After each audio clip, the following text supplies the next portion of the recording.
She's just a girl and she's on fire. There you go, Quack. Quag cursed.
Alright, give me one more second.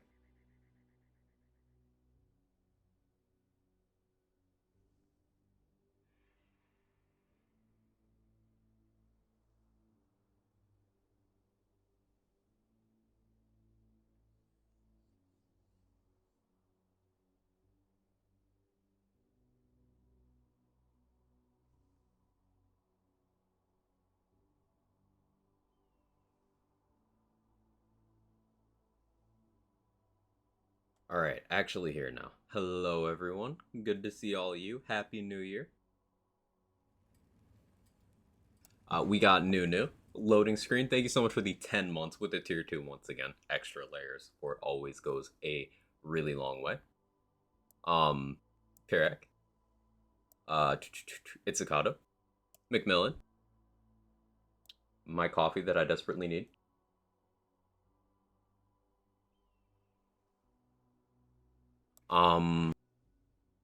Hey Roddy.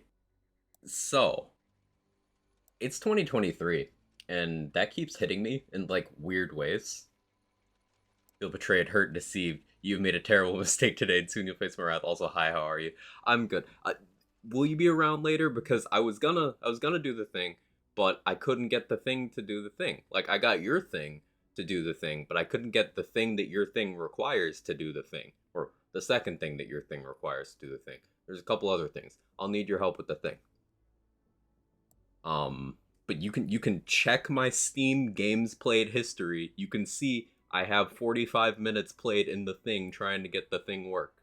So the thing. What is later? I don't know. That's some indeterminate time when I'm not live.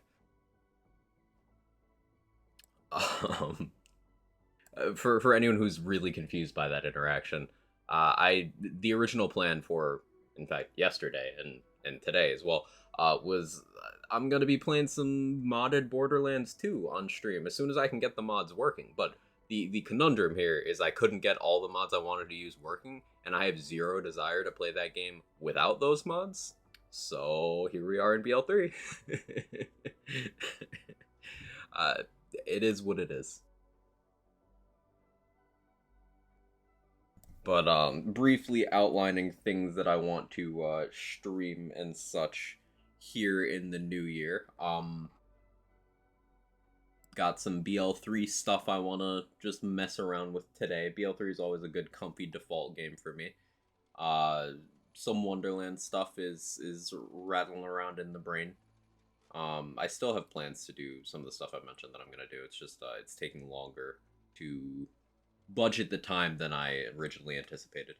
Um, Spider-Man Miles Morales, I bought that on sale and I haven't played that. I still want to play that. I don't know if I'm gonna do that on or off stream, to be honest. Um, been playing some Back for Blood and Vermintide here and there. Vermintide 2. Might try out Darktide. Um, I might do a Pokemon Violet playthrough on stream. I'm 2 Pokemon off finishing my Pokedex in Scarlet, which super hype about. Um, Forspoken comes out later this month. Very excited for that. And we'll probably do my birthday's later this month, so probably do another birthday subathon type deal. Maybe. We'll see. So we'll start tomorrow, so I plan on going to sleep. Or at least attempt to a bit earlier, whatever that means. I feel you. I feel you. Always relapse into BL3. Always. But yeah, for now, today, we're gonna do the endgame speedrunning thing in BL3. I want to practice Guardian Takedown. I know, me practicing Guardian Takedown on a couple of characters. I want to try and get a better Scourge time on Flack, but I also want to practice the whole thing on Zane. And yes, this does mean I'm gonna be shooting a Kramer probably. Is what it is. I might try some Amara as well, but I don't know what I would want to run. Probably just like Hellcirker or something. We'll see. We'll see. First of all, let's get my timer up. It's been so long since I've done this. Empty promises as always. What do you mean? Regarding me not playing BL3 or regarding you fixing your sleep schedule?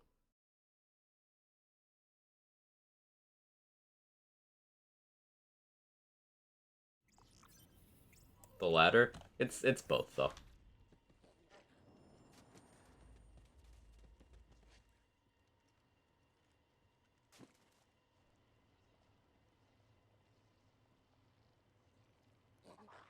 I move that to a place where I can see it easily.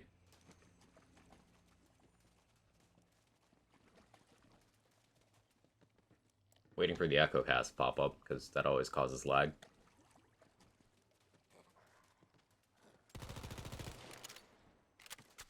Not gonna do the thing? I'm okay with that. Apparently I have Guardian tokens. I must have gotten that during the fancy stream.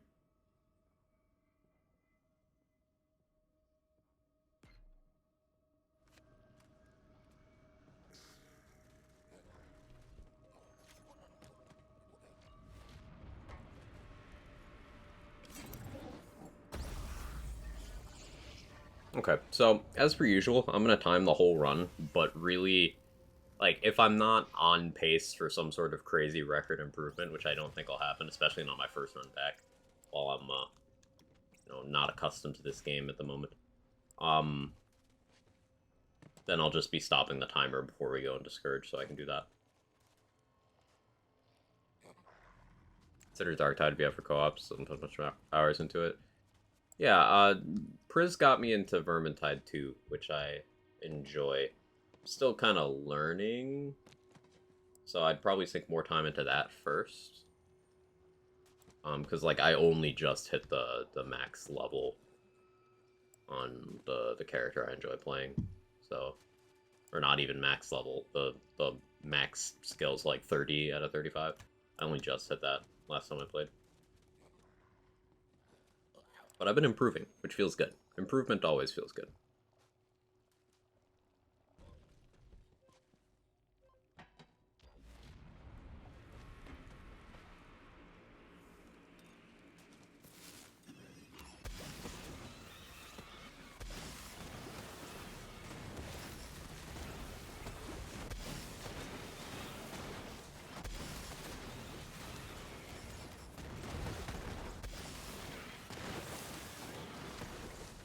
It's one of those things where I'm so familiar with this content that I can feel when I'm just slightly out of step.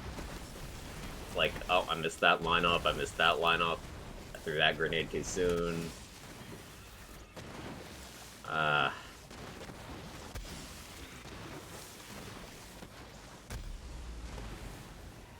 Really wish BL3 had, like, hours breakdowns for activities, so you could see how long exactly you've spent in each of them.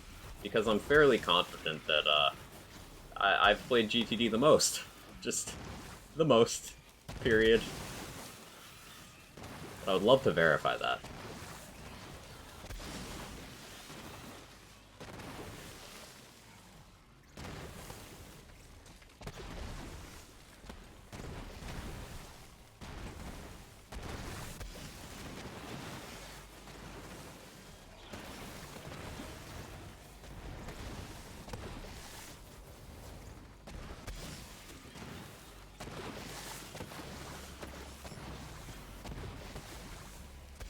Yeah, this is definitely the warm-up.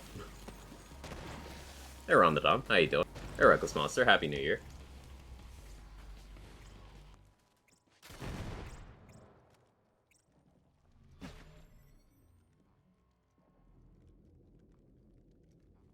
There's also a couple jumps and lineups I want to maybe test out for the first half of the run on a couple characters.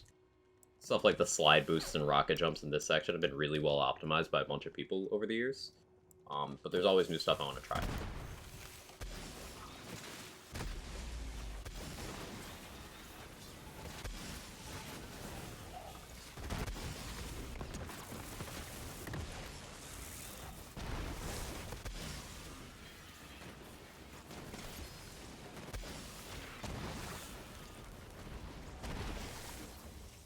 How are you alive? Rude.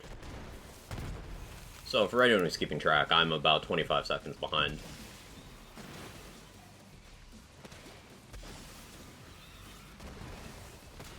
25 seconds behind in under 3 minutes into the run is, like, exceptionally meh. But there's still a couple windows where it's recoverable. And again, I'm not speedrunning the whole content, I just happen to have the timer on while I'm getting to the part of the content I do want to time.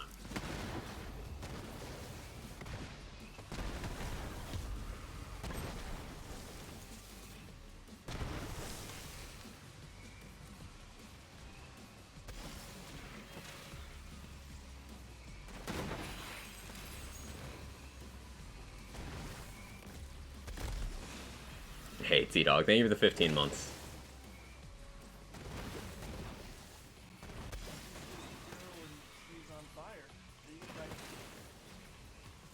I'm just here for the free content. Don't mind me continues to chew on some slightly dusty popcorn. Free content, you say, as you pay me. I appreciate it.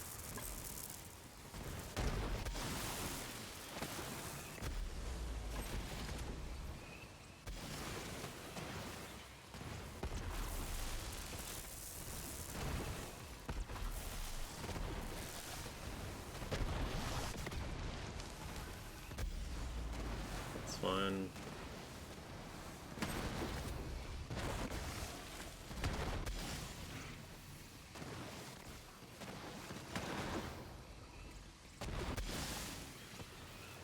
I think I need to clean my mouse. It's pulling slightly up, which doesn't help my terrible aim. Guardian takedown? Yeah! Guardian takedown's my happy place.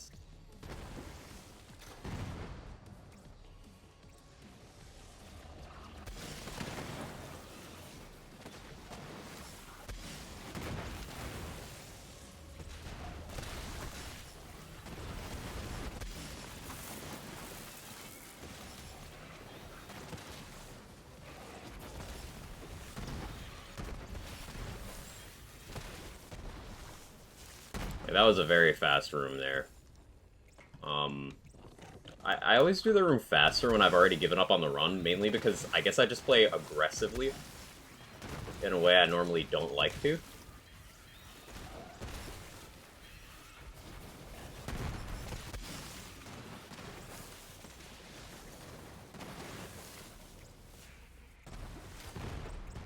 Totally fucked that rocket jump up. So we hit the back up. Oh, we mess up the backup. That's okay. Run was scuffed anyway. This is why we practice. Oh, let me... Hang on.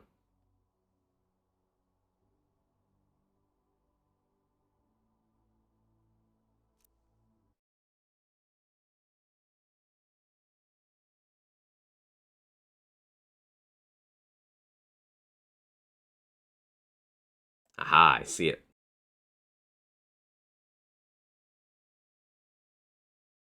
Not me using a fork to get cat hair out of my mouse. Totally happy with helping mod installation. Try to put as much instructions as possibly could, but get them won't be perfect. Yeah, no, you were comprehensive. It's just sometimes I'm bad at picking up the nuance of new things. But once I learn it, it'll be fine. But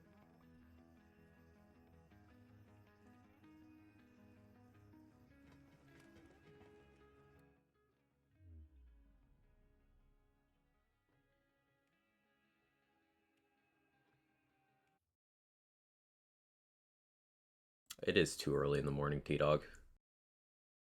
Yo, is that Pathy? Pathy, thank you so much for the 16 months. Quag Chad to you as well. When's Pathy Chad? Thank you so much. Morning, Dex. Hope you're doing well. Had a good New Year's? Yeah, New Year's was good. We did our Discord party thing. It was super fun as always. And then I took a chill day off, and now I'm just back to it today. When was the last time I touched this game? This is one of those games that I very frequently go back to. Just because the endgame content and build crafting is... Not only is it kind of... Well, not even kind of. It's objectively what put me on the map as a creator. But it's fun. Quag Chad. Thank you so much, Pathy. Borderlands 3 is in my top 3 most played games ever. It's my top played that isn't an MMO.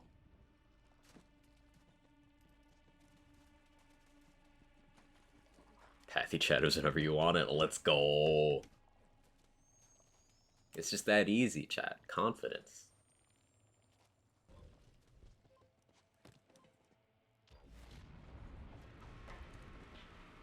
And speedrunning also gives this game a lot of longevity. Speedrunning the endgame content in particular.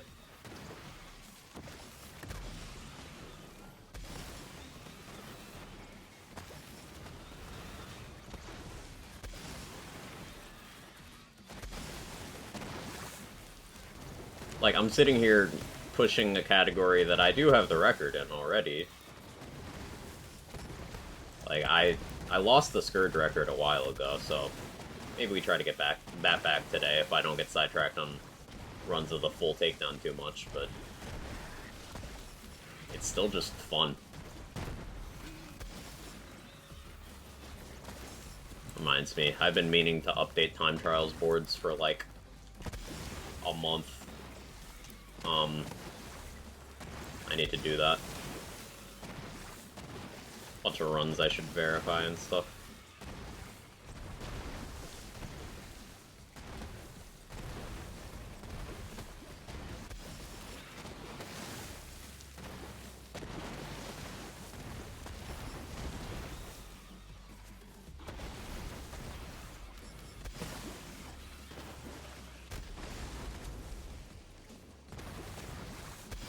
Of course it'd do that, Swan.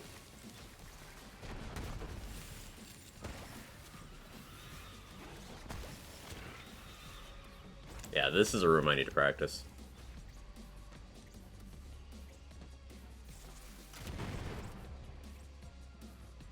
Record holder and is still bad at the first room of the run. Finally a game I can really converse about. Yeah, I understand that things like Dragon Age are not my usual content, and I appreciate those of you who even just stop by for a moment to say hi during that stuff. It's not exactly good for the wallet for me to branch out that way, but hey, I gotta do stuff out of the ordinary sometimes, because I do also do this for fun.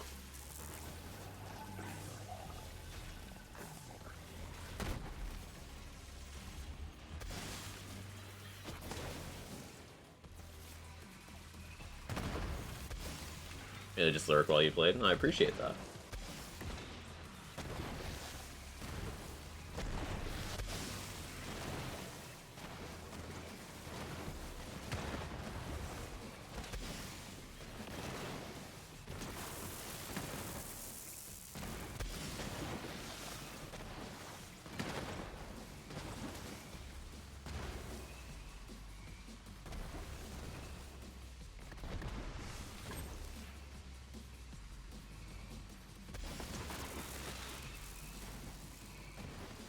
Quag, gotta do quag things. Quag do. Keck charger things.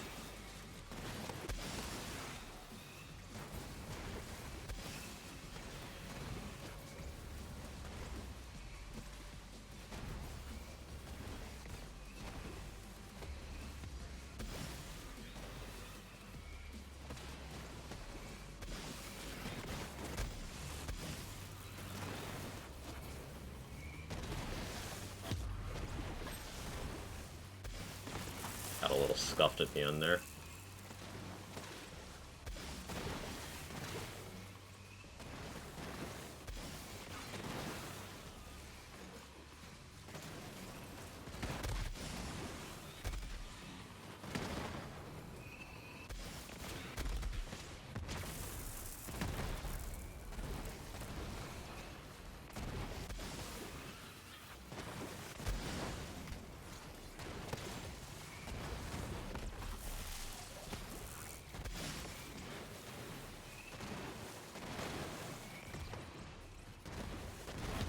See, even with an exceptionally bad start, the crystal's mostly clean, so I still made up some time.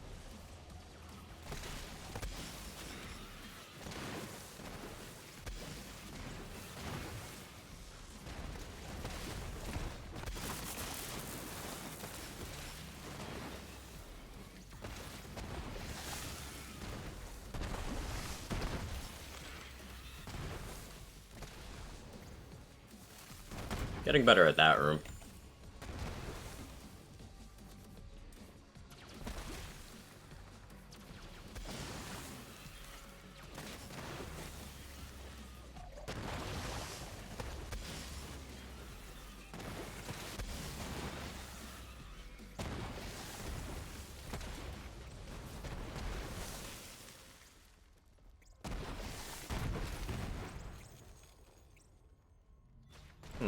Why am I messing that up again? Well, we did the second backup jump. There's a better backup jump lineup than that one, but I'll do what gets me through.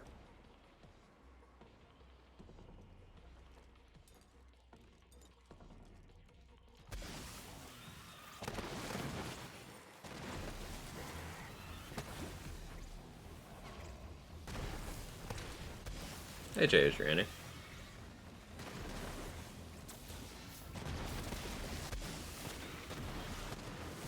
I realized Zane's clone was good with Anarchy. Oh yeah, it's incredible with Anarchy. Anarchy's one of the best things to get it in most situations.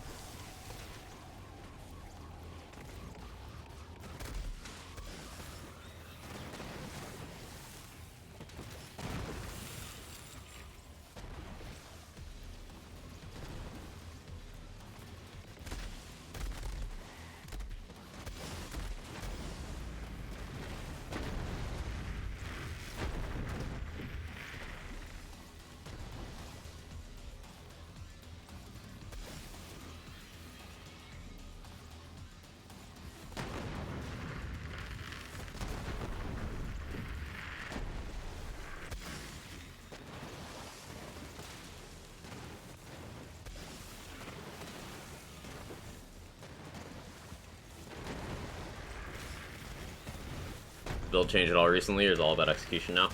Pretty much about execution. The most recent change was, let's see, this was back in, like, I don't know, September, October. I changed my grenade anoint, but it was a while ago. I suppose relative to how frequently I play this game, that's kind of current.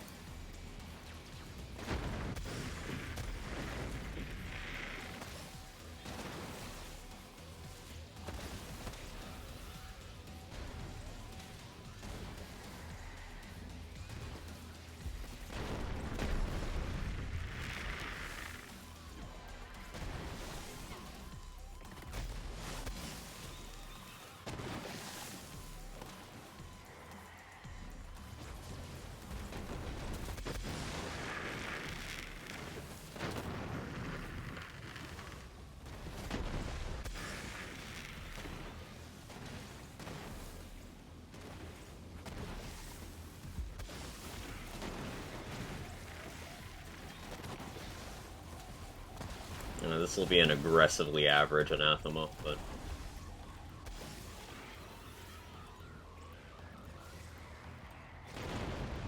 yeah, 823. It's like fine.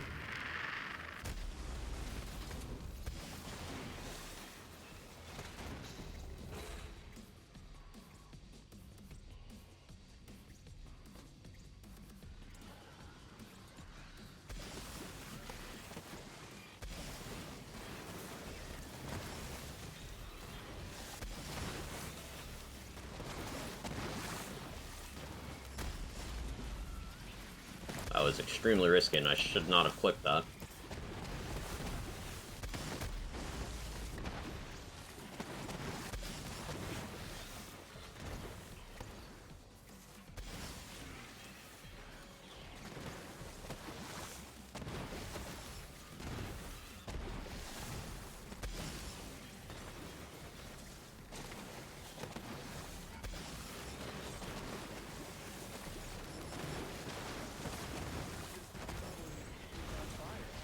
Hey, Urban Mech.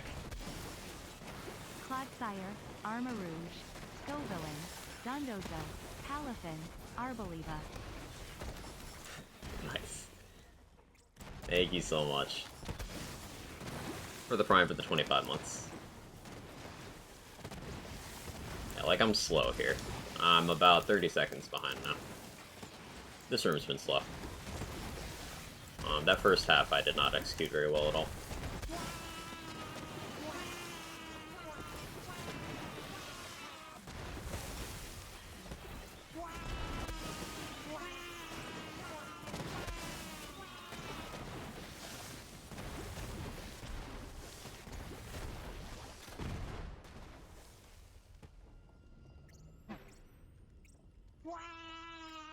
I'll get debated regarding Quag Chad to all of you as well.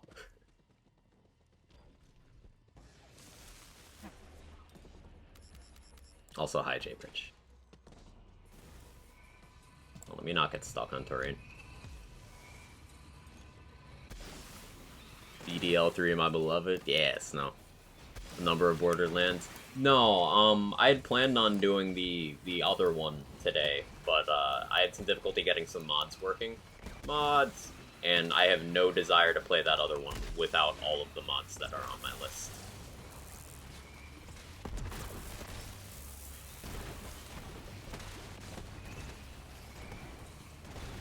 So I need to do some troubleshooting before that happens. Madge, listen, Glenny, I gotta get the mods working.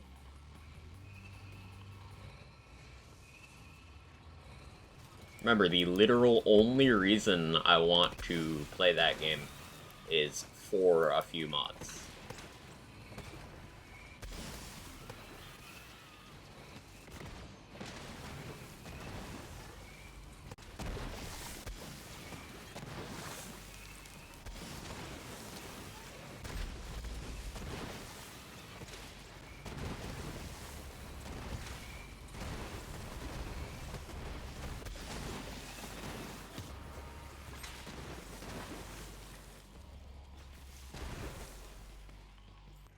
Hey, Foster, thank you for the Prime for the 22 months.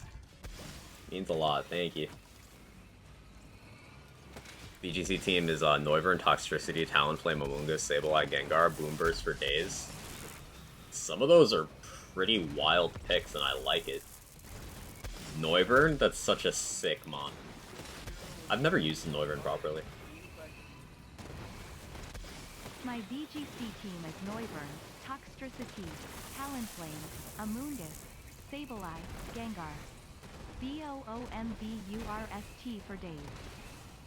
But, like, where's the Dunsparce? If you're really a Boomburst gamer, where's the Dunsparce?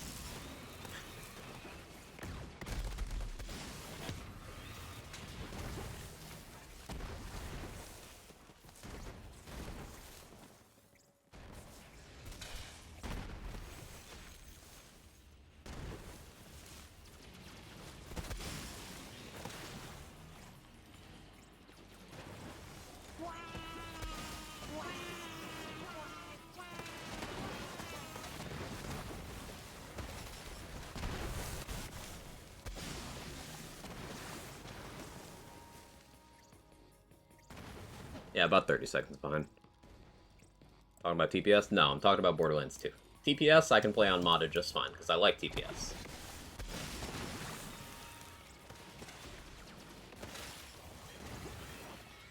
BL1 I can play just fine on modded, because I like BL1. There is one Borderlands game I do not get any enjoyment out of without mods. That's just me. Hey Stone, how you doing? Okay, so we stopped that timer because this run was scuffed.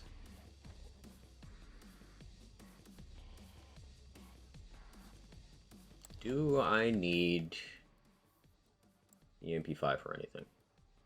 Oh, really? There's nothing better to use here. Hey, Kitty. Good to see you. Hope you're well. Happy New Year. So the one everyone loves you don't like. I like that. Well, it's not because of that, and it's not that everyone loves it, but the one that is most commonly looked at through rose-tinted goggles and has its flaws overlooked, that provides the least palatable endgame experience and the least diversity in build crafting in the entire series, is least desirable to me as an endgame and theory crafting focused player who has no nostalgic attachment to it, despite the fact that I did play it on launch. Just meh. It's not memorable.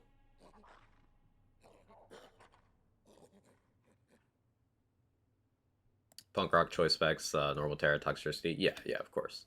Behind Noivern, Tailwind KOs, a lot of things. Highly recommend it. Yeah, I've run that Boomburst strat on Toxtricity and Showdown a couple times, and it's really fun, especially if you keep it next to a Ghost type, which obviously you know with having Gengar and Sableye. Thing is, like, I've been running into certain counters, things like running into wide guard mons absolutely destroys that strat. And priority moves that can just kill the Toxtricity before it does anything are also a problem, which is why having like a follow me user or a Farigiraf for Armor Tail, or hell, even a Sarina with Queenly Majesty, having a Psychic Terrain setter like Indeedee. Indeedee is also a follow me user, so Indeedee's like super safe there. Wide Guard's OP. Wide Guard is crazy, but it's balanced. Like to launch after OP levels, But that's the general consensus, even against the people, even among the people who really love BL2. You'll see people like Epic and K6 talk accurately about how OP levels did kind of degrade the flexibility you have with which to build and tackle content in that game, and they're absolutely right about that.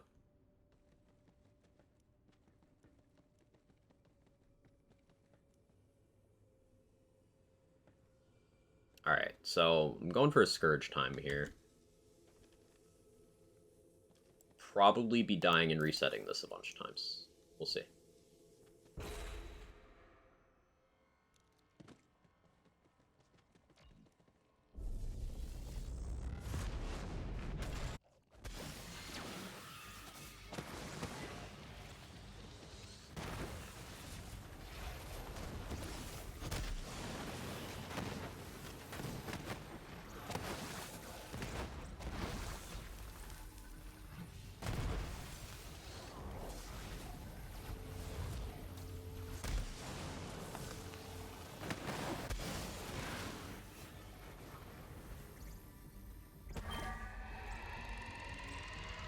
Hey Cal, thank you for the prime for the 14 months.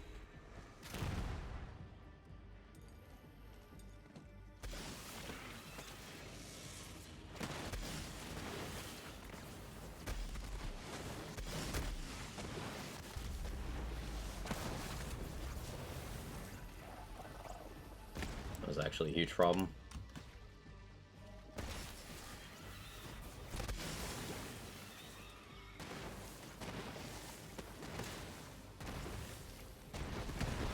Very unlucky diadems once, and I did not handle them particularly well. Can't entirely blame the game.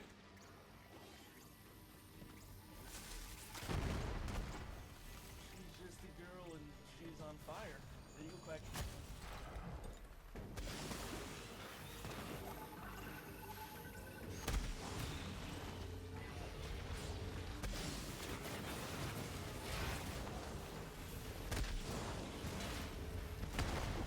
I popped that one too early.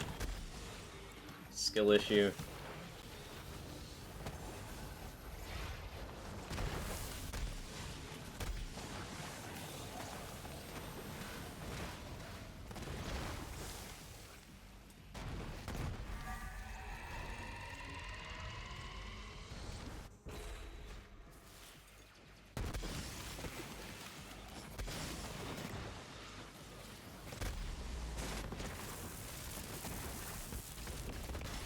Severe case of skill issue in this run.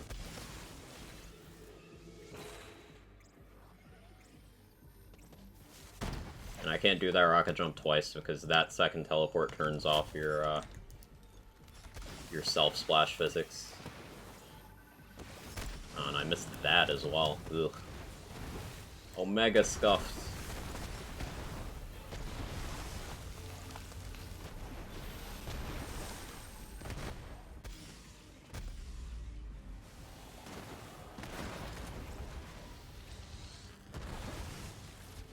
think I might die and reset this. Get another attempt in. No, we'll see. Actually, yeah. The time I'm going for is 3:05 or better. So, Scourge dying animation is like 10 seconds anyway, so that wasn't it. These mods, I'm assuming not a playthrough, straight up endgame. Playthrough, actually. Playthrough.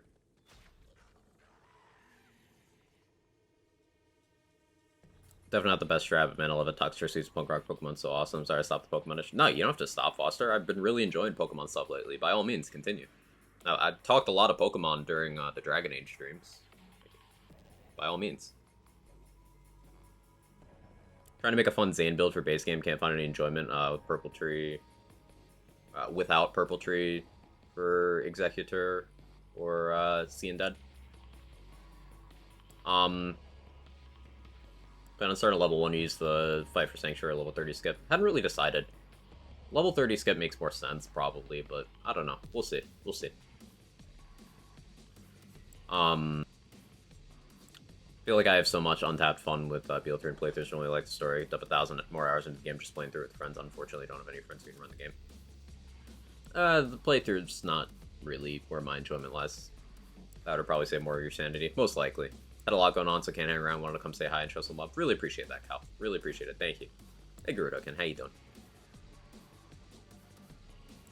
Trying to make a fun Zane build base game. Doppelbanger stuff is really enjoyable. If you build around just blowing up your clone a bunch, it's one of the things that base game Zane does pretty much just as well.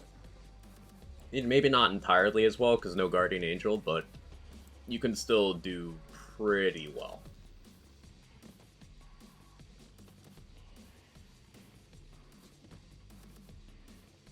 Also comes less complicated with how you create the character, because mods are wacky, make the character select screen crash. Hey, Prime Poo. Sorry for already answered this question and asked what class mod you're using. No problem at all. I use the Peregrine here. Now, this build, Rackstab, is one of those builds that you can use a lot of different class mods. Peregrine is optimal because this is a setup that makes good use of Fish Slap. So you get a lot of comfortable usage out of Peregrine. But, for example, before Peregrine came out, in DLC 4 of this game, Rack Commander was optimal. No, not Rack Pack, Rack Commander. Yes, the one that people say is useless. Rack Commander was the optimal class mod for this build before Peregrine existed. So if you were to, let's say, play a non-DLC version of this, then Rack Commander becomes best in slot again. You just swap out the Guardian Angel for a Psycho Stabber, the Plumage for a Ruby's Wrath, the Kick Charger would have to be... I don't know what the Kick Charger would be, actually. Kick Charger is just for certain speedrun tech, so there's probably plenty of things you could use in that slot in the base game. But the Peregrine would also just become a Rack Commander. Crit? Yeah, you'd use a crit. Because the entire point of this is to take out diadems, with a secondary objective being to hit Valk Skip. And the crit in Flax Hands is more than capable of taking out diadems. It can probably hit Valk Skip if you get good Megavore RNG. Probably. It's a super fun build where I just throw out action skills, blow people up. Always a good time.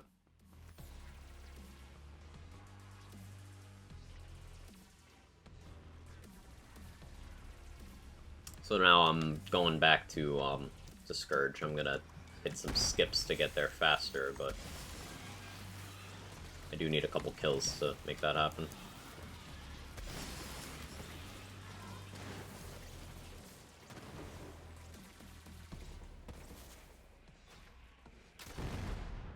Oh, I missed it. I missed it. No, of the crit, but I never asked why is the crit. You mean why did they monstrously overbuff it? Wait, no, I didn't miss it. I can't rocket jump. No, that's the... I didn't miss that jump. I hit the lineup, but I forgot.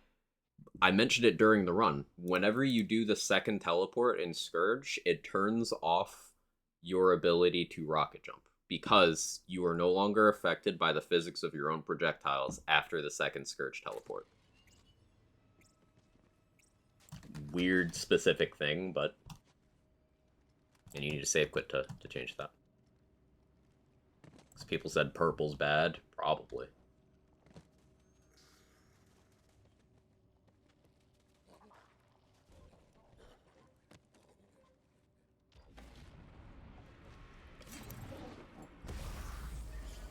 Professional gamer who knows this shit. Yeah, it was encouragement. Totally wasn't insulting you. Uh-huh. Definitely not.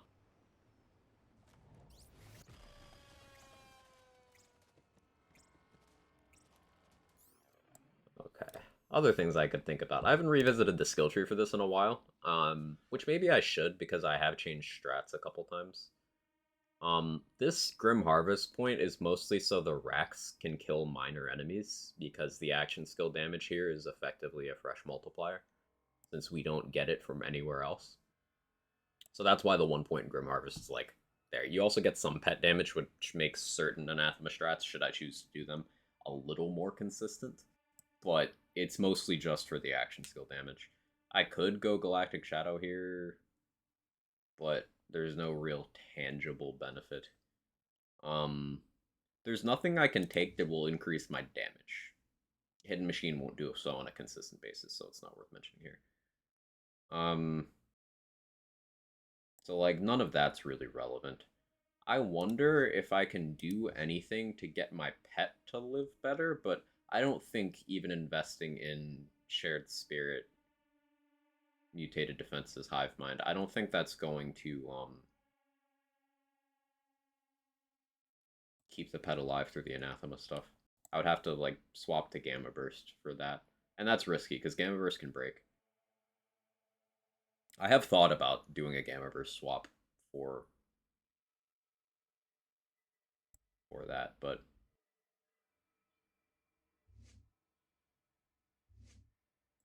generally decide against it.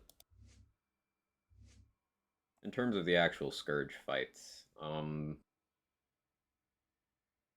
honestly, headcount could be okay, because I am most likely critting diadems, so that is better cooldown. But it's not worth changing for the rest of the run, I don't think.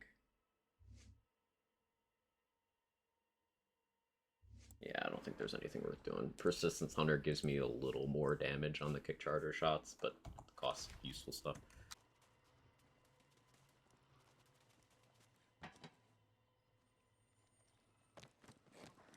Personal opinion and playthrough, strongest part of Wonderlands, the endgame's the weakest part to me. BL3 is reversed. I don't really... The endgame of Wonderlands isn't weak. People boil that down a lot. It's a good endgame, it's just not a varied endgame. For example, TPS is sort of the same thing in that it has almost nothing there, but what is there is good. Like, the arenas in TPS are the best arenas in the series. Customizable difficulty. A rarity that's clearly defined in where it comes from, what its purpose is, and how it differentiates from other things.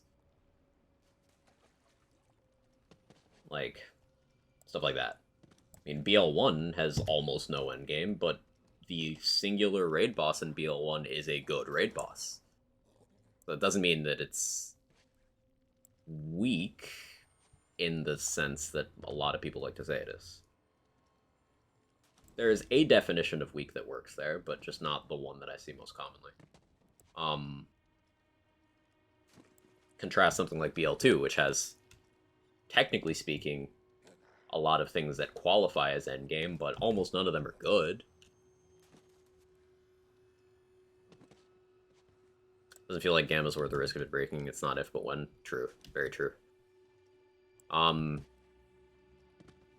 That's from my perspective as someone who's an endgame enthusiast now, but, like, playthroughs ultimately, you can get a couple out of me where I still enjoy it, and then no matter which lens game it is, I'm over it.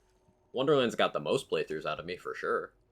BL3 got some playthroughs out of me through challenge runs, but Wonderland's had the most playthrough value for me, so I don't necessarily completely disagree with you.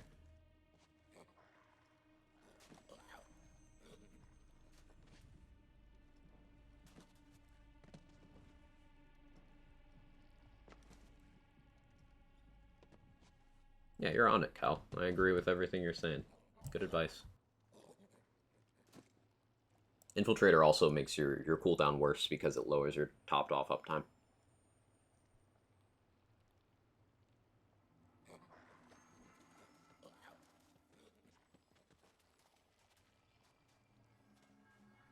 Endgame is great for me personally. Lack variety is what kills it for me. I think that's what got everyone for the most part. It's just some people were not identifying the problem correctly. And like I've not had much desire to play because of that lack of variety lately. But I still have been from time to time. A really solid featured run would go a long way to break up the sameness for me. And there was one recently, but I was away for one, and then there was another good one, and then I was doing the Dragon Age stuff.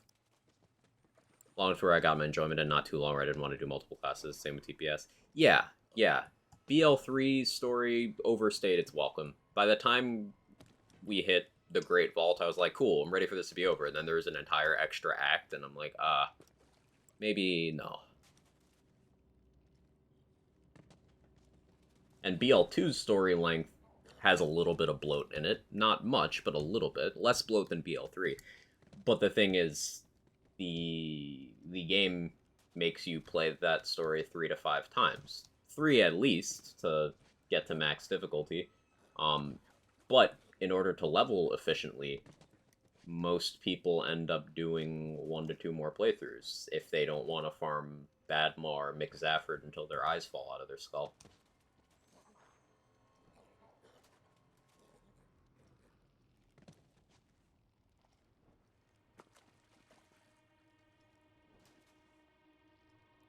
Considering which character you'd also play when you do BL2. I was thinking Axton with a side of Gage. Like, I've already made that character. But I was thinking Axton with Gage secondary.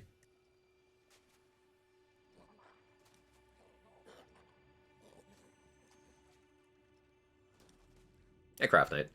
Currently farming Bad Moss. Still hate doing the playthrough more, though. Yeah, yeah.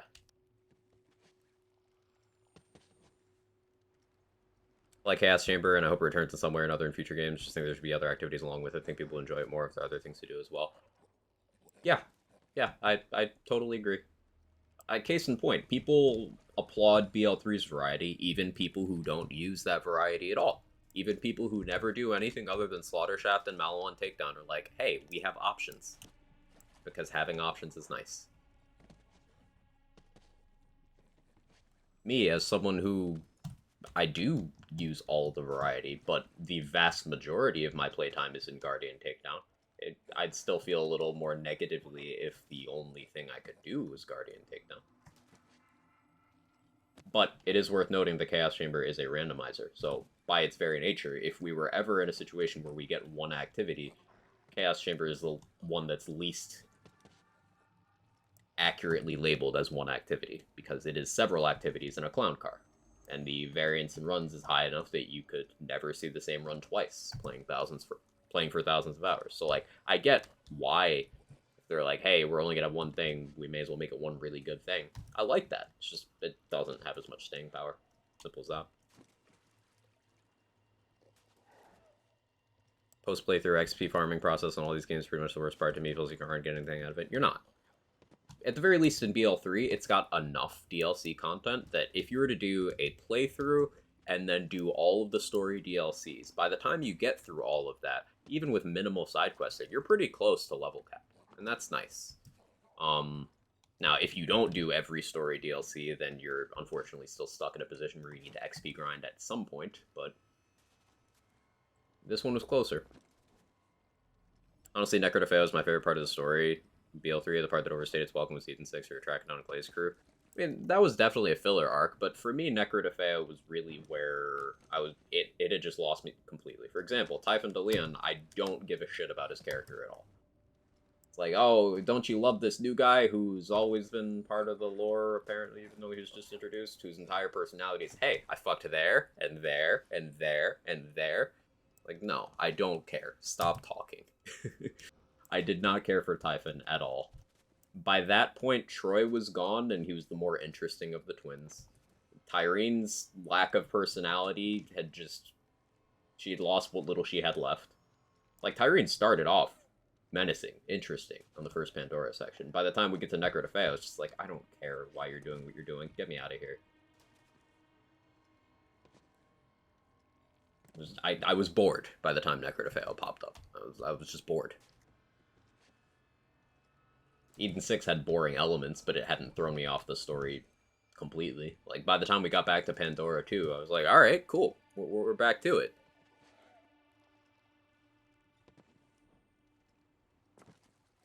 Chaos Chamber's phenomenal, just after a while starts feeling very samey. Yeah, and you end up running out of goals. I think a big part of it is that the format of Wonderlands isn't really time trials friendly. So, things like what I'm doing here on BL3, you can't really do that in that game. I think if base Chaos Chamber boss encounters at higher drop rates, I'd have more fun with it. I don't play these games for the loot experience at all, so, like, ultimately I don't care about that at all. I don't think it would harm the game to give bosses better drop rates. I think it would make a decent amount of people happy.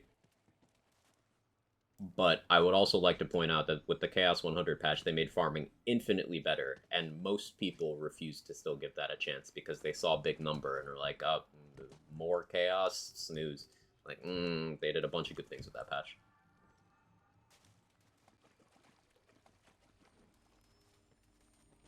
With BO2 Wonderlands, levels above 50 have very little impact on your character, noticeable, not necessary, so you can just kind of do whatever. Max level cap only matters for doing up your levels. Cool. I played in a long time, 120? No, I said 100. Did I say 120? If I said 120, I meant 100. Yeah, they upped it to Chaos 100, but they also restructured the difficulty of the entire Chaos level system. They restructured drop rates in a way that, or not drop rates, Chaos tier rates, in a way that's much more player-friendly. And with the addition of more Chaos levels, we do get more loot luck, so drop rates as a whole in the game are better. Basically, the Chaos 100 patch just made the game, the endgame, better in every possible way, except for additional variety. So, it shored up its strengths and kept the primary weakness.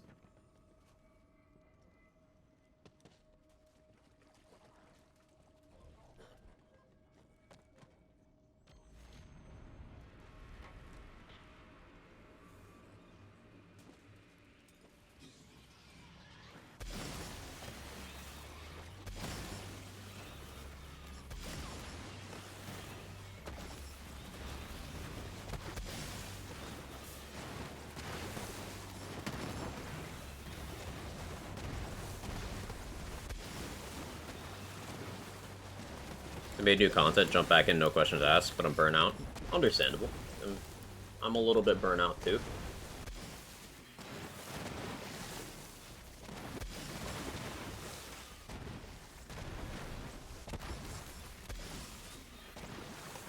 There's also shades of what I find uninteresting about BL2 happening in the background there.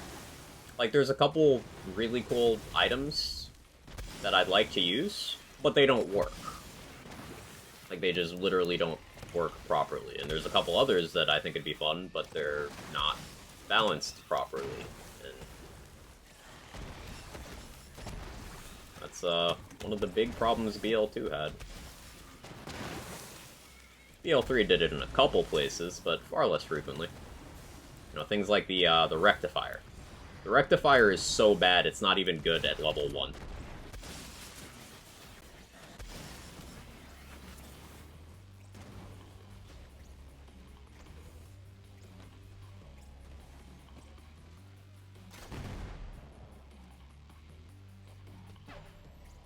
Picked up Wonderlands. Any recommendations for starting classes? If you're trying to be good at, like, everything, I would start with either, Stabomancer, Blightcaller, Spellshot, or Berserker. One of those classes. The others are a little more limited in what kind of builds they're relevant to. And depending on your preference between gunplay and non-gunplay, some of those gain and lose value. Basically, if you're a real melee enthusiast, Burst Stabo's the GOAT. If you're a real spell enthusiast, then Spellgrave is the GOAT. If you like dot stuff, then Blightcaller is amazing. With gunplay focused stuff, you've got a few options. There's no clear winner between Blightcaller and Spellshot there. Spore Warden can be good for gun stuff as well, it's just not good at anything else.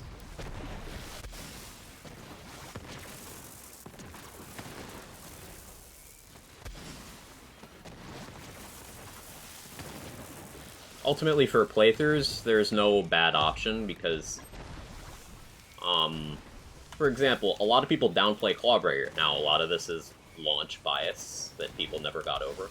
But Clawbringer is the best playthrough option. It's got the best pet for dealing damage. It's got an incredibly strong early skill tree. And its second action skill is the best one you can have in a playthrough.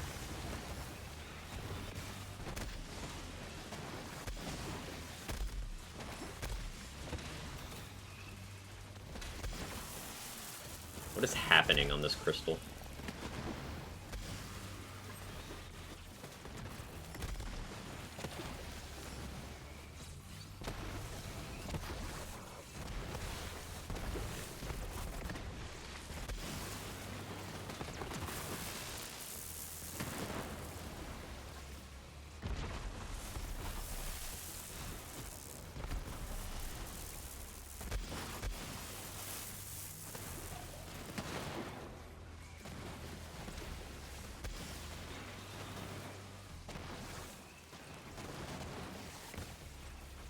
Quag Collar.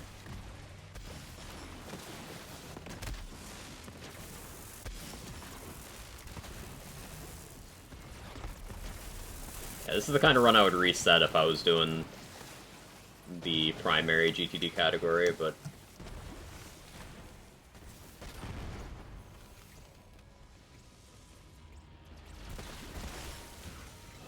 I'm not.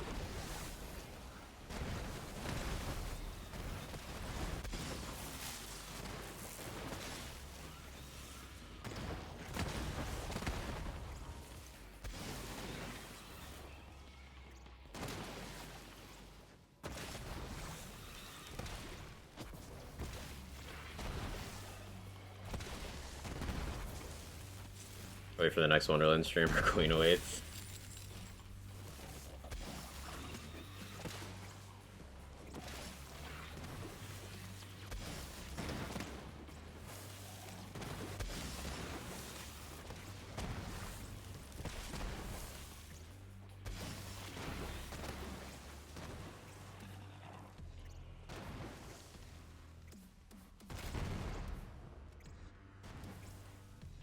I actually hit the lineup properly that time. Weird.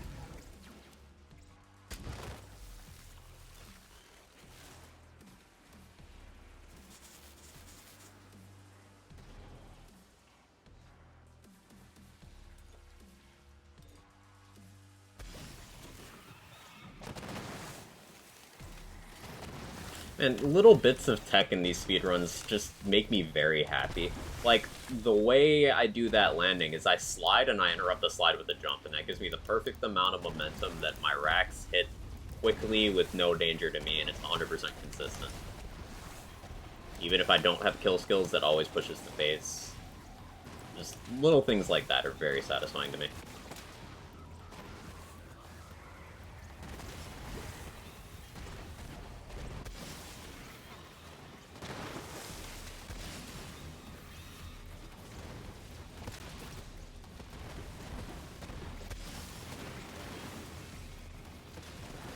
Wonderlands 2 with our queen being the final boss. Can you imagine?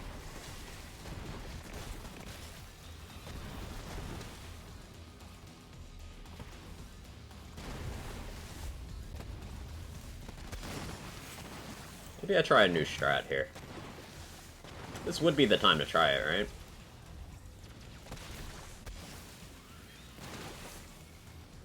Try it on the next cycle.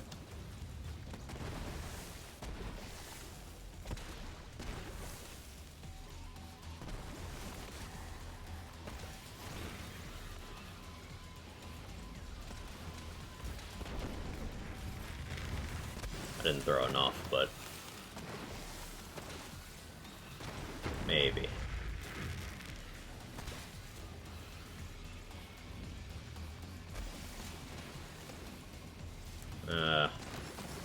Small sample size, so I don't know if that's worth yet, but certainly interesting.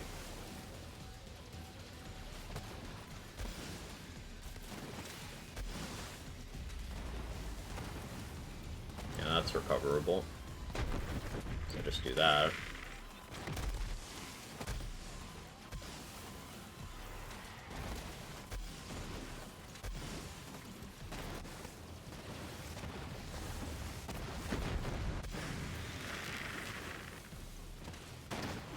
Basically, what I'm testing out is throwing grenades from inside of this, so they get there faster. It saves a few milliseconds per cycle, which can add up to a couple seconds over the fight.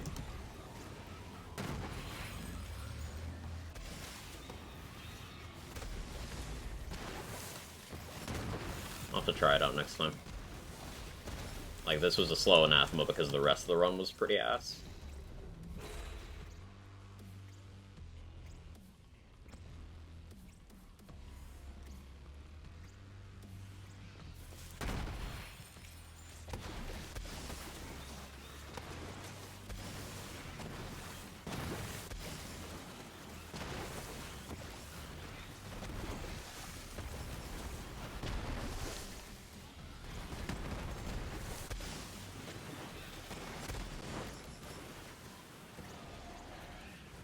I get to practice this section as well, which I did not do well in the previous run.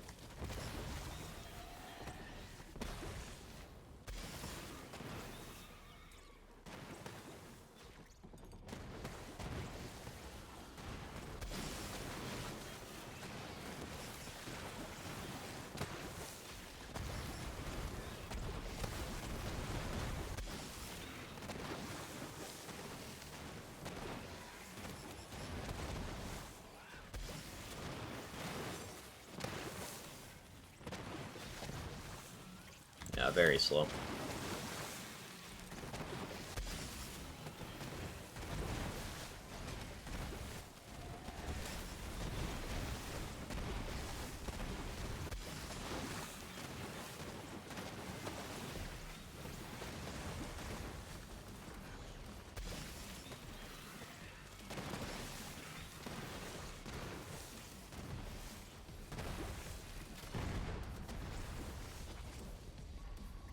I had to do safety strat there, because I didn't get the right angle. It do be like that sometimes. Yeah, so for anyone curious, I am 26 seconds behind, like, a record pace. Which is not really recoverable this far in the run.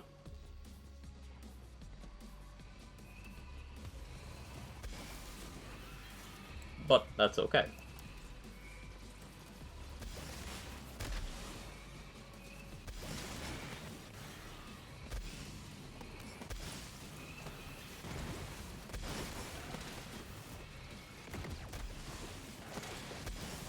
I'm a bit of a backwards example from the other top runners of this activity, because for a lot of them, their time save is in the second half, but for me, all of mine is in the first half, because I'm bad at the first room.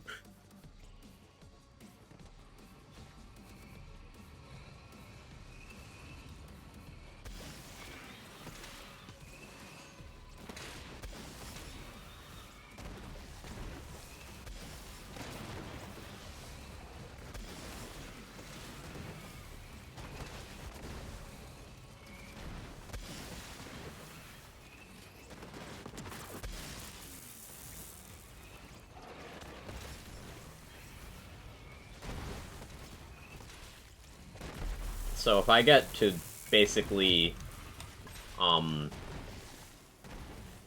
like this point, like as soon as I take the jump pad up to Crystals 2, if I'm behind, I will stay behind for the rest of the run. Because I just don't have any time save left at that point.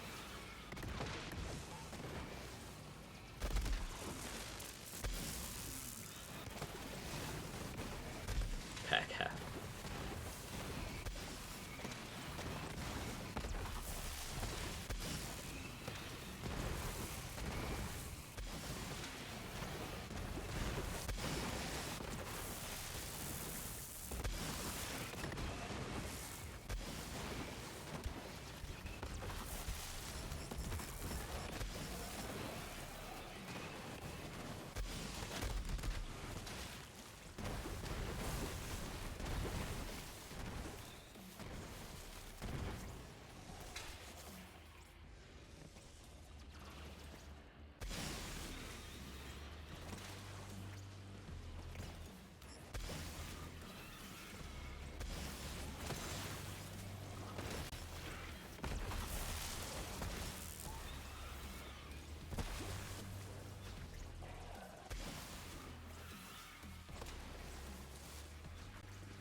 Let me not slide off the edge there.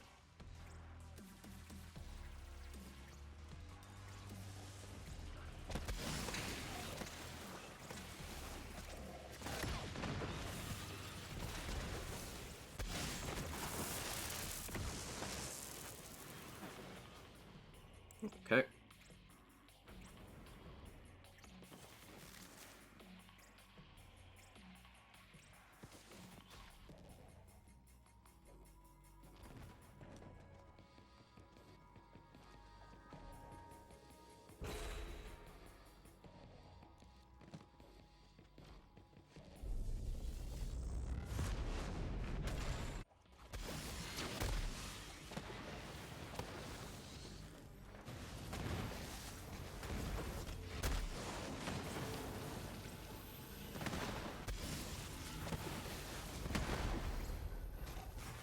I should just shoot twice.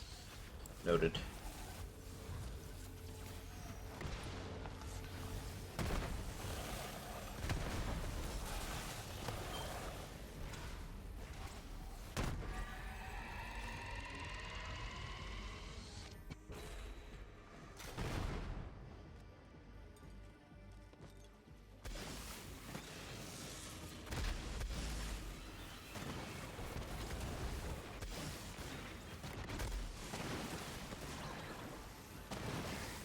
Oh, why'd you jump up there? Holy shit.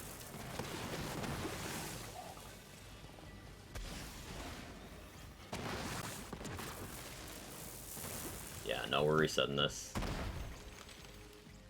Ain't no way. Ain't no way! Unfortunately, with grinding out Scourge, you do need to go through Crystals 2 every time. So you can skip everything other than Crystals 2, as long as you respawn from there. But you do need to redo Crystals 2.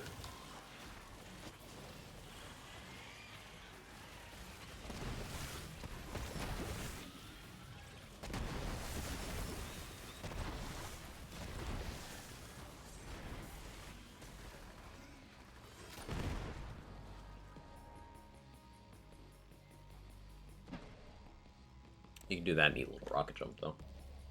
Note that you don't need to rocket jump there, you can just get enough movement speed and slide boost or jump, depending on character and setup, but I find that the rocket jump is consistent for what my character has. I have thought about getting additional movement speed on this build from the shield slot, but I would have to give up a stinger to do so, and that's big, Technically speaking, I don't need the stinger for much here. It's just reliable clear.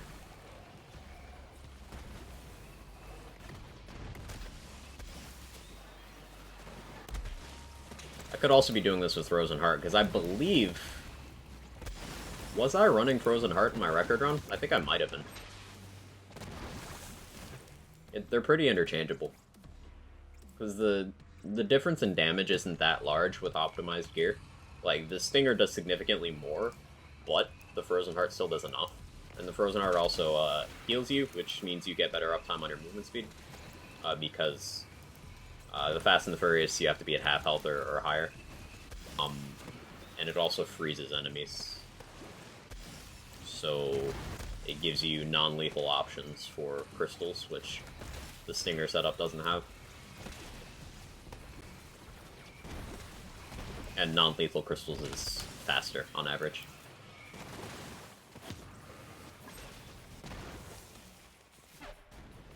Run for speed, triple fleet. I don't know between triple fleet or Vagabond, because while Vagabond would have no uptime in situations like this is not when I need the movement speed. And Vagabond would allow for me to maintain topped off.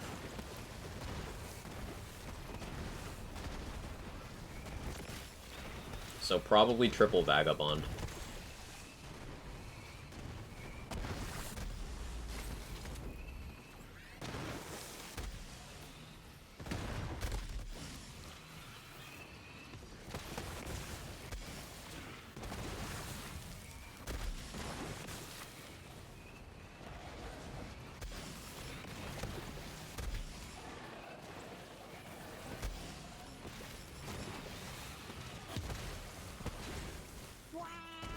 A Viper.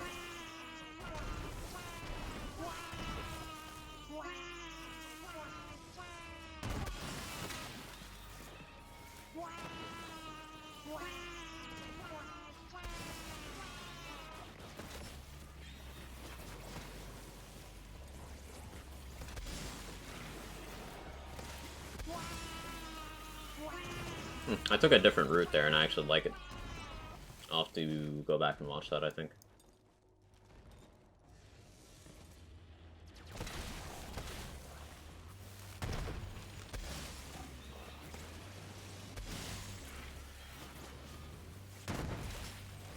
I'm just killing these out of force of habit. Like, I'm going to Scourge, so I could have just skipped everything after Crystals too, but... New Year, Sam Hansen Quadler. Oh, well, continue. Hey Manigeek, hope you're well. Got the noted that my special keycaps ordered many months ago, finally out for delivery. Gonna build one weird-ass keyboard. I'll show you a weird-ass. I'm happy for you, though. That sounds awesome.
That room went pretty well.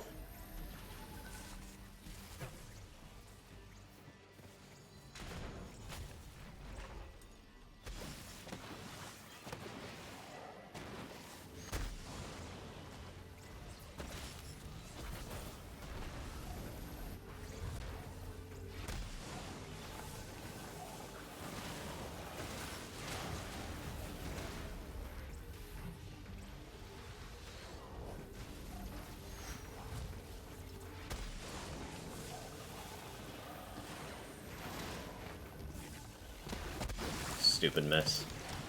Shouldn't have attempted that.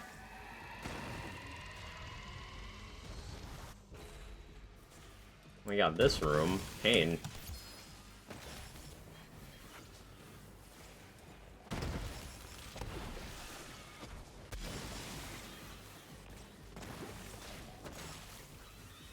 The one that's just slower.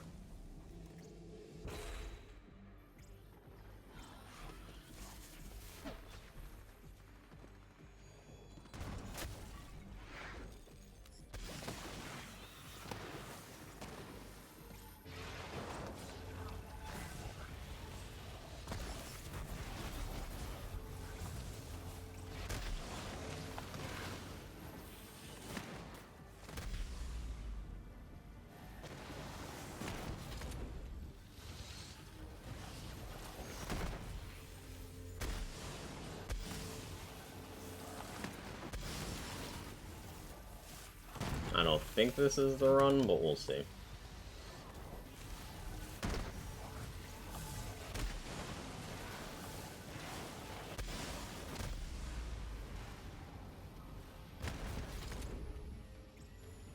No.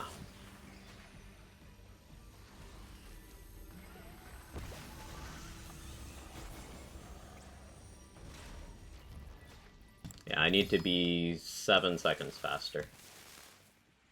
Okay. That's doable. Happy year of Nemesis. Oh, Hades 2 is this year. I'm so excited.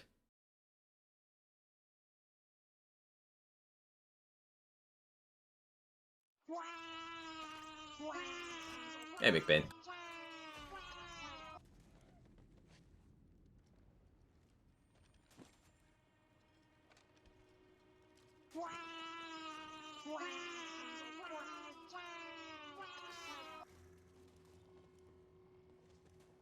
It's easy.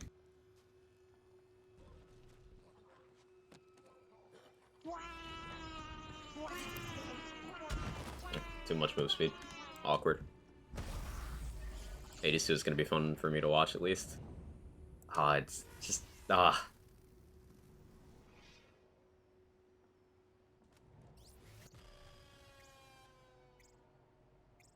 I thought there was another sneeze, but it's gone. 82 going to be the enemy. Yeah. Also Remnant 2?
That was a crazy bounce.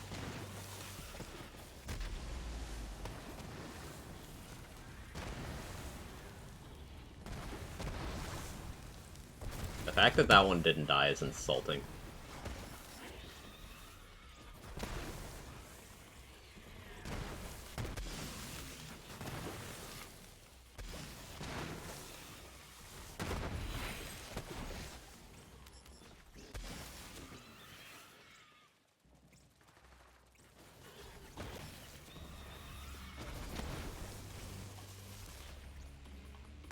Yeah, my room ones have been consistently awful today, but that's fine.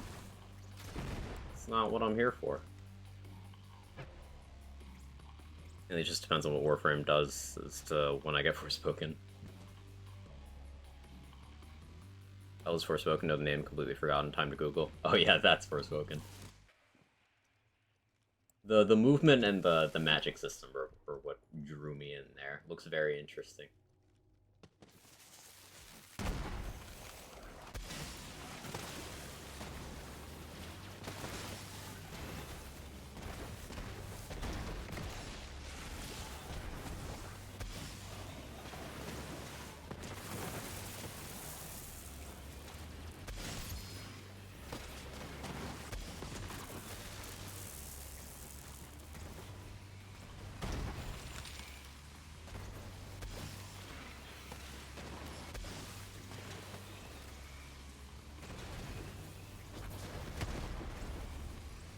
Legendary drop in my looter shooter, honestly, just too rewarding.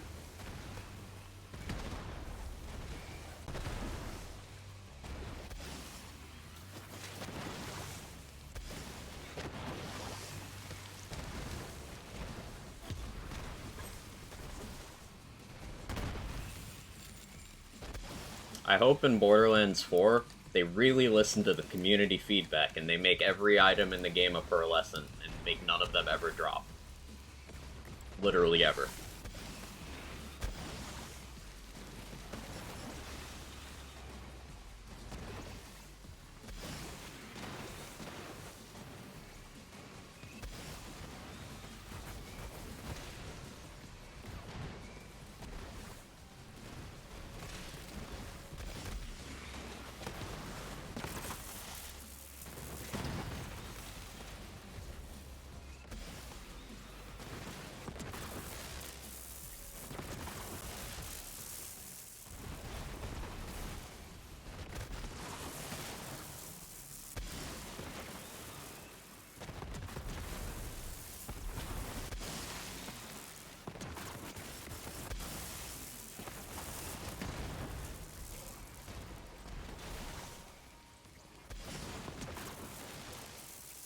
In each patch they change the color, but they're always still called pearlescents, yes.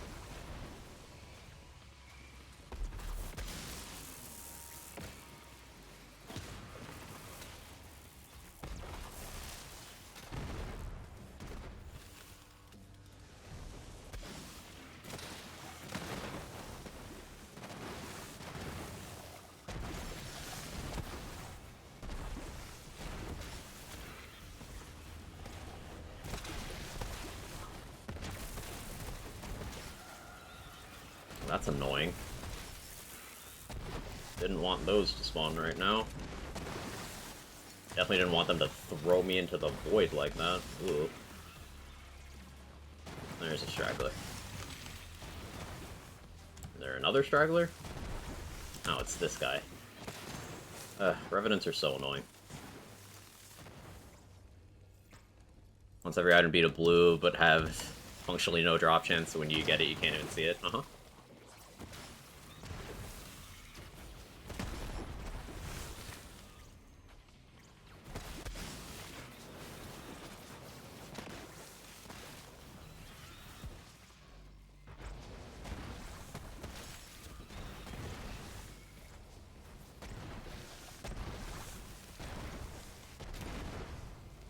Shits and giggles. I never do that jump lineup because I always just miss it. That's why we have backup jumps.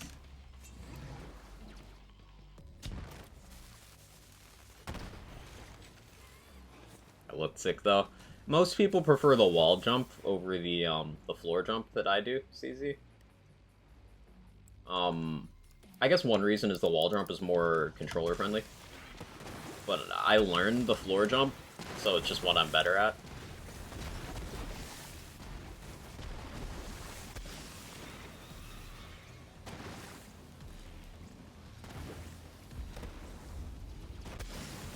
I just 1 minute for style points.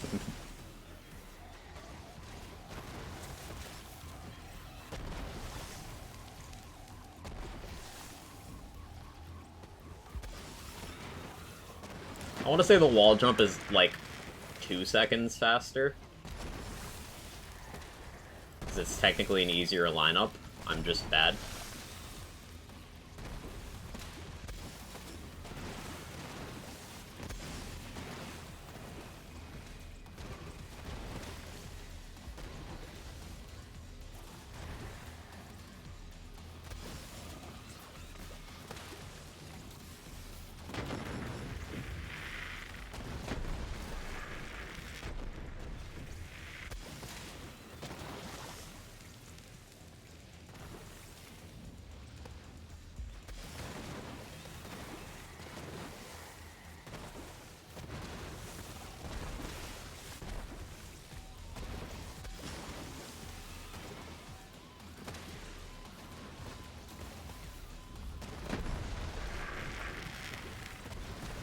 Not bad, your flag.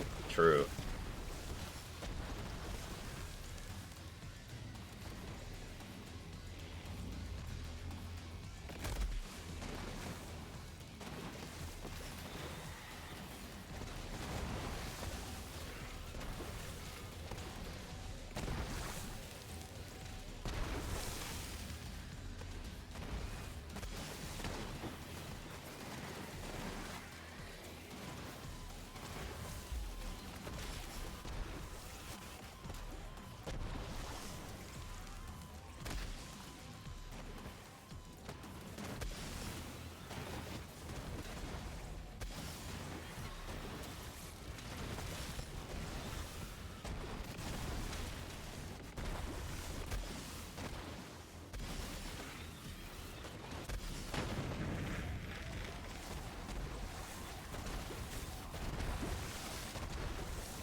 because of the abysmal first couple rooms.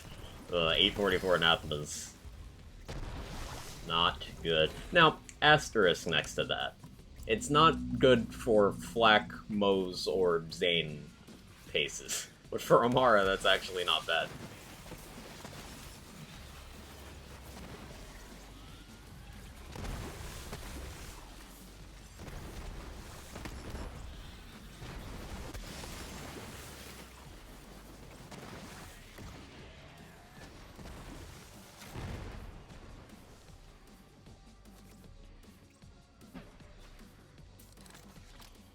What quality of life improvements should the next BL game do over 3? Better UI. Yeah, Viper got me there.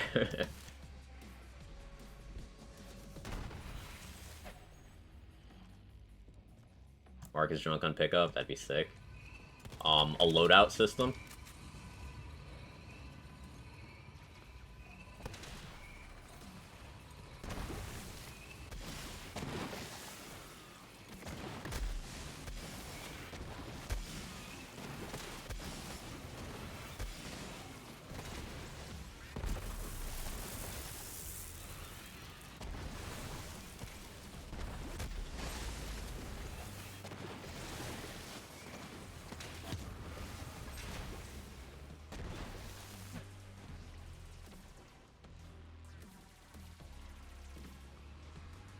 Zero cost respecking. Yeah, honestly. Like, it being 10% is kind. It could have been not that. But, like, it being 10% of your current just means that it functionally costs nothing anyway. It just means that you're less... Like, you want to avoid respecking if you've been playing the game a lot, because you lose money. Now, it's not like money means much in this game, but if it did, then that'd be a problem.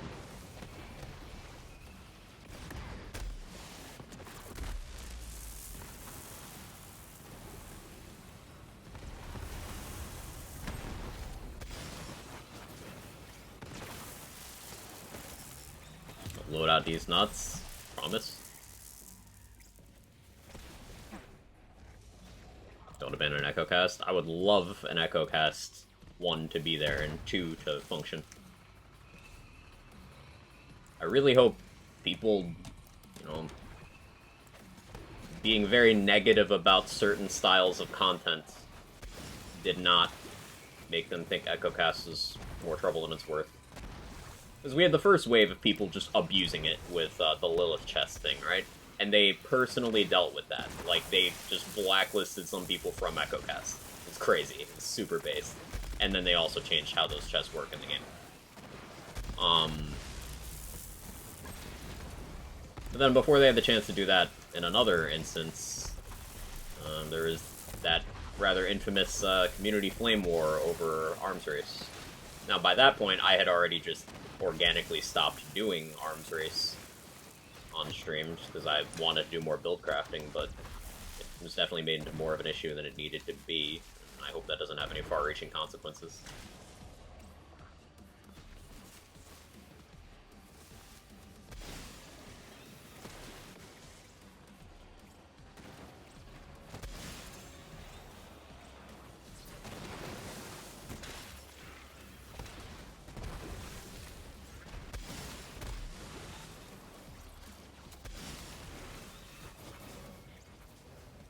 Go back to multiple planets. I'd like a Slaughter and Arms Race map in each. I'd like not Pandora, but that's out of, like, quality of life and more just personal preference.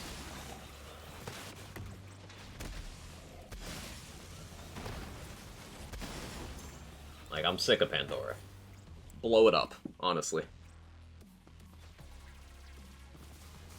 Still sad about no Circle Slaughter in Wonderlands. It could have easily been a Chaos Chamber playlist. Like, they could have just had a Slaughter playlist. Same way they've got the Obelisk runs, they've got the boss runs, like... But it's just something they ended up not doing.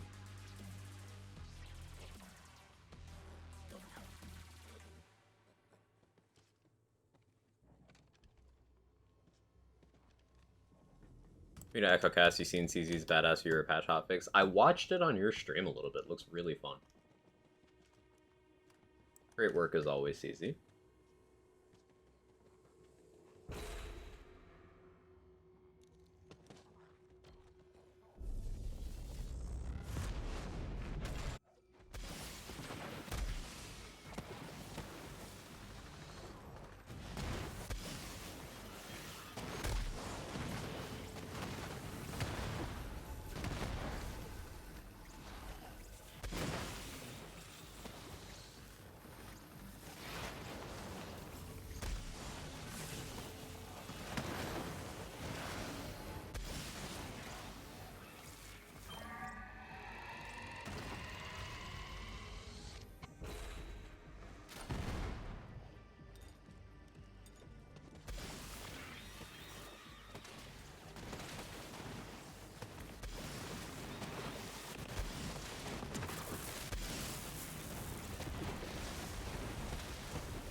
I didn't play that well at all, but at least I made it safer.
This might be it.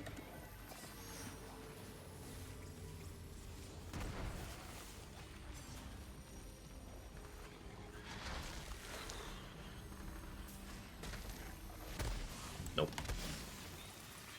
Second too slow. We run it back. I know where I lost time, though.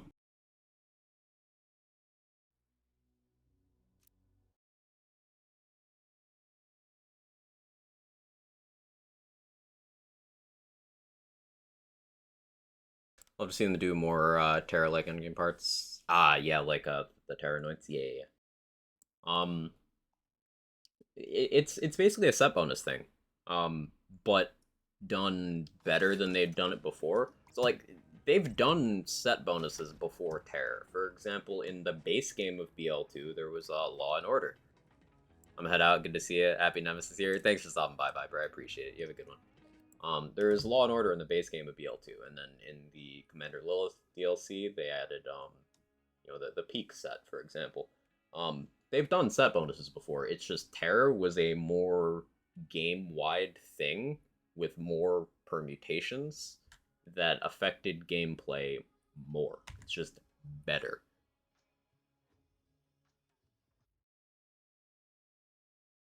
Hey, Brucey. Oh, that's a nice touch, Pup T, putting the So Snowy thing on that. That's sick. Law and Order is what I use in my melee Greek. Love that set, but in a contemporary sense, it's a bit flat. It's a bit flat, but I don't begrudge it that because it was their first stab at that I can, pun intended, that I can think of. So, like, for a first outing, it wasn't disastrous. Thoroughly dislike set bonuses and dedicated items. It does sort of create the situation where, unless those items are good enough to stand on their own, like, peak opener, it's just kind of one item that takes 2 slots, which lowers build diversity. Like, I get that. Like, why not just make it one thing and then let people play around with stuff in another slot? I get that, but it can be done well. Unique effects locked behind set bonuses? I don't necessarily, because it can be done well. For example, Terror, several of the Terror anoints provide you things that you cannot get outside of Terror. Terror anoints, there's a Terror anoint that gives you a flat heal, like 25% heal that increases per Terror level, but even if you only go to 1 Terror, it's still a big heal. There's no anoints that do that. Lifesteal for Sentinel while terrified. Can't get that another way. A reload Nova. Can't get that another way. Unless you're using a specific gun with that, and even then it's weaker. Mean more like Law and Order? Yeah. Okay with them keeping part passive variants to allow some sort of part rerolling to ease farming. Yeah, something like the Mystic in Diablo 3. Or, the entire mod system of Outriders. The quest system from Godfall. There's a bunch of analogs out there that they could, look at. Bottom line is the looter genre has evolved beyond what Borderlands has evolved the looting aspect of it. Like, Borderlands modeled its looting stuff after Diablo 2, for the most part. That's why the first 2 Borderlands games had their Diablo references, why this one has Breath of the Dying as a Diablo 2 reference. The core looting is designed around Diablo 2. But Diablo evolved. Borderlands didn't. Diablo 3 was like, hang on, so if we're going to have all of these different things and people are going to want to use specific stuff, we'll at least give them a way to farm perfect rolls and a way to re-roll the ones they've gotten. Diablo 3, for those who don't know, has a vendor, resource, NPC, whatever you can talk to, that allows you to reroll 1 slot of that item of your choice. It'll still reroll it to something random, but you can spend resources to keep rerolling it into something you want. You can only ever change that slot on that item, but it is hugely impactful.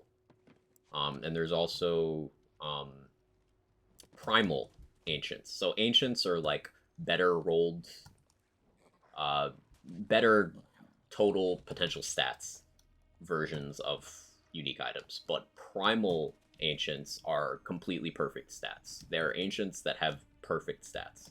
So you can go feasibly get the perfect one. There's nothing like that in this. With primals, it's you have this percentage chance when you get an ancient drop, which is this percentage chance, for it to just have the best possible stats. And it's that clean. There's nothing like that in this. You just... I could go on about this for a while, but yeah. The author is like, let's monetize part variants, and that was so poorly received that they're like, okay, never mind. Real Money Auction House was in D3 for what, 8 months total? No, the Real Money one was only in for like a couple months, and then the in-game currency one was in for like 8 months. Real Money Auction House was cursed. It really was. Like, there were people paying 5 figures for items in Diablo. It was like, what? Why? There was that Echoing Fury that went for how much? Anyone who played at that time remember? This made the rounds in gaming journalism. Basically, someone paid 5 figures of money for a particular role of a mace in that game. Hey, Ultra Christie, how you doing?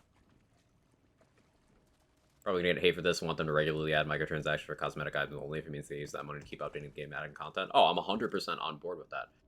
And it's not something that Gearbox has avoided before. Like, if you look at Borderlands 2's DLC in the Steam store or wherever, there's like how many skins that are $2? Those are microtransactions. Like it or not, Borderlands 2 has microtransactions. 16,000, thank you. And then for 3, you have the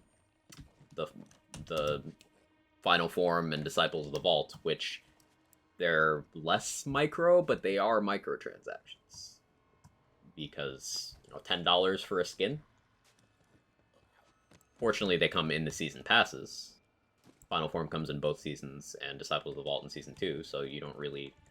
Most people didn't feel the impact of that, but... BL2's micro DLCs skins were a great way to extend the lifespan. Yeah, Headhunters were also microtransaction-ish. I don't necessarily like the concept of that as much, but the thing with Headhunters is they didn't really provide anything unique. Like, the Snowman DLC was, okay, you get a useful item farm, sure. Wham Bam Island gave you a worse version of the Cromerax boss fight. Okay. But other than that, it's just like, whatever. But I don't think being bereft of incentive justifies putting playable content behind that many paywalls. Like, that's another one of my issues with BL2. If you were to, as a new player, want to get all the content the game has to offer, sure, you have the Handsome Collection. But, like, look how many individual paywalls there are. The Handsome Collection is only cheap because the games in question are over 10 years old. Well, one is 9 years old and the other one is going on 11, but you get what I mean.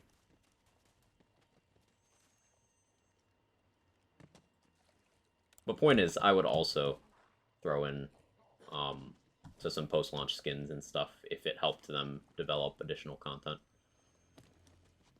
Like, they're gonna get shit for selling anything as post-launch content.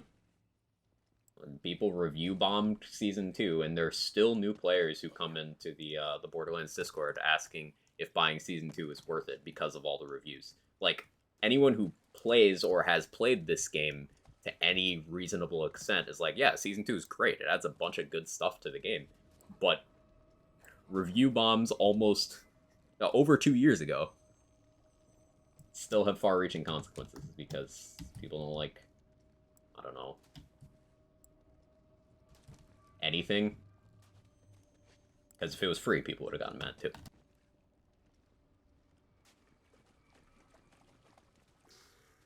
Remember when people got mad specifically because the standalone Dragon Keep thing was free? Remember when they called it a cash grab because it was free?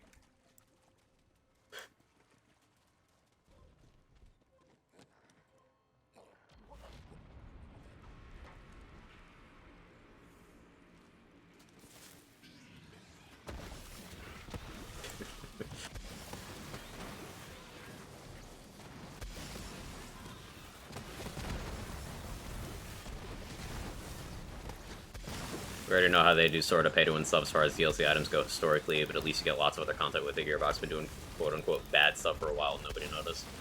Well, that's because they take such a hard line against things people traditionally associate with microtransactions. Things like direct pay-to-win mechanics, emphasis on direct, and loot boxes. Like, Randy is one of the most outspoken studio leads in the industry against loot boxes.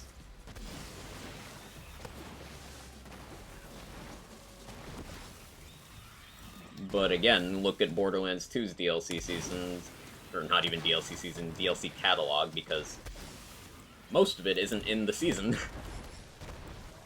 And the only bundle that gets you it is the Hansen collection.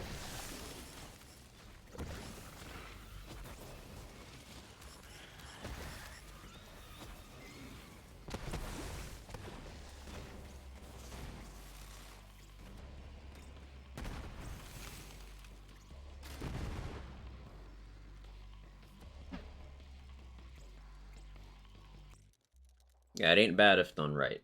Exactly. I'm totally okay with the idea of just paid skins. As long as they're not $10 each.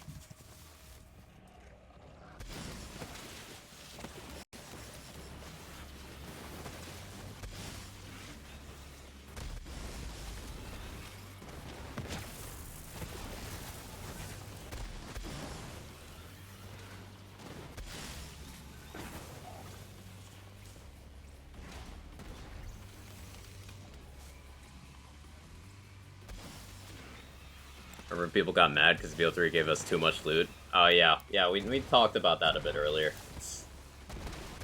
They're just gonna be mad to be mad.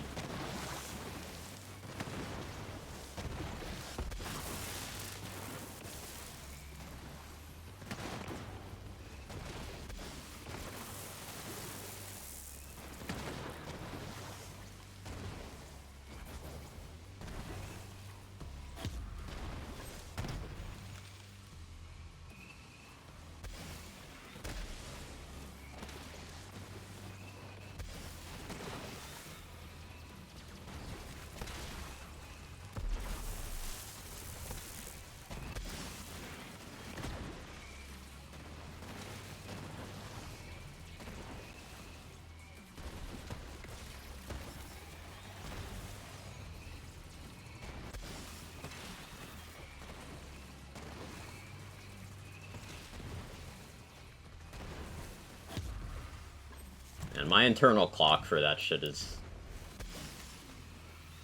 like, why can't I time anything else that well?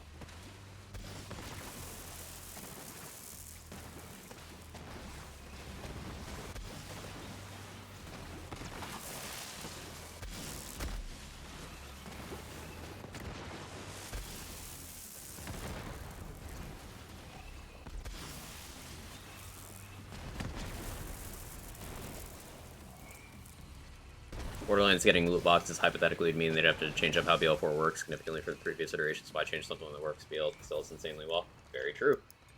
Borderlands sales have only increased over time. No matter how much a bunch of self-identified true fans are like, oh, return to form. BL3 was their best-selling game to that point, and in terms of not Borderlands, but a Lands game, a cousin to Borderlands, Wonderlands sold even better.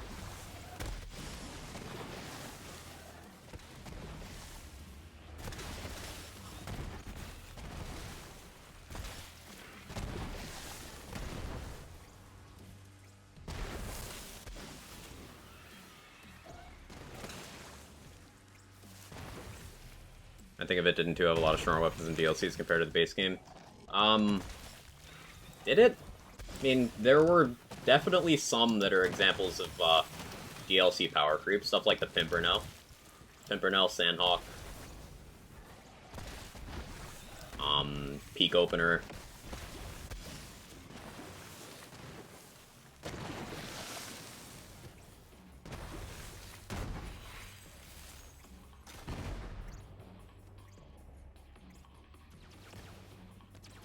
Barely made that.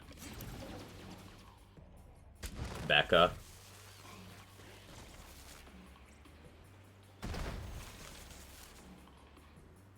Interfacer. Yeah, remember that all Seraphs and Pearls are DLC, so...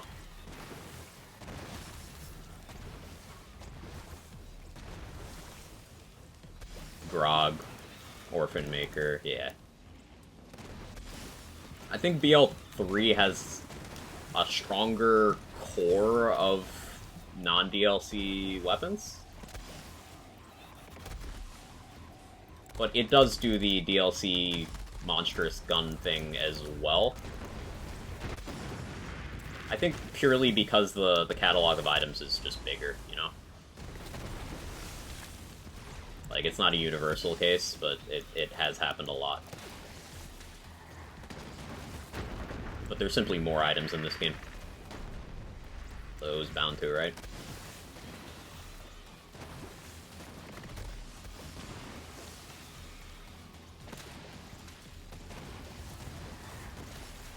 Maker's good, wouldn't call it OP. That's fair. I wouldn't call something like a light show OP either, but relative to the majority of the base game catalog, it does stand, like, above. Well, it did at the time, I should say. It did at the time. Weapons like Light Show and Hellwalker are in this area of balance where they're quite good, especially for casual players. But they're not actually best at anything ever, compared to other things available. So are they OP? No.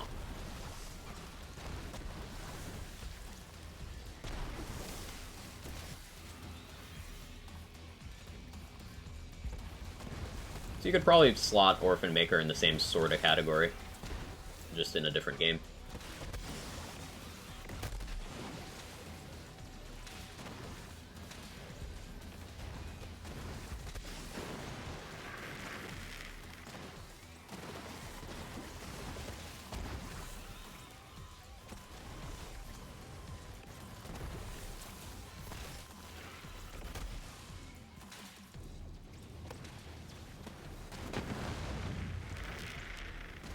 Hope New Year's off to a great start. It is. I hope yours is as well.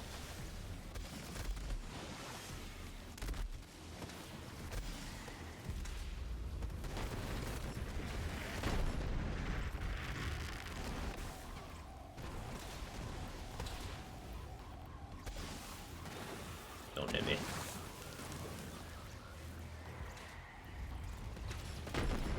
It's a pretty good anathema. 813. I'll take it.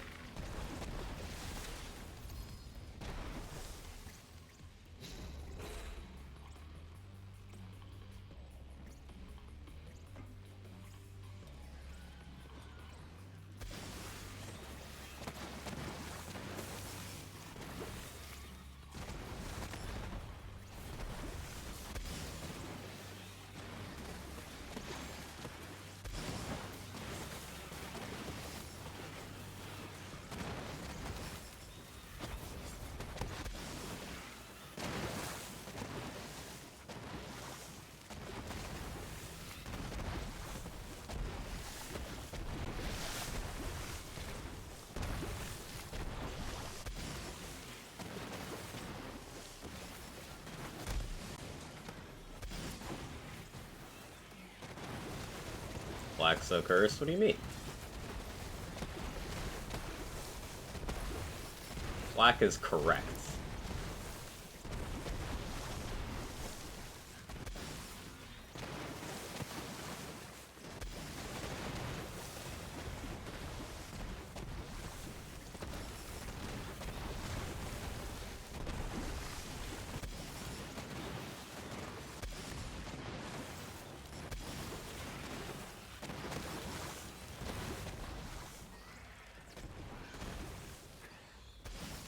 Mismanaged my racks there, lost time to that. Pain.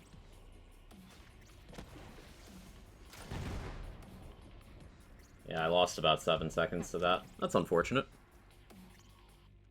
Rough Rider, Interfacer, Twister.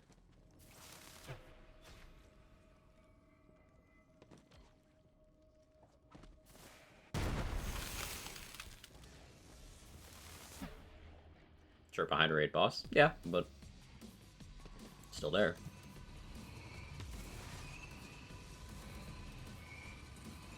You could even say it's behind the raid boss. I don't think that's unfair.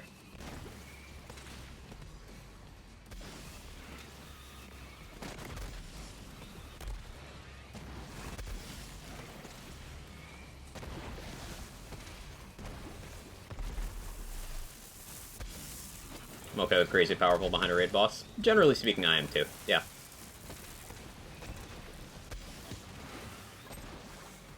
It's not like the interfacer ran roughshod across the, like, entire game. It's just, like, there and good.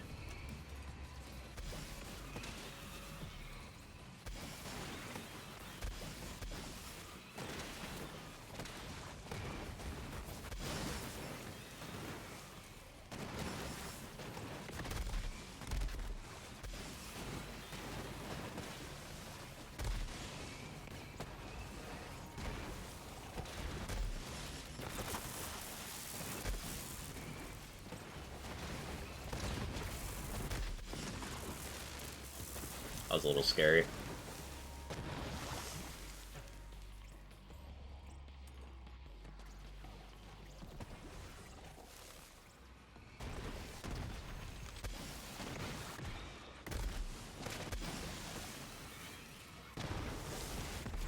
This is a pretty decent pace. Not PB pace, but it's good. We'll see how the time is when I get the lift on in the next room, the jump pad.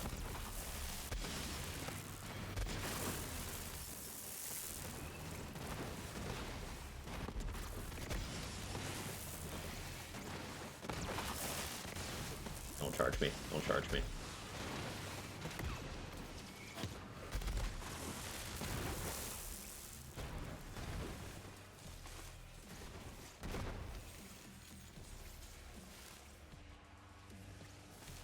Messed up my slide there. It's actually... that matters.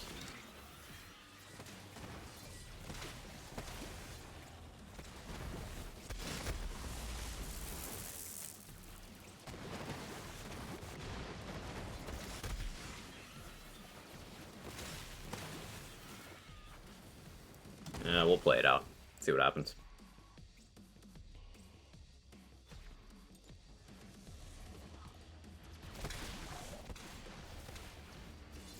I'm gonna do the Scourge version of the opener, rather than the GTD version of the opener here, just so in case I get a good Scourge time, that it's legal for the category. Because I do a thing that we allow for full GTD runs, but not for Scourge runs.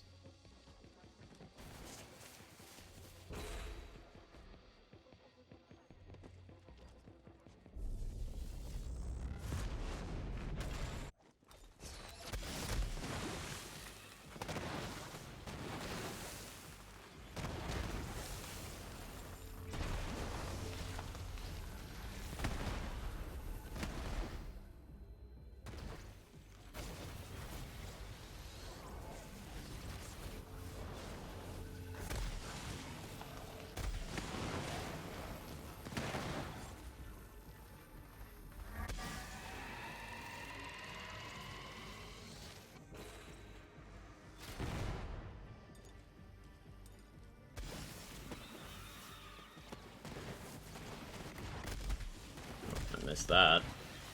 Bad item spawns. Ooh. Need to wait for that to come to me, I guess.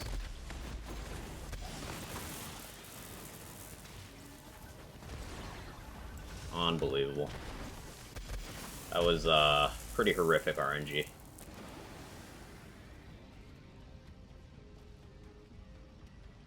And I don't know where the straggler is.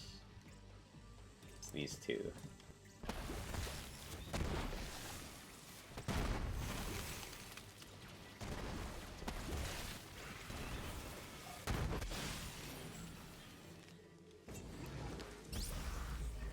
I was still on pace for sub 17, but that's not useful.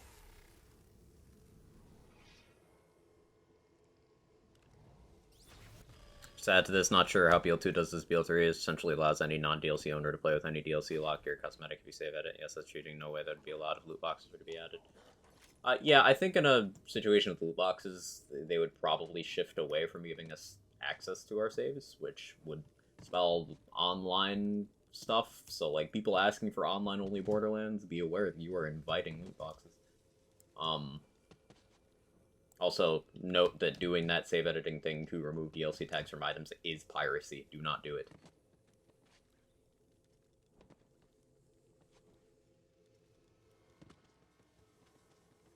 Torg DLC gear that I'm recalling was all pretty reasonable. I can't think of anything that was that crazy from that one, yeah. Hey, Vocal. How goes the speed? It goes. Missed Scourge record by 1 second earlier, but mostly we're just chatting, we're chilling. I'm, practicing a couple new strats and, just going for Scourge times. Just a nice chill day. This is actually my backup stream idea. I was gonna do some modded BL2, but can't quite get the mods working. So, save that for another day.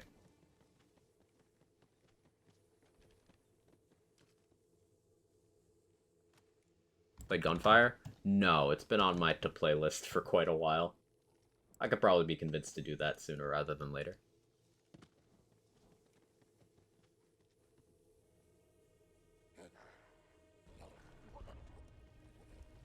Actual loot boxes probably aren't going to be a thing in gaming going forward because of recent laws against them. That's true. Several countries have gone to the lengths to do that.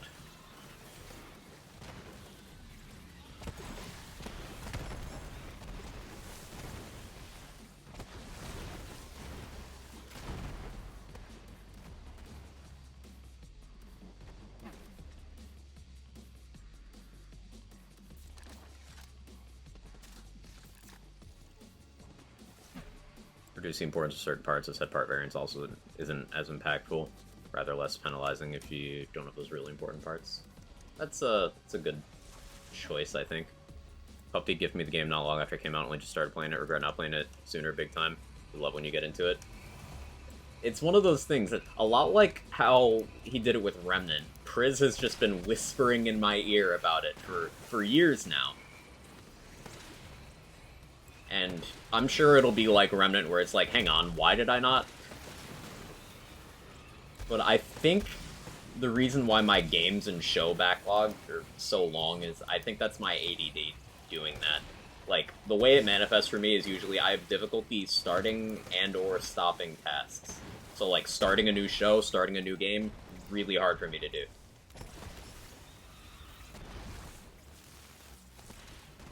Even if I know I'll like it.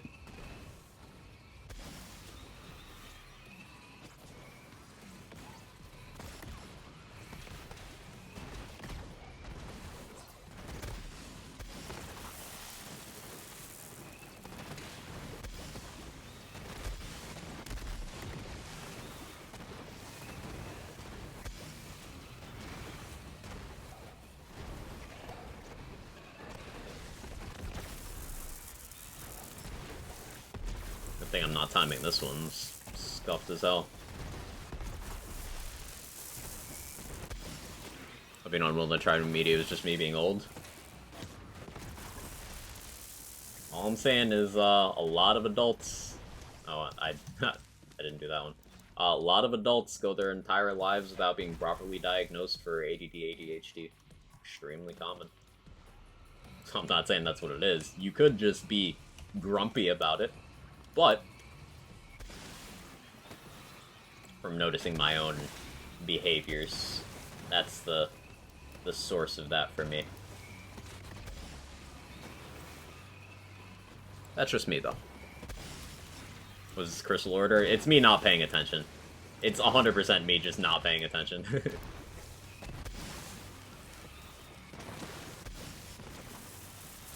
But I don't have the timer running right now, so that's okay.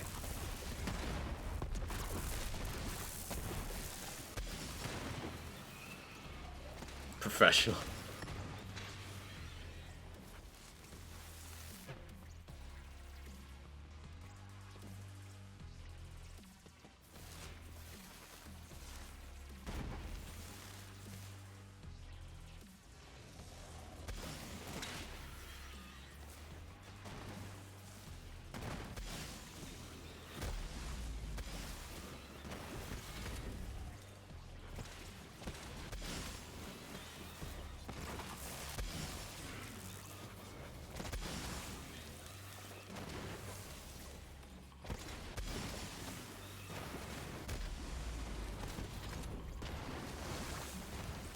That was annoying.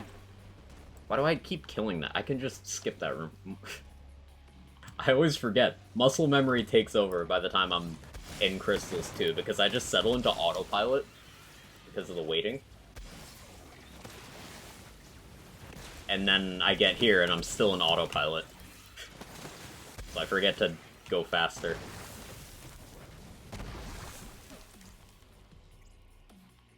Issue with this is that if you play co-op with someone who doesn't have the DLC, they still need to be able to see the effects, how it works, etc. BL3 just adds all DLC gear to everything and just locks them from using it, then they have to introduce a system to prevent save editing completely or go online only or whatever, and still be a big change. Yeah.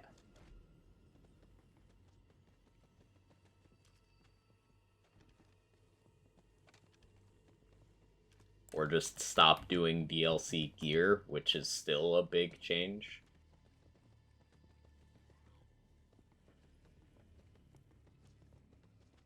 Like, there's some gear that they've done in some of the games where it's not actually DLC gear, but it may as well be.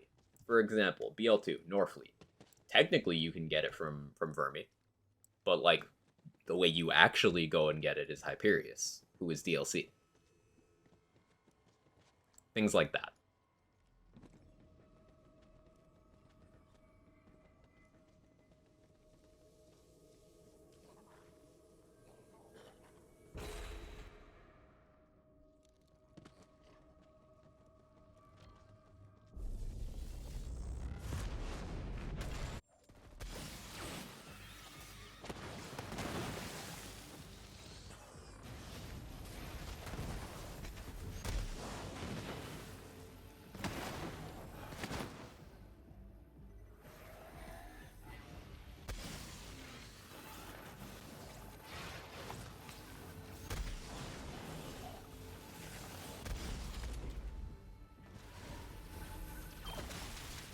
How did I fuck that up so bad? Ugh. Lost 4 seconds to that.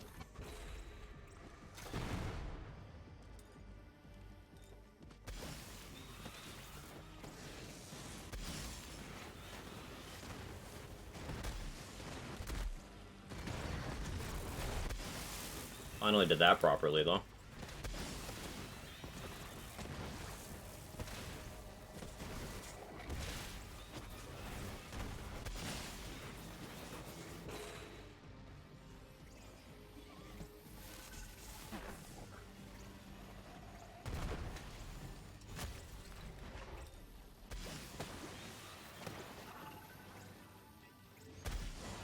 I have a hard time seeing Borderlands DLC without new gear. Yeah, it doesn't quite fit what we're used to, does it?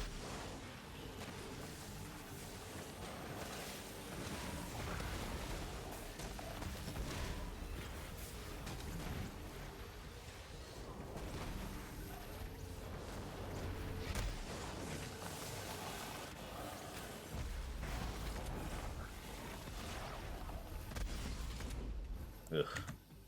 Yeah, this run's bad.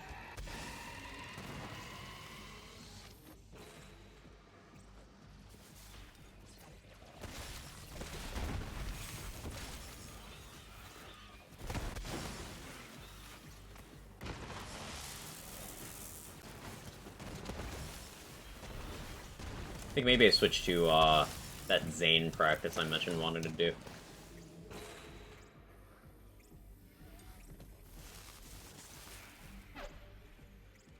Because I want to practice Hustler Eraser Zane here.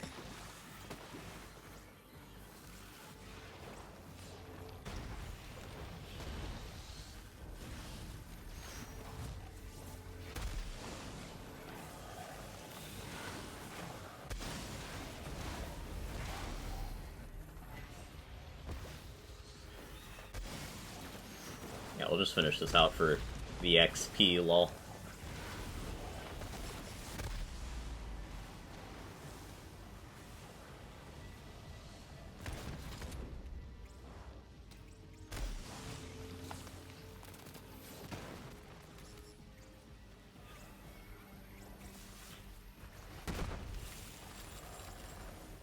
This would be like 312. Which again is a good run, but it's not the Reki.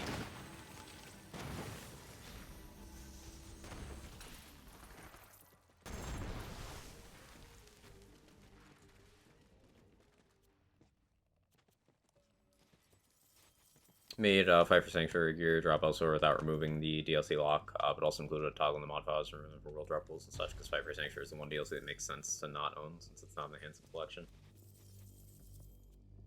Still very odd that it hasn't been added to the Handsome collection since. I mean, likely answer is they just forgot.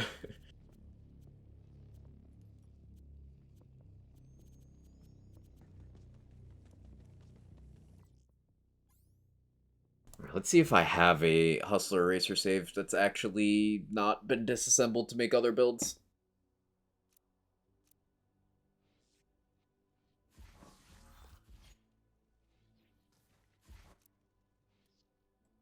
It'll be this one, if any. Also, I don't know if I've updated my creamer properly.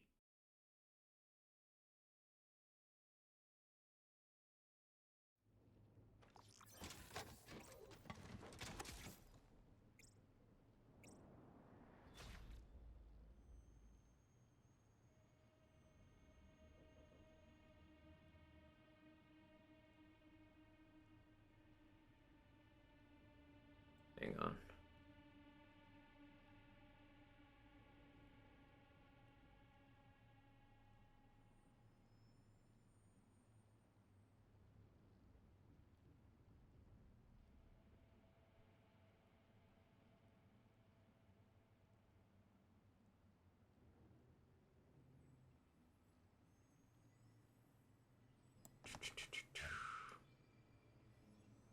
I feel like recently in Discord, code for creamer was there.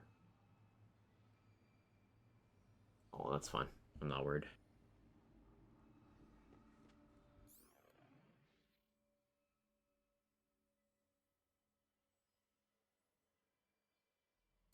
Yeah, I'm not worried about it. I was running Wish because I like the Wish. Lemon might have updated codes. Let me check.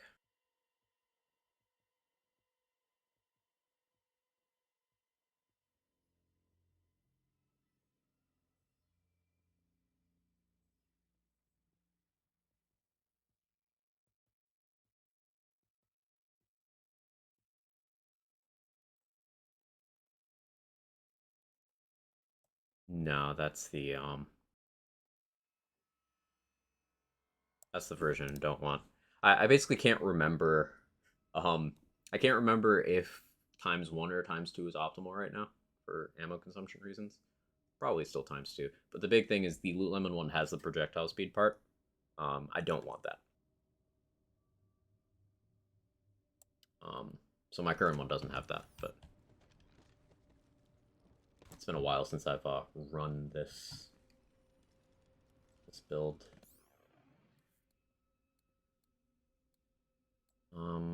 I should use kick charger here.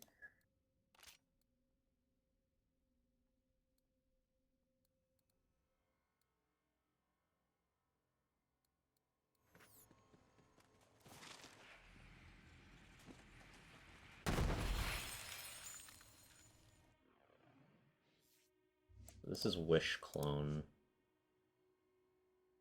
Oh yeah. Alright.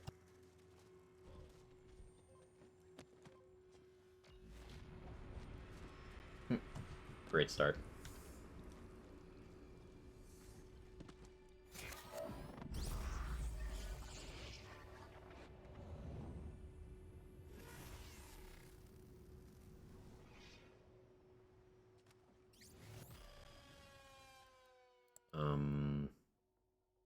I guess I run the Vic Rush here because there's better movement speed.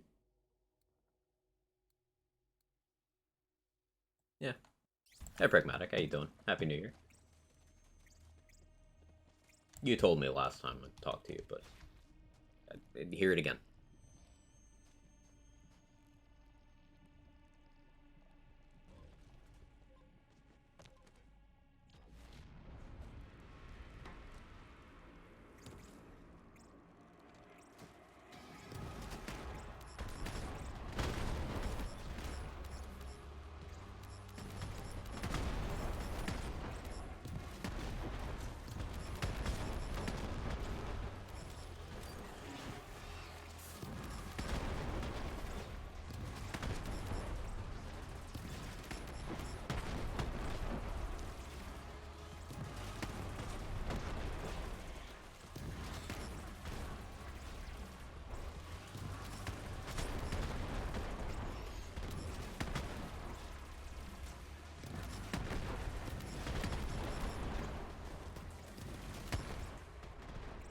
Oh yeah, I'm on M10. Huh.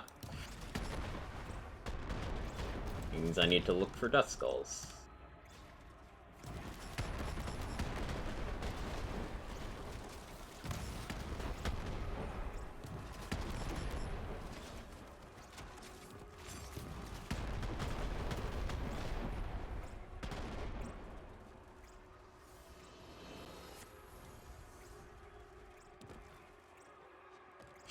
A little too fast. A little faster than what I'm used to.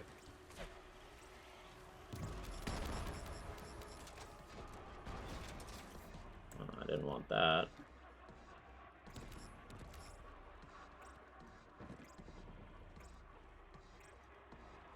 I missed that slide because I'm too fast. Ah! Going to Zane is so weird. Guess who got the flu? Oh, I'm sorry, Moo.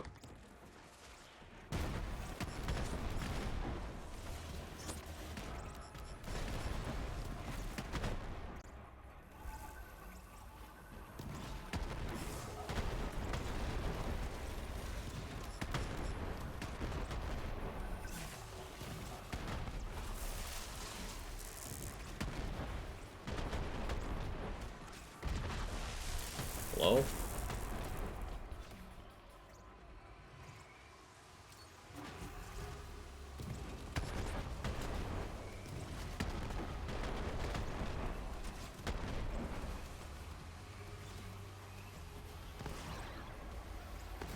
I didn't expect for that to happen. Huh. Alright, that's fine. That's fine.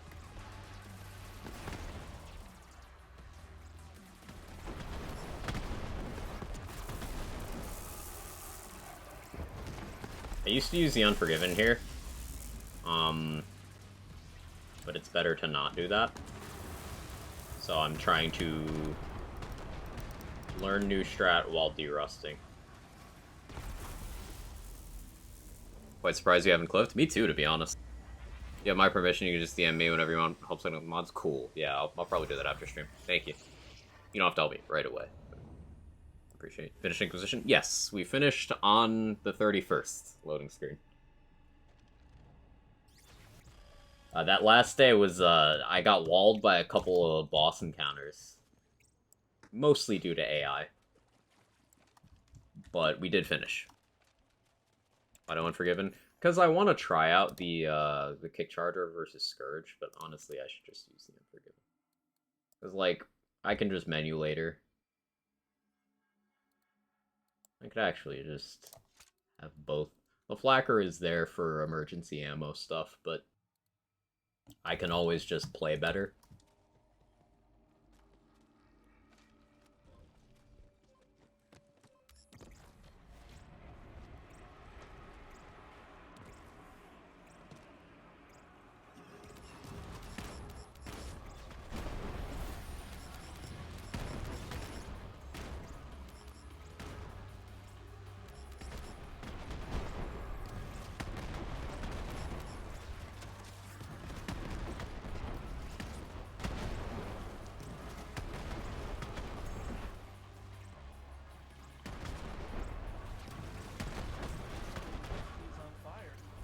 Hey, Piker, thank you so much for the 18 months. Really appreciate it. Thank you.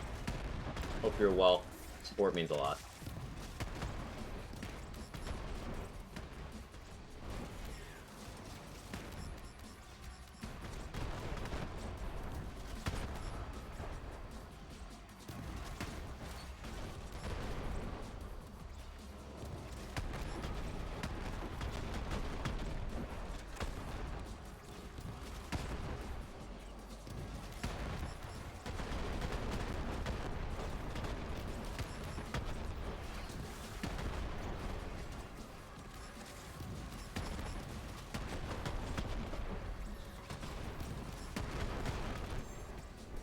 So it's worth noting that that was an exceptionally bad room 1 by Zane standards, but look at where it is compared to my average flak ones.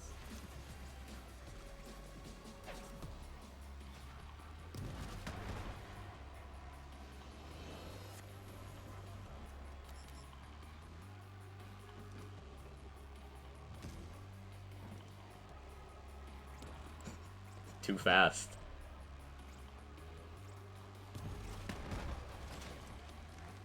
Also, is this Speed Demon?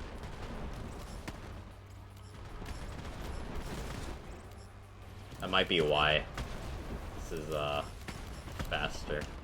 That's Speed Demon? Okay, yeah. I was doing this for funsies. So yeah, this wouldn't be time trials legal regardless, but... that means I can do fun stuff. Not that time trials isn't fun.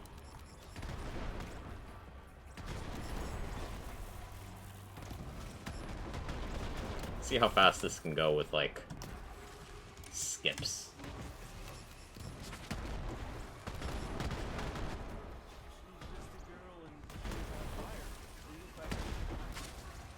Hey, boom. Why don't you launch some of those explosions my way, Quaddy Cakes, Quag Chad, Quag Chad, Quag Chad.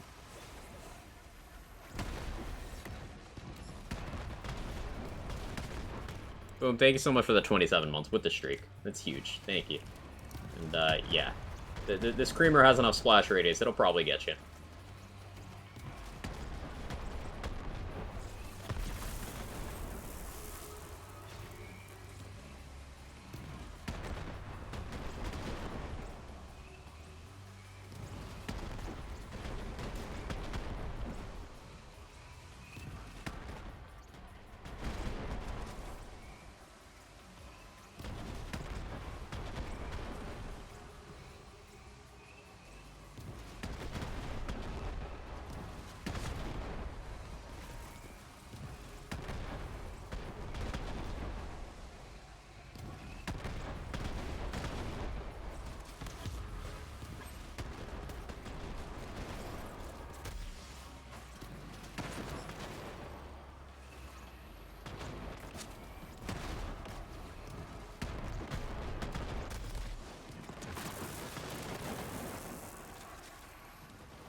Ouch.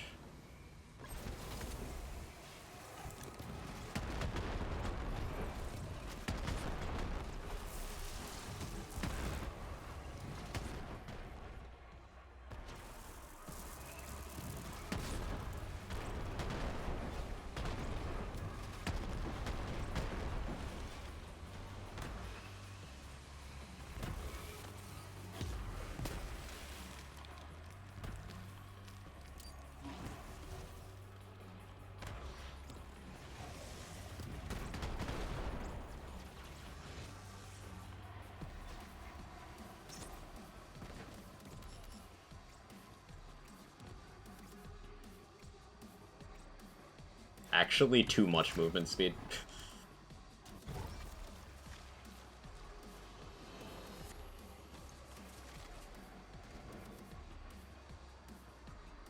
So just those two skips saved, like, 30 seconds, by the way. That's why we don't allow that time trials.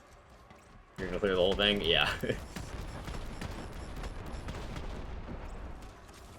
Oh, come on, Hustler RNG. Really?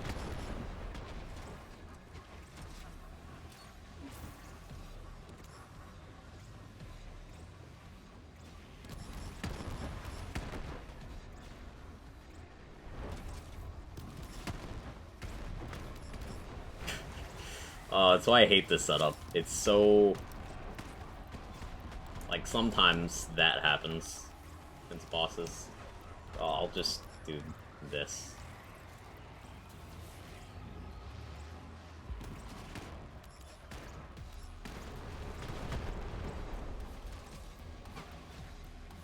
It's more consistent doing jumps and shooting the way back. Yeah, that's what I normally do.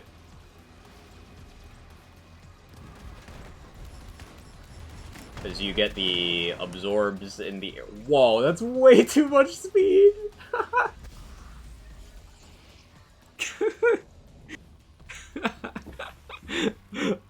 I guess you can't do that with Speed Demon. That's fantastic. Yeah, you cannot do that with Speed Demon. You just fly off into the sunset. That was a hardcore cliff. Yeah, no recovery from that. I ain't even mad. It was too funny.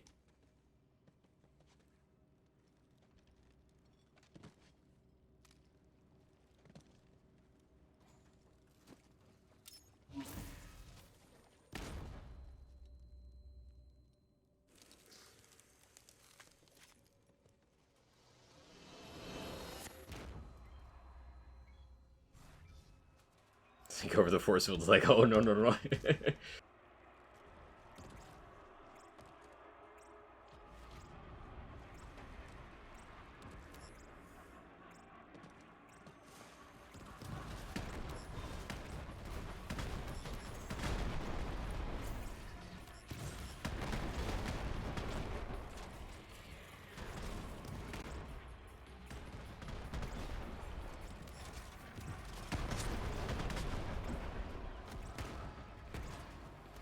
bad lineups. I'm hitting all the bad lineups. Shows you how often I play this. I do have somewhere recorded on one of my drives what qualifies as a third place time on the Zane board. Just, I don't care.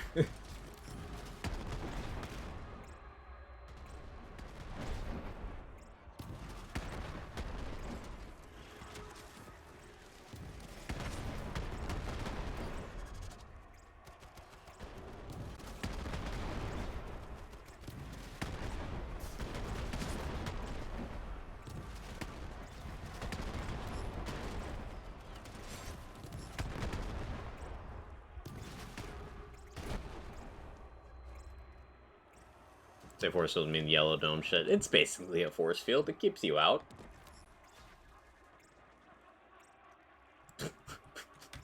Well, we learned something there. I need to jump from farther to the right. Oh, you're gonna be on it with the cliffs, huh? Oh no.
No!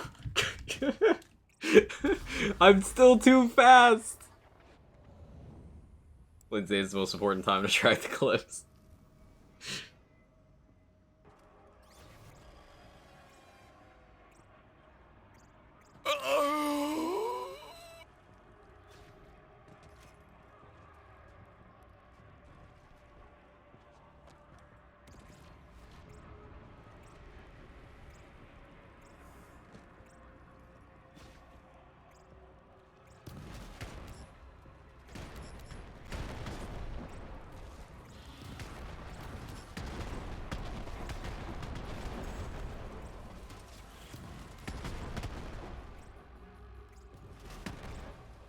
Skip over the entire map. You can, with Speed Demon, you can jump from that spinning rock directly to Crystals 1, and it's hilarious.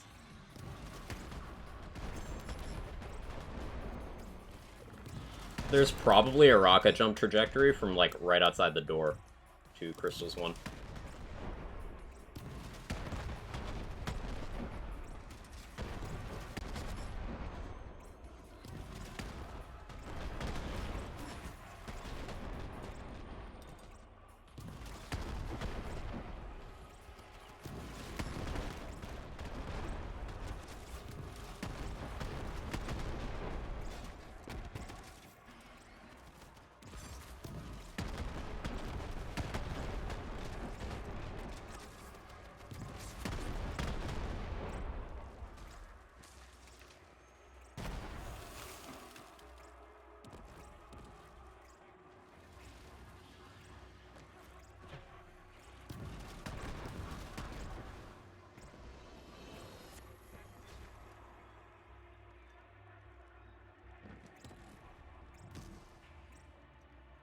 Oh, okay, I guess I'll do that.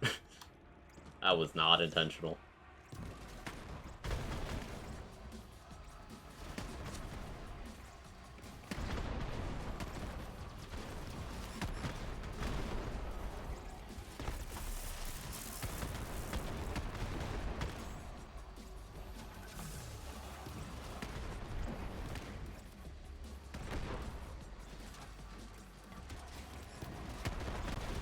The single straggler issue.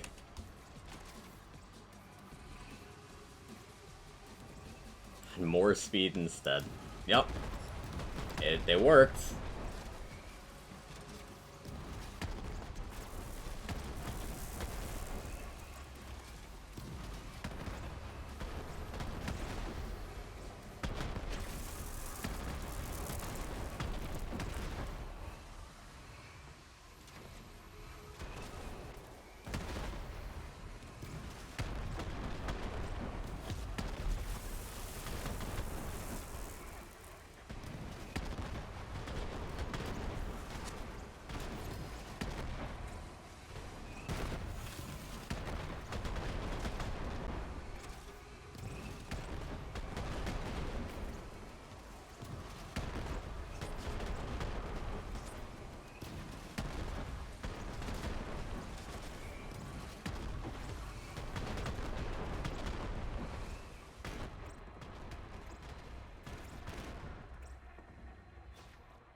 Oop, too much speed.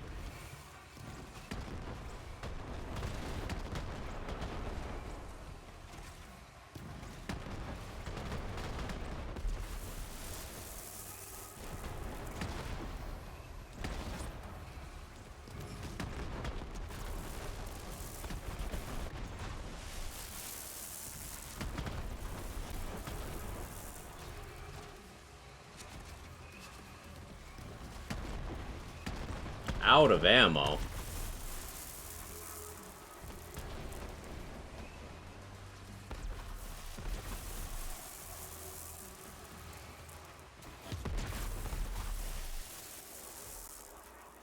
Any ammo? Okay, there's a little bit.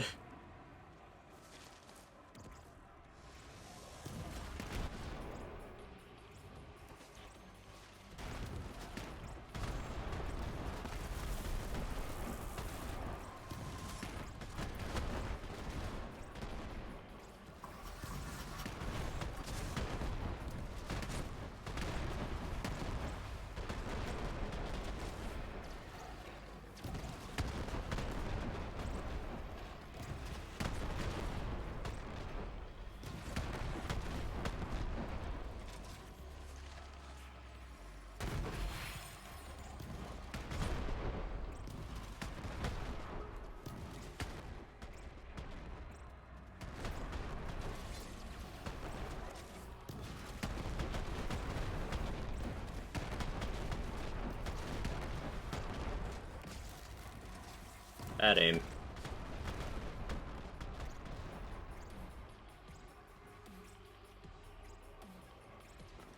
Really? Cannot believe I did that. I slid too late.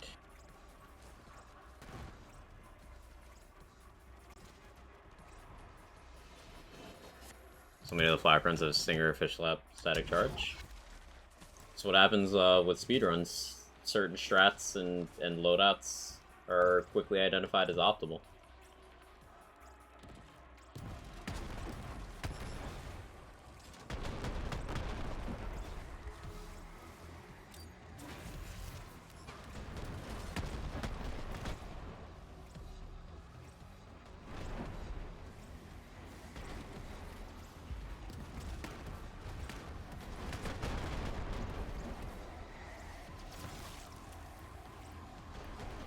And jumping off him sad.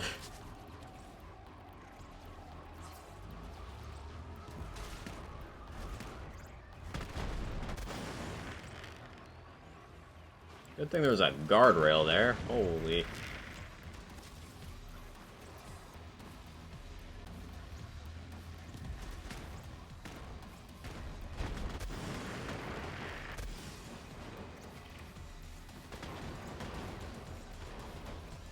interested in Zane enough.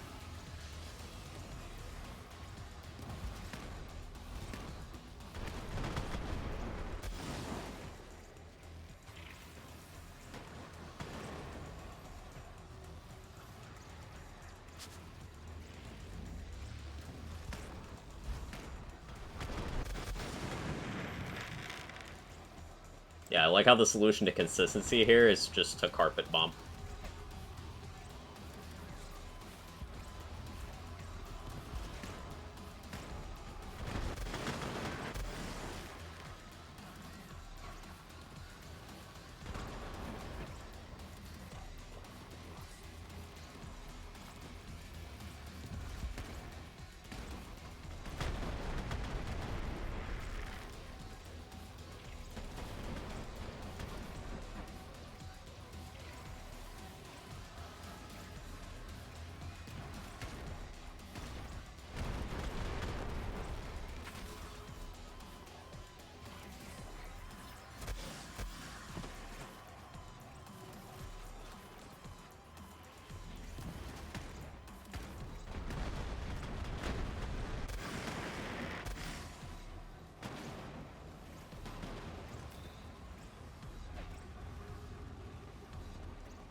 $830. It's not terrible.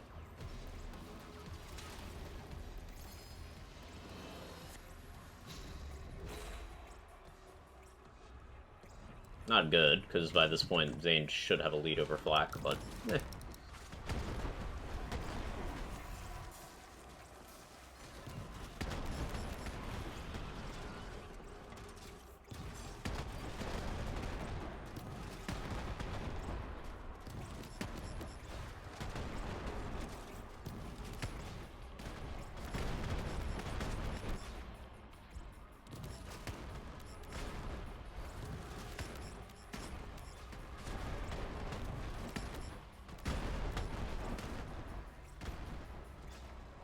Forgot shooting uphill is really good here because of the way the creamer splits work.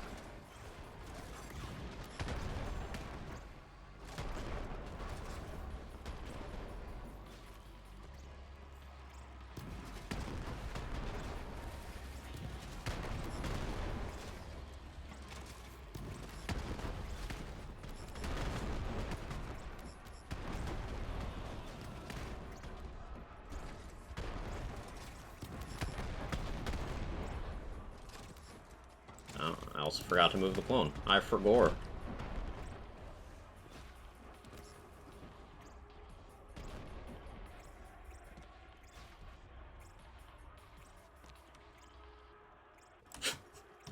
We won't talk about that. I should honestly just do that. we won't talk about that.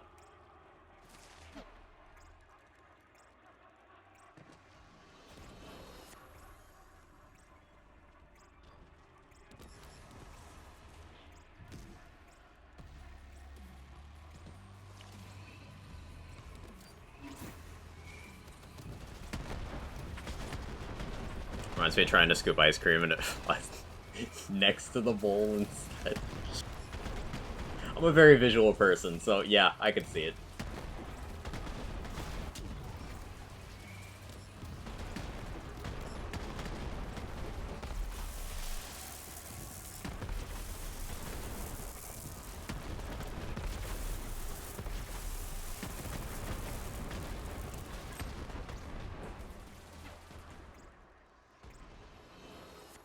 Happens every time. See, they don't know the struggle, Pupty. They don't know what it's like for those of us who have hands that don't work. I don't even use an ice cream scoop. I use a serving spoon because it's easier on my hand joints. There's a life hack for you.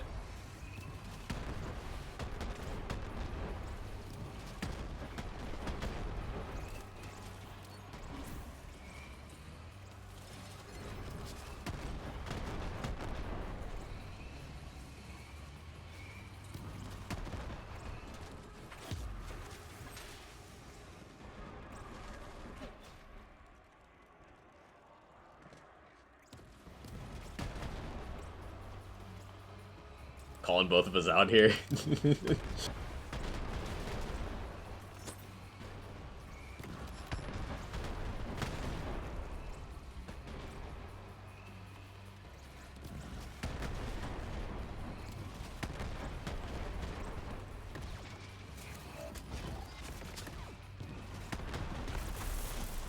It's so weird that sometimes you have baby groundbreakers on Hustler Racer. Like, that was a 36 mil groundbreaker? Explain that one.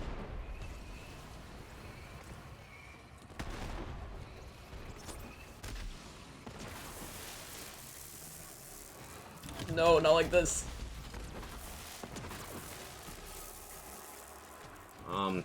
Ammo? There's ammo.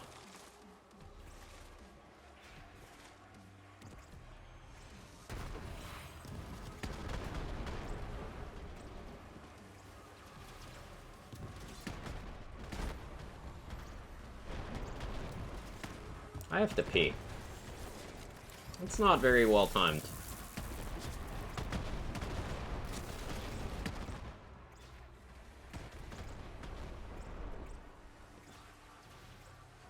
Home stuff.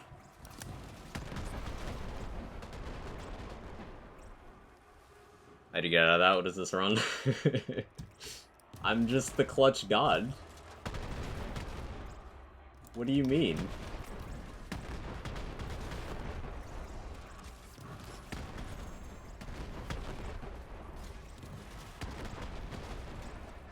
I'm him.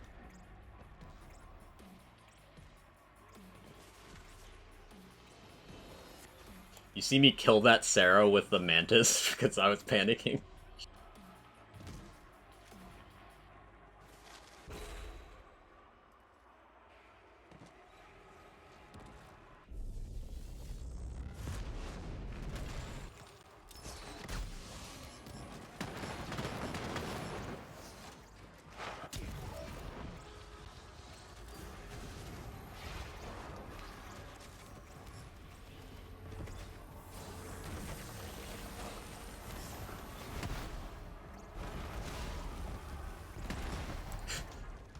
I got it eventually.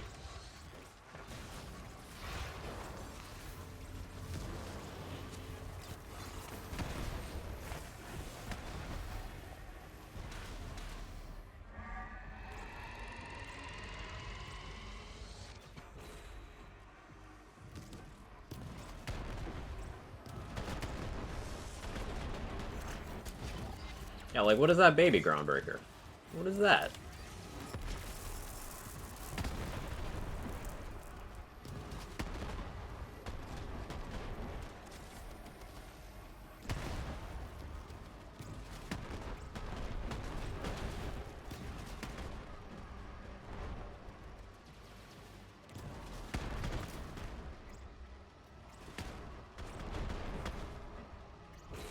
Insane bad. True.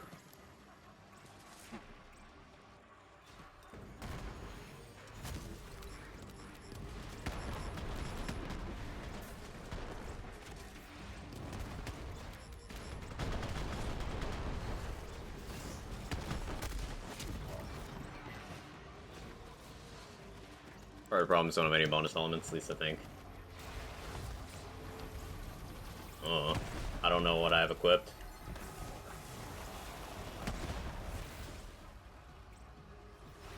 I don't think I have bonus elements either. I might have one on my grenade slot, but that would be the extent, if I even do.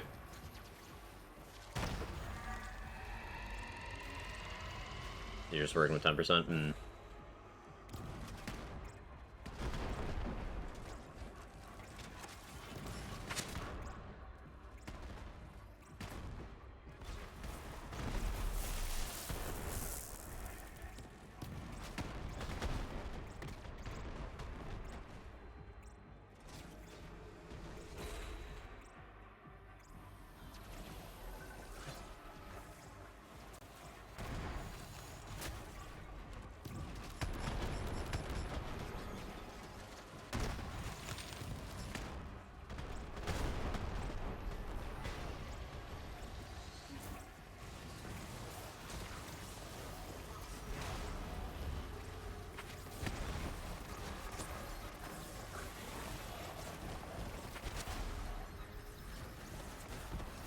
Come on, stop body blocking the mantis.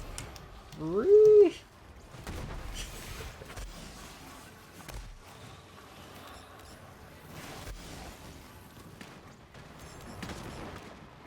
You think Quag Game is limited to guns?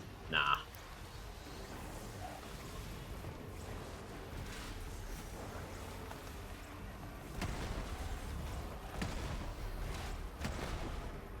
Still sub 18, which is just kind of funny. So, like, this is an extremely scuffed Zane run.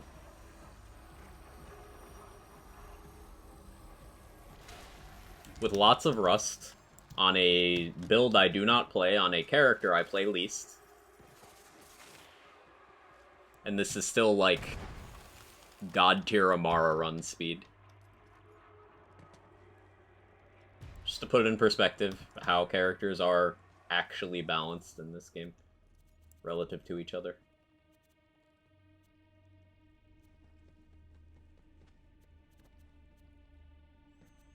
For some reason, there's a lot of people, at least in 2022, who still ran around playing up Amara and down playing Zane, and that had no good consequences on game balance. Lol.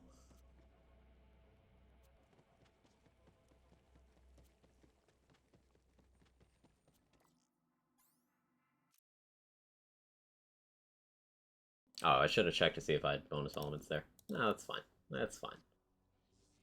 Boost, you actually have a Groundbreaker? I'll check.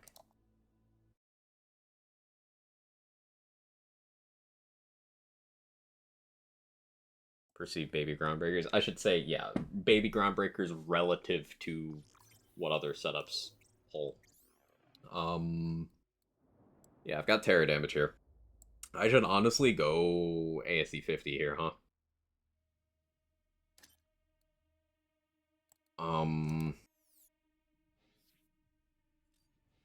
Is that a Vic Rush? Yeah.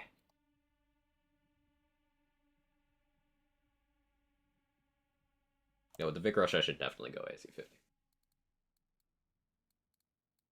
Which means I don't really need Terror at all.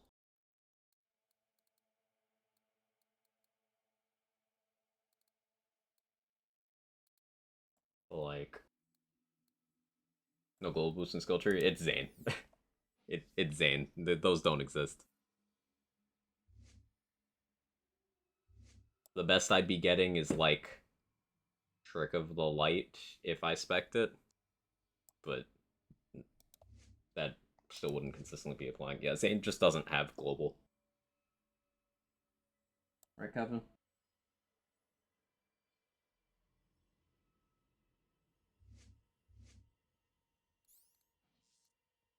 So I didn't end up using the kick charger. I could run this then. How far do I even rocket jump on this?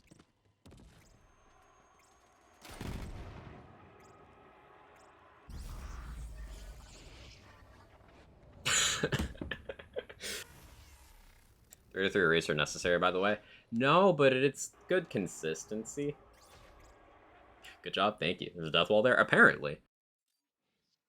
And, like, if I took out some eraser points, then what would I even be getting? I don't really need more good misfortune. I'm good in this tree entirely. I'd be getting sheer will, which doesn't... The second part of sheer will doesn't apply to Mantis.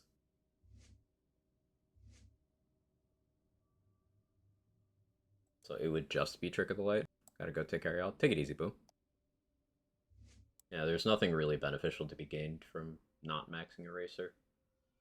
It'd be between Adrenaline, Sheer Will, Trick of the Light, all of which have downsides, whereas getting more damage just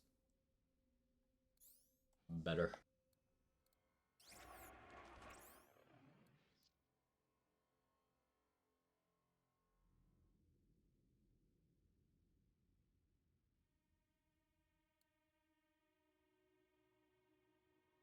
I guess OGT on the grenade and then AC Cryo on the shield would be, like, fine here.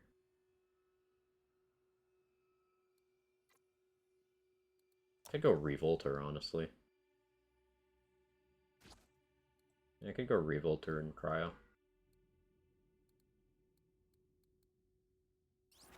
If your V1's being double dipped, maybe keeping terror damage is better.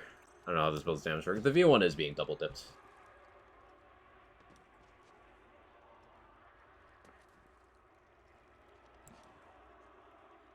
But I do think that having bonus elements will result in me leaving fewer stragglers, and it'll give me more Groundbreaker consistency. Because I can always just Ground Slam Groundbreaker. It's probably worth experimenting. Yeah. Just see what happens. Revolter will kill you? It won't.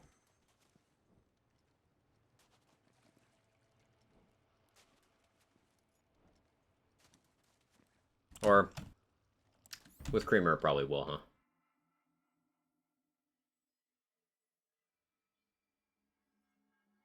Yeah, with Creamer it will. With, like, this it wouldn't. There's the thing where certain projectiles do not apply dots from the Revolter. I forget Bratu explained it. I'm sure you guys know as well, but for the benefit of everyone else, some projectiles cannot dot you with a Revolter, plumage being one of them.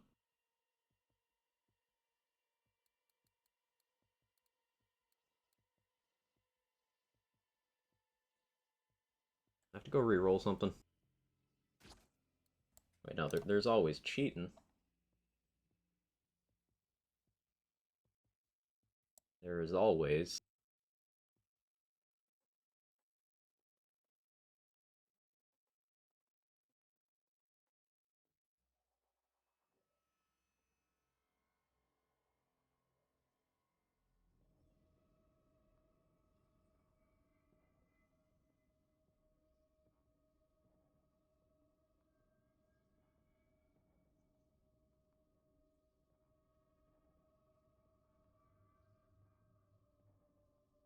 Might explain why I didn't have as much success with Revolter on Mara.com. I'm not sure if I knew that. Yeah, so it's, I think it's something to the effect of projectile heavy does not dot you with Revolter. So that is definitely Plumage Ruby's Wrath. Couple other noteworthy guns. Can't recall them all off the top of my head. But predominantly certain kinds of launchers.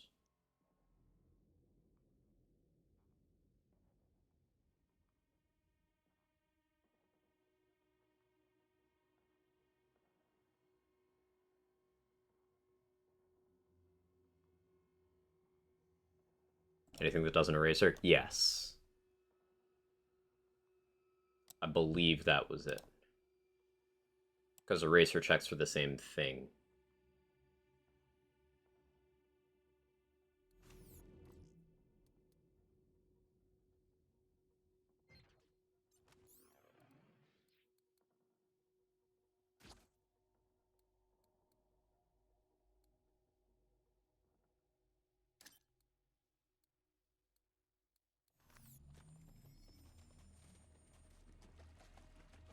Light projectile, which almost everything uses. Yeah, so the other kind does not eraser, but it also doesn't dot you.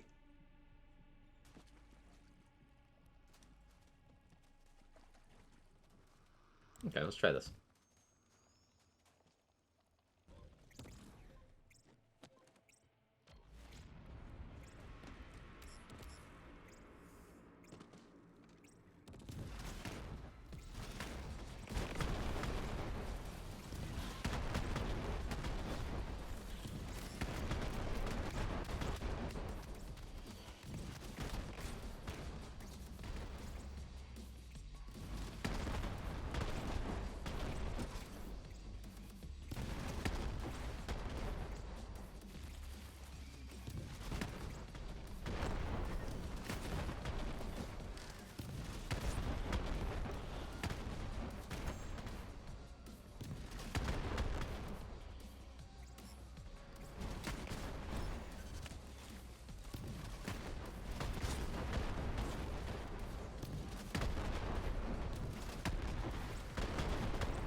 That felt good.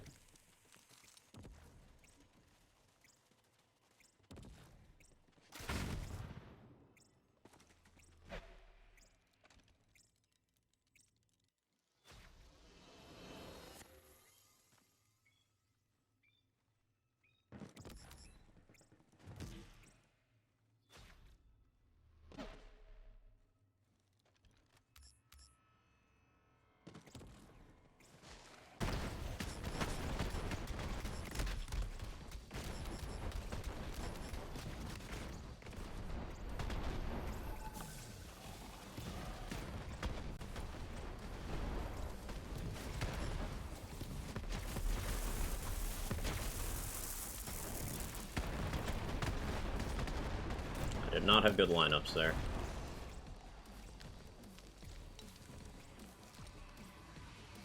Body blocked by a corpse. Literally body blocked. Amazing.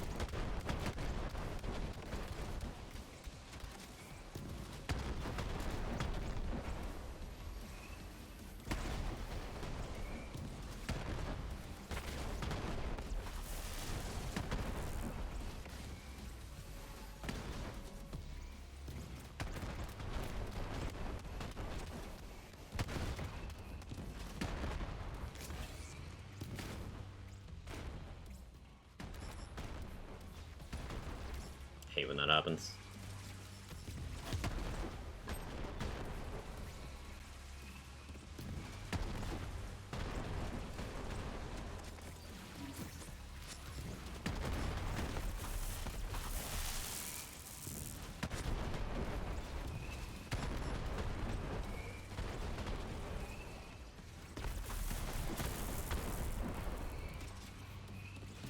Favorite is when a Vonda jumps towards me, gets killed midair by an indiscriminate, and his body crosses my face, and I splash myself. It's toxic. Very toxic of the game.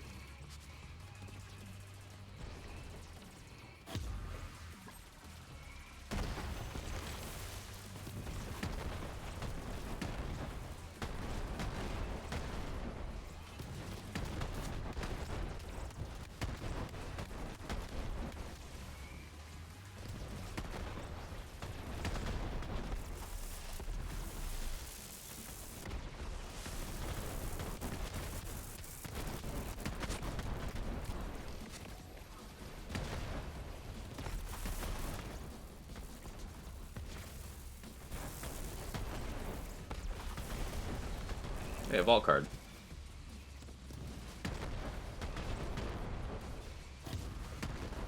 Post-mortem point.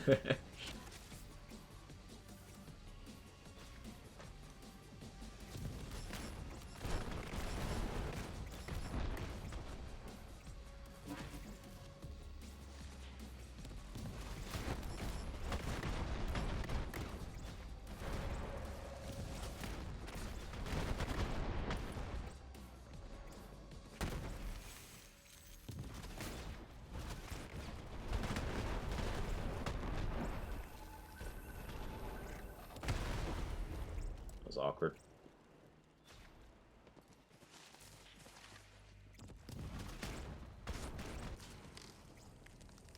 My clone swap is being very...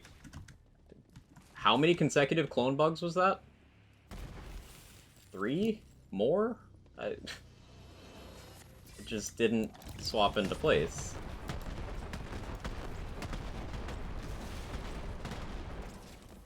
And this game would be so much better if they hadn't just broken half of the action skills, more than half of the action skills, in the crossplay patch and never fixed it.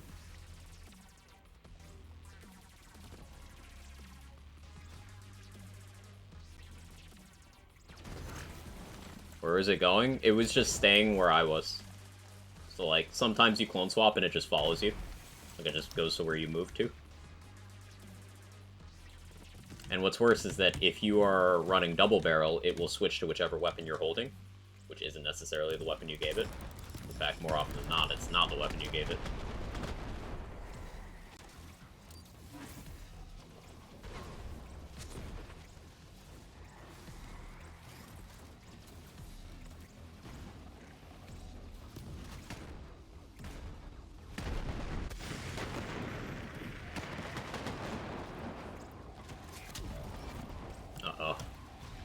Don't move.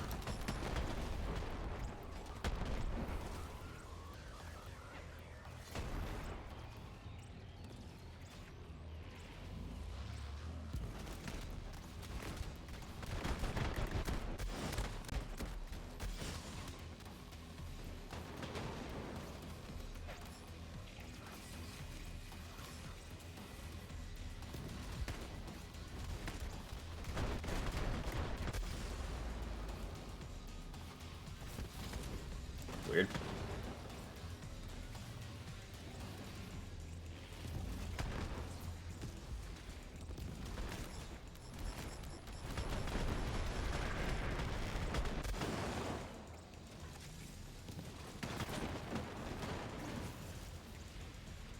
Digiclone max range separation anxiety.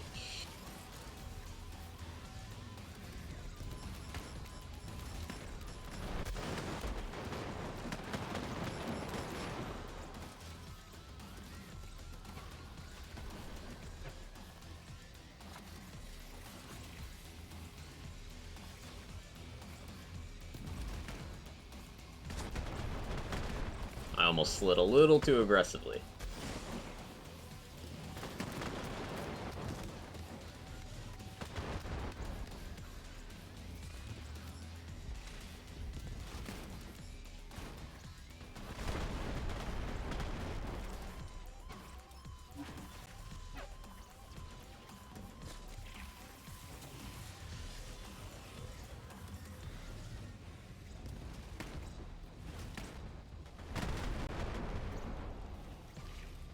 Like what might be the max range seems to be set to 50 meters. Sometimes it happens like in what has to be inside of 50 meters.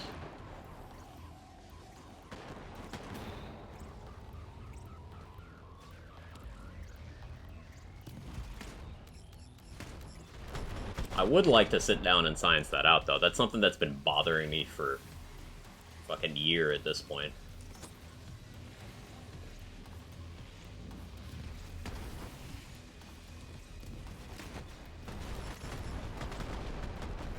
Pretty trash run thus far. Which gun has a ruler printed on it?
So annoying.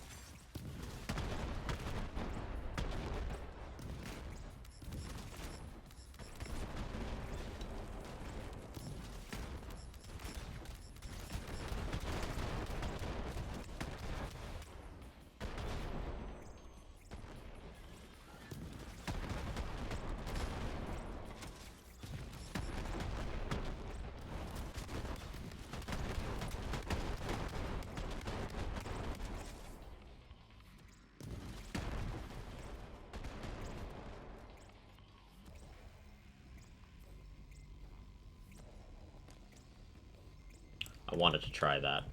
Kinda works. Kinda. Yo, hello? There we go. Console, you can turn on screen coordinates. Ooh.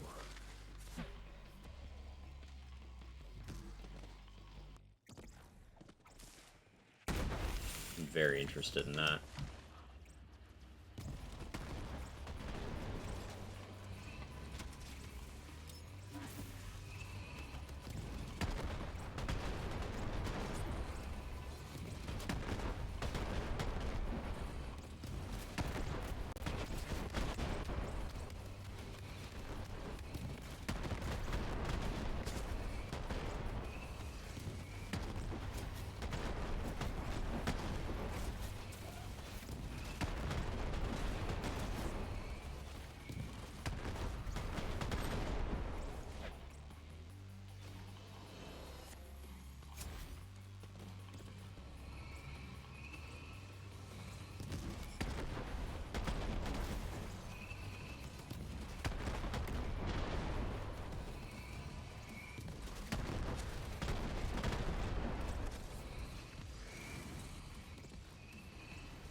Oh.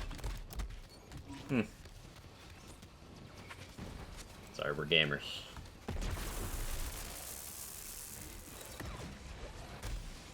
I'm not a gamer. But my absorb shield's a gamer.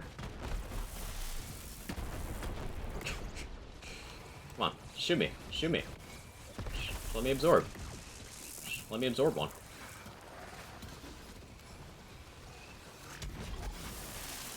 Let me absorb one. Okay, there's ammo.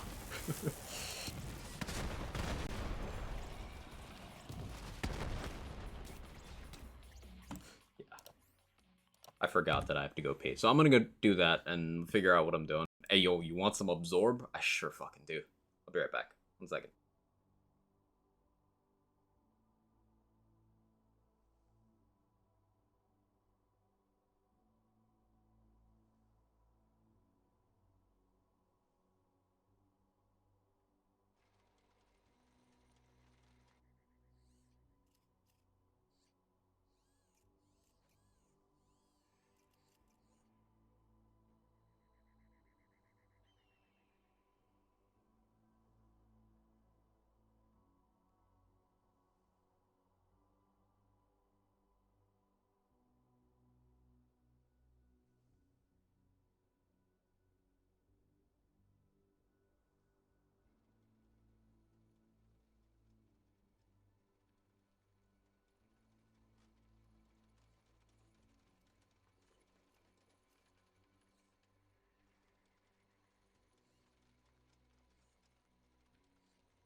Okay, be back.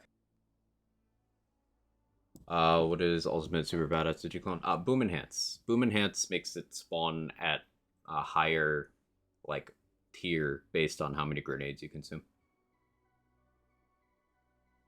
Each version is 5% taller than the previous one. I didn't know it was actually taller. That's cool.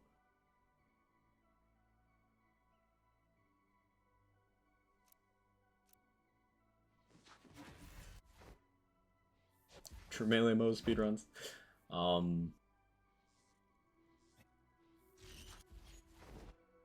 Remote Ranger. We speedrun with this. Or if you're running your driver Amara. This one? The Pestilence one?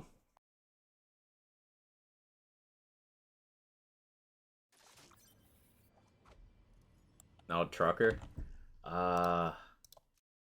Do I have that one like well put together? Let me look. Trucker Amara. I might have to remake it.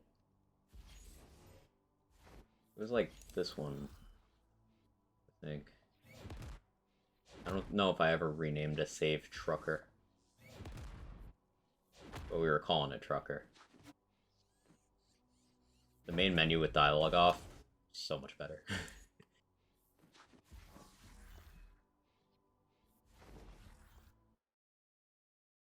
Monkasteer. We'll keep checking.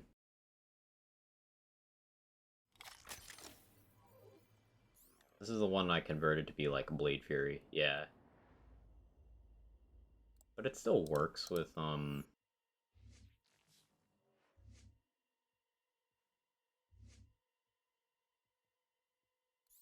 Radical, probably. Suppose we'll find out, won't we?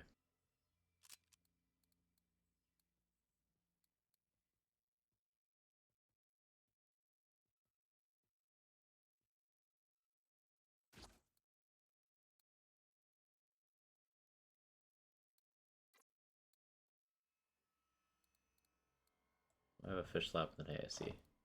Probably not. It's fine.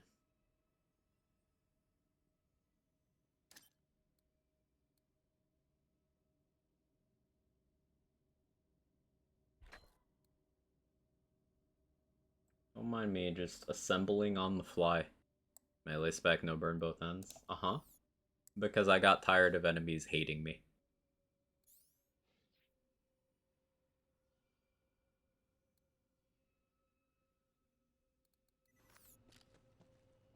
Understandable.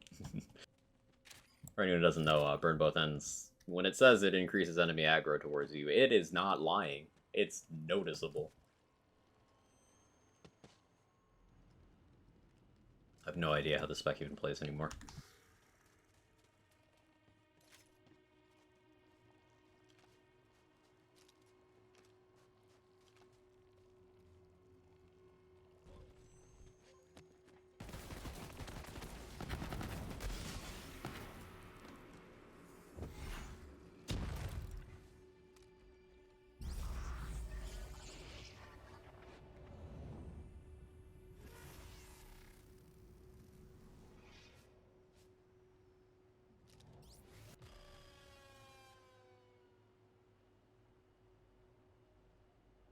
So, like, you guys can still see me and everything, right? 'Cause my ad manager is, in my stream thing. There might be something going on with Twitch's end. So my stream manager is completely fucked right now. Yeah, the Twitch website is completely fucked for me at the moment.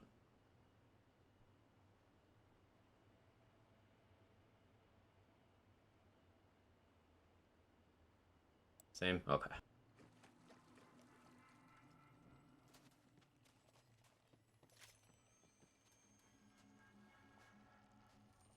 New Year's, same Twitch. Didn't this happen at the beginning of 2022 as well? Like, on the same day?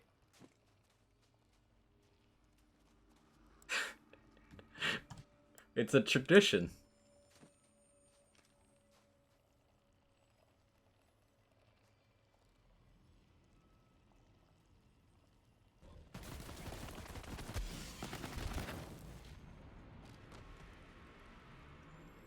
Oh, we'll have to add like 3 seconds to that timer, but...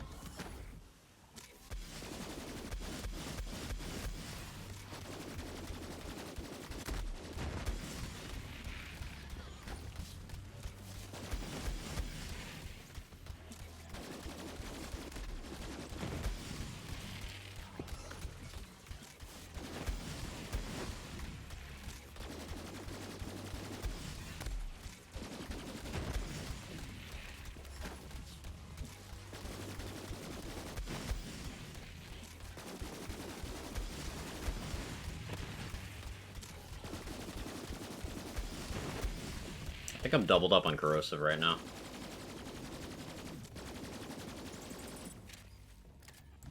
Which is unintentional. Yeah, actually, let me... Yeah, I'm doubled up on corrosive. Do I have one with fire? I do.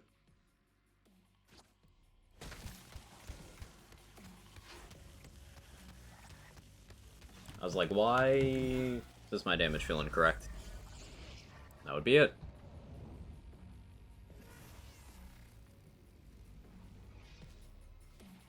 Let me check Twitter, see if anyone is talking about that. Oh, yeah, trending, hashtag Twitch streamers.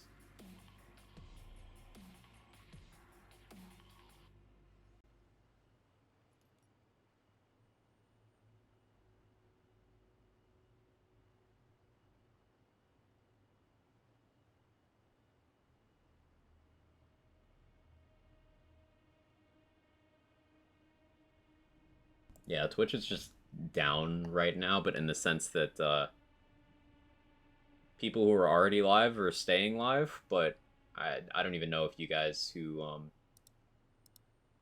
are still able to see me can send messages properly. Because, yeah, but it's not letting new people in. And apparently you can type in the address of a stream you want to see, and you'll be able to see it, but you can't use the chat. So, yeah, thanks, Twitch.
rough start anyway. Still alive, T-Dog. Yeah, I don't think I can even moderate my own channel right now. I can't run ads right now. I am not being counted as a moderator in my own channel.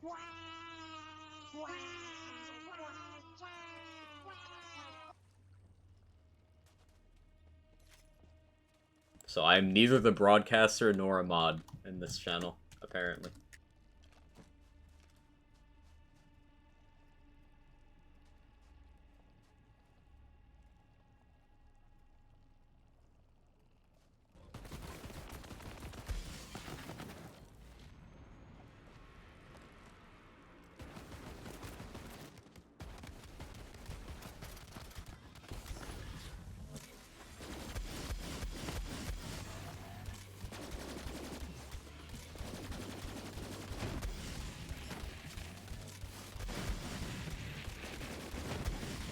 It's gonna take me a while to relearn how to do this on a gun build, because I don't do that.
Hoping that would solve that problem, but it didn't. Played up. Reacclimating. I think I really should be using a fish here.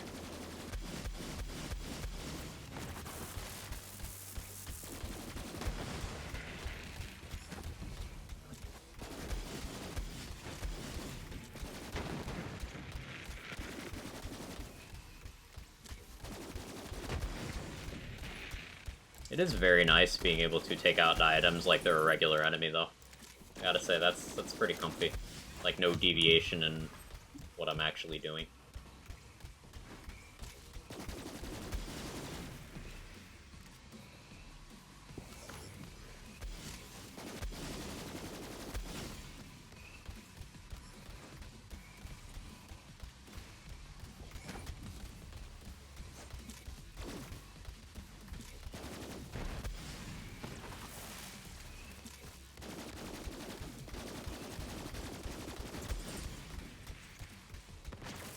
Common free radical W. Oh, why'd you have to jump in? It was almost good. I am still like 40 seconds behind what I'm used to in this section, though.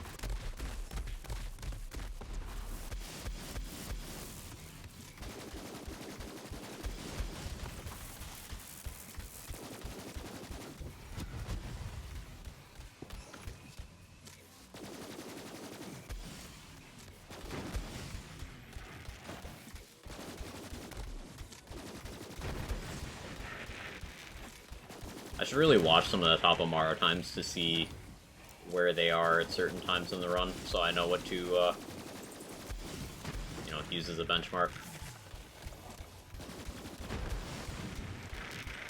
Because I have no frame of reference except for other characters. My own run on the board, if it's even still there, was done so long ago that GTD hadn't been nearly as optimized. Common balanced shock weapon test. Hey, fair. Yeah, Twitch is fucked.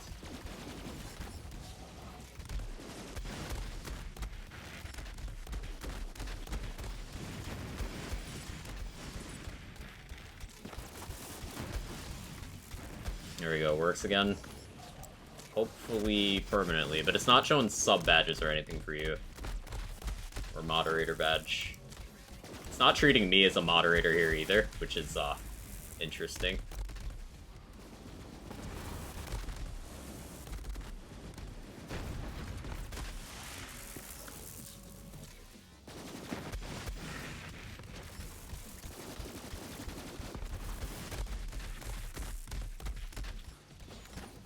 It's times like this I specifically and especially get worried about things like the waves of bots that Twitch has done very little to address.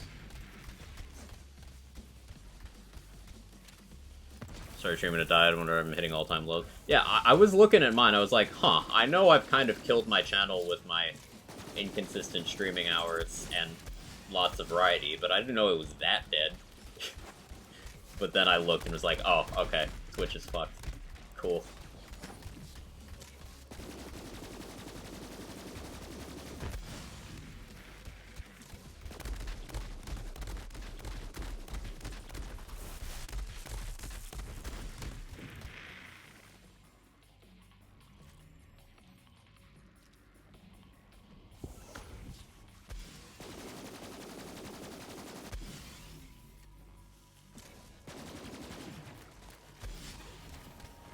Way to power level a character. The most common way people get levels on a character is by going to DLC 1, the Handsome Jackpot, and farming the Scrap Trap nests. Without killing Scrap Trap Prime, you just kill until the boss spawns, then you step just outside the arena to reset the fight, and you repeat until you reach your desired level. All of that requires is level 13 plus, and then you progress through, I want to say, like, a third of the Handsome Jackpot storyline.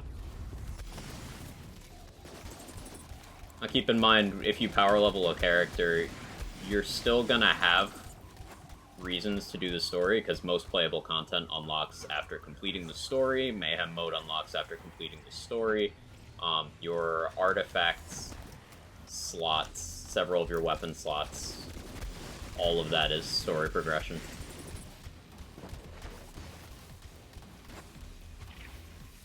Playing modes, you can jump in and out. Yeah, you can do that too. Can't do sub messages either. Thanks, Twitch.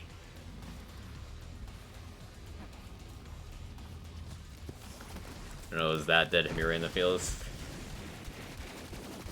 I mean, the whole streaming industry right now, T-Dog, it's not very hospitable to the smaller creators right now. With people being less willing to spend money in general because times are tough economically all over the world. And then inside of that, certain... I want to play the other build. Certain genres of creators are, you know, we're in droughts. For example, the looter genre, we don't exactly have a lot to consume right now. So obviously well-established people like K6 do just fine, but smaller creators don't. And then in terms of an individual level, I've been streaming a lot of different things lately, and that just isn't good for your retention. And also, I was very inconsistent throughout November and to a lesser extent December. So, it affected channel size long term. Like, for example, I think from November to January, I think I net lost 4 followers.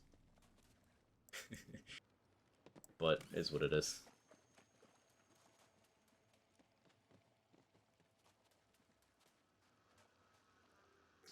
Ultimately, I still enjoy what I do, so.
Quiet game.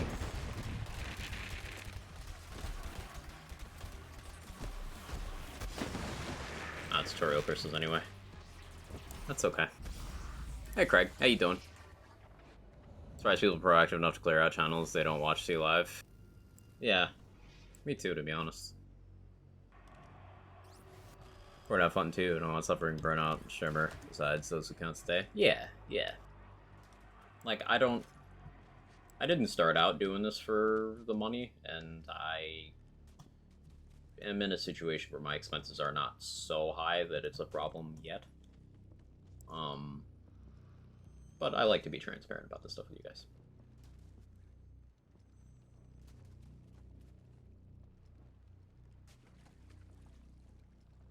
Really empathize with your struggles, quite never be able to fully understand. Please want to express my thanks for keeping me from feeling lonely. Hey, that's part of why I like doing it, T-Dog. But you always got a place to hang out here.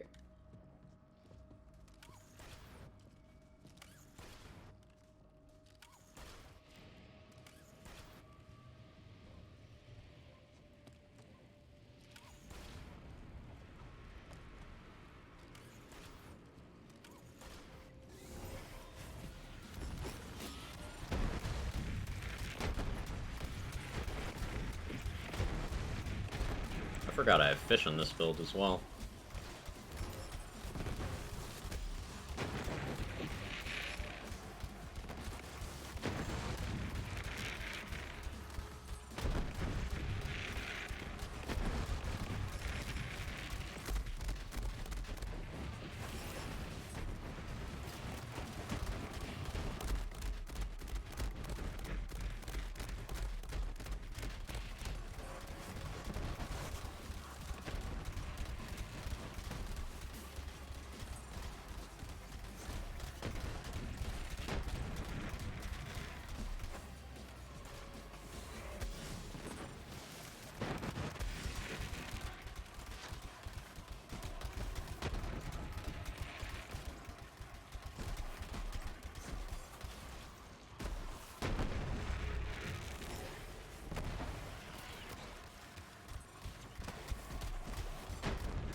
It's not bad.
Let me not get stuck on terrain. That would help.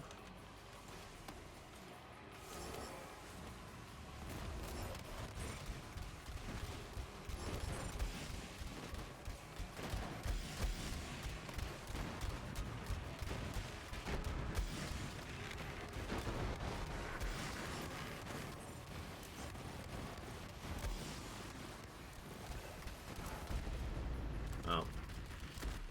Oh shit. I guess that answers I should leave that on shock. I wanted to test that. Not quite so directly. But I did want to test that.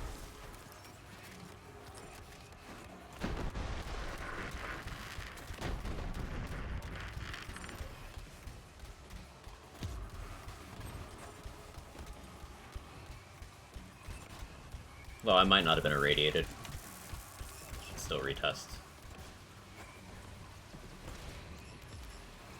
Hey, Trotlemi. Sorry if I butchered your name. How you doing? Welcome in.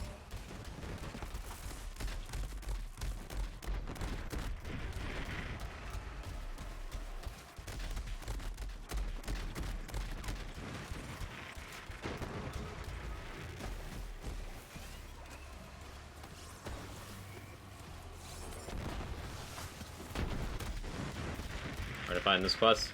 On Sanctuary, after you've completed the story, it'll be in Tannis' lab. There'll be a crystal there.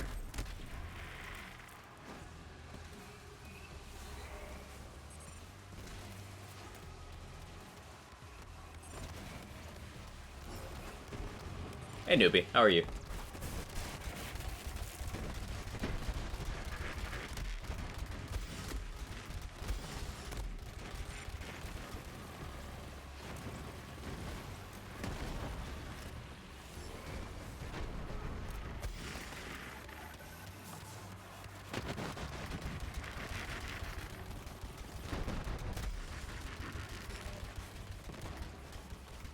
Why is that not a free radical?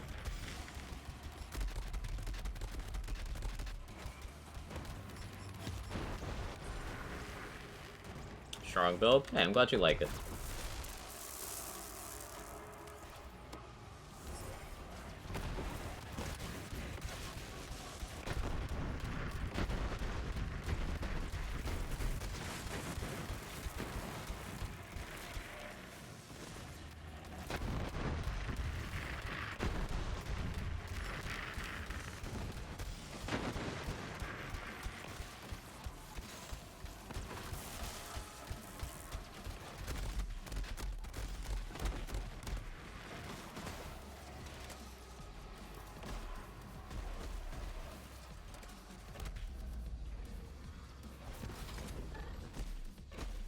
Completely blindsided there.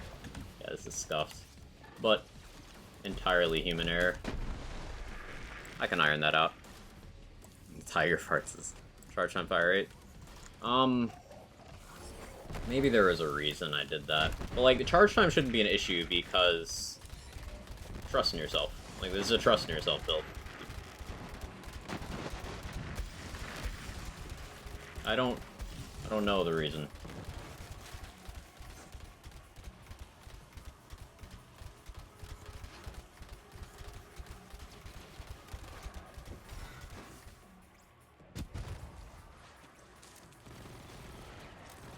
Yeah, the plasma coil is just inferior.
I really do like how this build plays in this fight, though.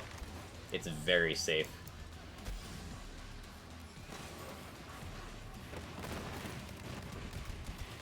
A lot of safety nets. This is one of the rare fish slap setups that's actually not in danger from the fish at all. Because it's radiation, and we're not applying any problematic bonus elements to it, so it's just kind of like safe.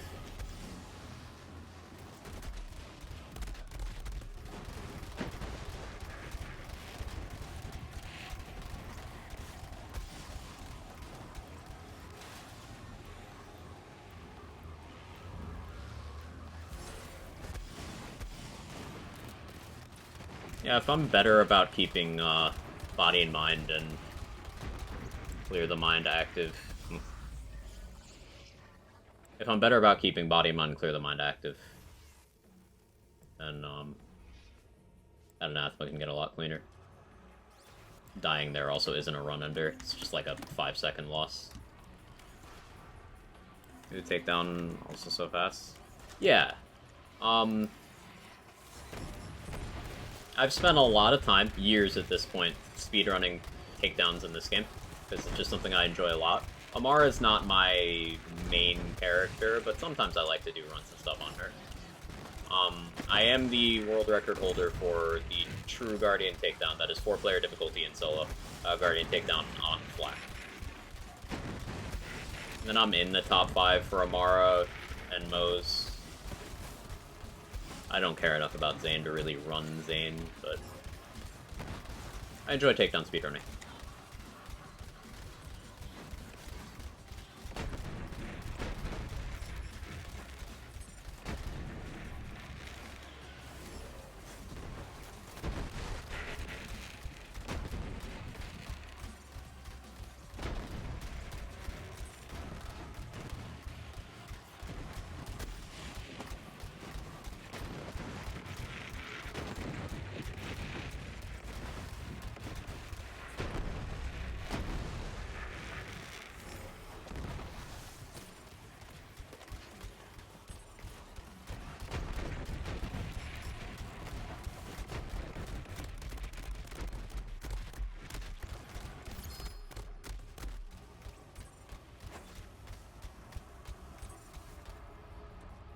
Do the safety jump.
That's unfortunate.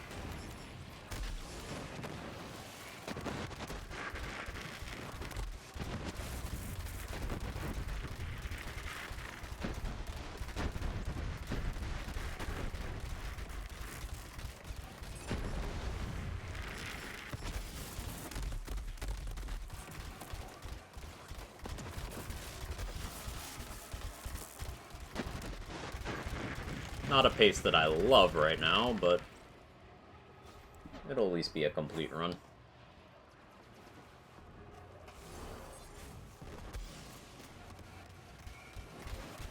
Like, this is extremely slow by perfectionist standards.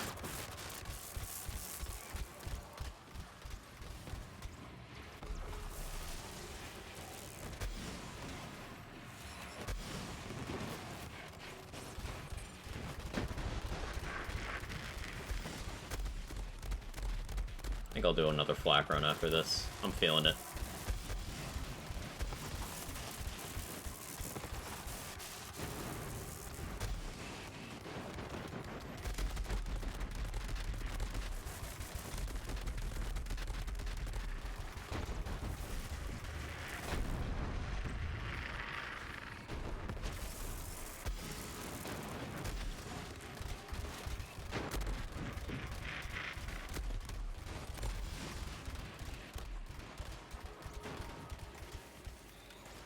I don't think doing the crystals in that order matters on this build, because I just can't get in this room fast enough.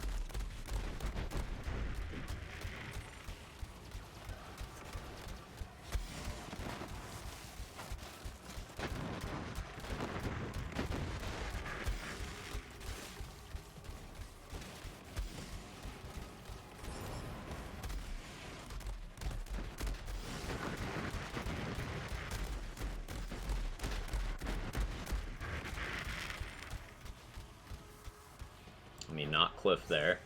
Yeah, I'm only like 2 minutes behind a solid flak run. Could be worse.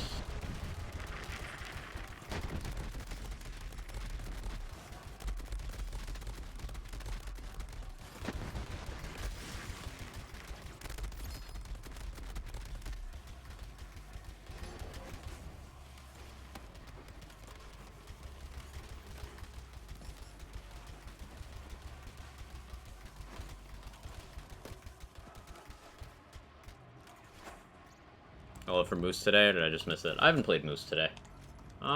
Maybe I play a little Moose today. I don't know, we'll see.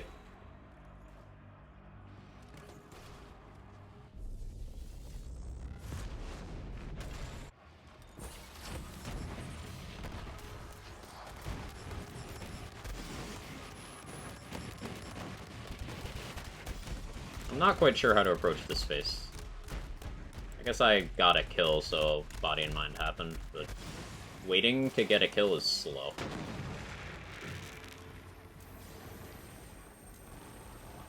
And then, yeah, why do I not have a free radical?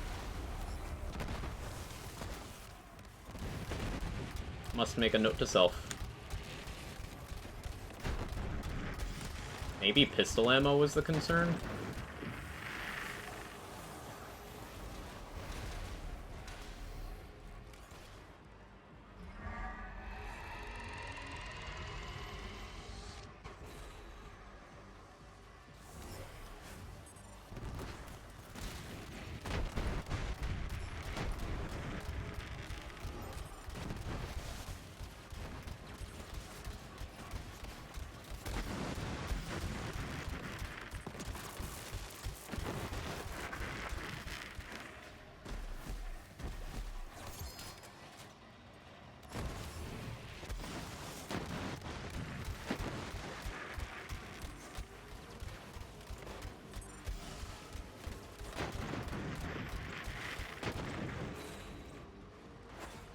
Yeah, I don't know. But it's noticeable.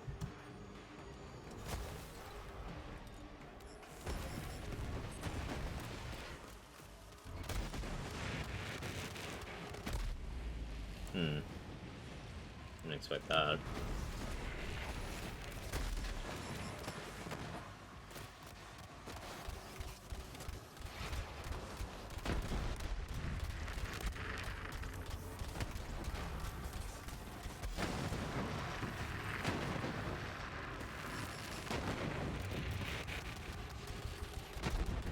Yeah, this scourge is gonna be slow.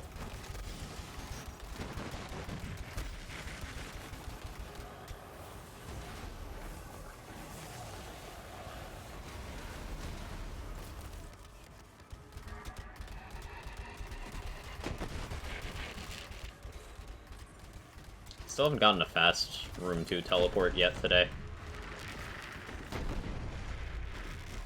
Out of all the runs. RNG be like sometimes.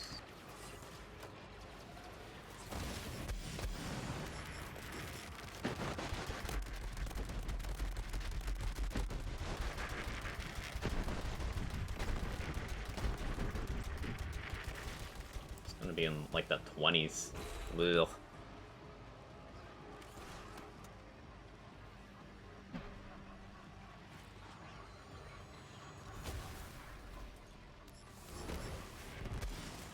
Yeah, I'll check my inventory and see if there's a free rad in there after this. Then we'll do more flak.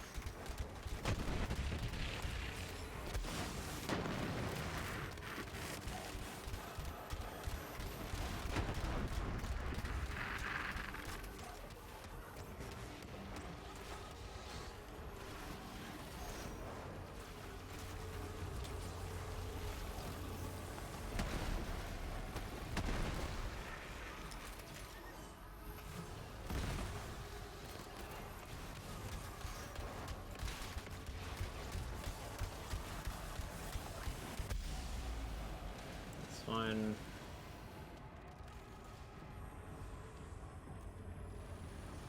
Need to do this, but...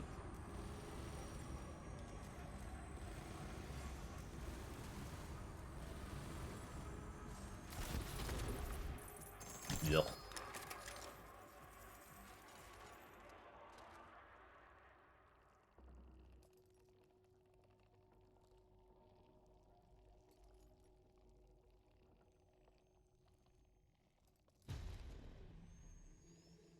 What does the Amara board look like right now? Got a bunch of submissions for the EGR category I do need to catch up on. Yeah, no, my own time for the Amara category is 1926 from forever ago. But different build. Yeah, best Amara time 1734. My super scuffed Zane run from earlier was like that. So, just shows you the difference in balance between the characters. Love that Pestilence spam exists in this game. It's such a fun thing. And I'm not doing it to the degree that you could, because I'm doing it in a method that doesn't do emote cancels, so this is available on all platforms. I'm just meleeing, and I'm taking advantage of Amara having crazy swap speed. But what I could do...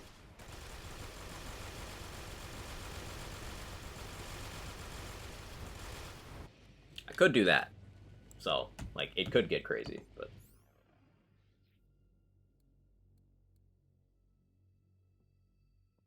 Yeah, I don't have a free radical on this safe. Alright, note to self, get one.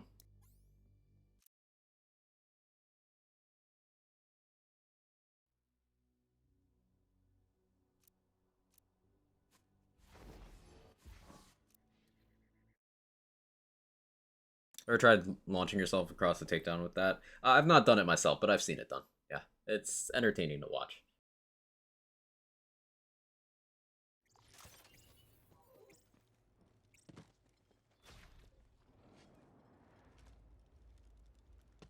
Gamer. Hey, son.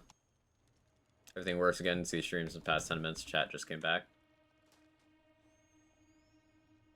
Let me refresh my stream manager.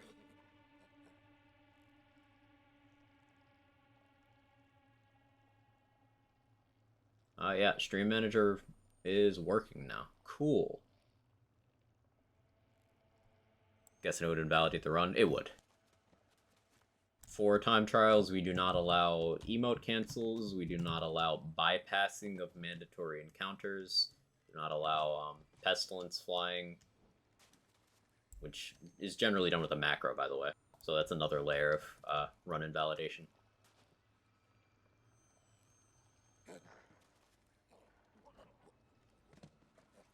Hey, Moo. You hydrating? How's everyone doing? Doing okay, son. But in the case of like an any percent sort of speed run, Craig, the most likely fastest way to do it would be to pestilence fly to the first mandatory point, and then complex route it. But both of those things are banned. Basically, in the Guardian takedown, the only mandatory encounters are the first room, Crystals 1, Anathema, Crystals 2, Scourge. So, the mobs before Crystals 1, not technically... Or the mobs before Crystals 1, right before it, yeah, you have to do those. But the mobs between the first room and Crystals 1, everyone skips those anyway. The mobs after Crystals 1 technically aren't mandatory, but you need to kill them to open the door, but it's possible to clip through that door. And then the mobs to spawn the platforms to go to Anathema, those are optional. You can just jump in the pit, but for time trials, we don't allow that. So that's why you always see me kill them before I rocket jump. On fire. There you go, Quack. Hey, Priz. Twitch Quag fine. Yeah, Quag fine. Thank you for the 28 months. I appreciate it. Thank you so much. Hey, TSG. Hope you're well. And then the mobs right after Anathema, those are optional. You just need them to spawn the platforms. The mobs after Crystals 2, you just need them to spawn the jump pad. And then the next set, you only need them to spawn the jump pad. So anywhere where you have to kill mobs to open a door or spawn a jump pad, technically you don't need to do that. But for time trials, we make you do it. So if you were to cut out all of those things and introduce Pestilence flying and unrestrict the weapons available, you could get a Guardian takedown run, probably in the high 13s. True Guardian takedown, probably in the high 13s. Maybe lower.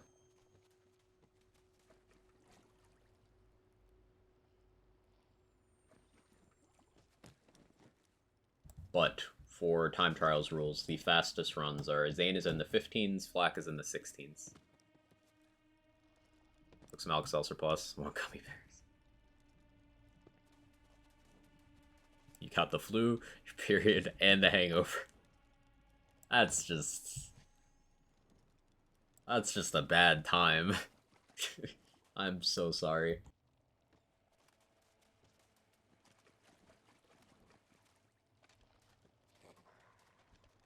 I didn't have a hangover because I drank enough water, but...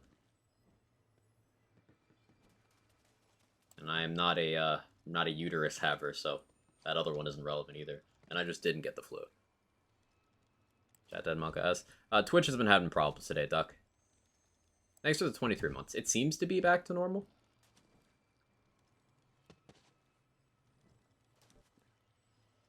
Seems to be back to normal.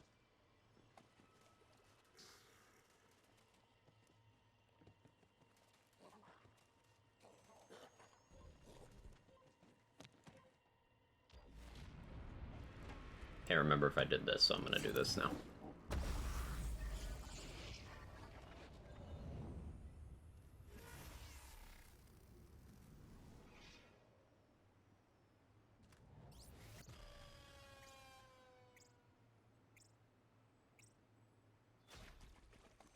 Those Nolos were times like an Amara. Again, remember them being stupid quick way before GTD speedrunning was refined. It was in like the 13s. I want to say it was in the 13s. And that was with certain skips that were known at the time. Like, it was known you could clip through the doors. It was known you could jump across the gaps. But the things you actually had to clear weren't as well known. Now, I don't know if, say, the Anathema strat mattered with the route, because you probably still just get it frame perfect anyway. But Scourge pathing does matter.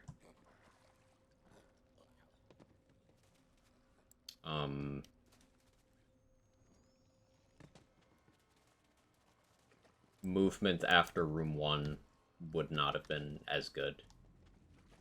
Unless Pestilence Flight was used in Nola's runs, I don't recall.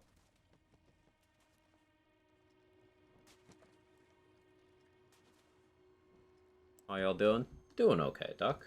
A little frustrated with Twitch, but just doing some chill speedruns.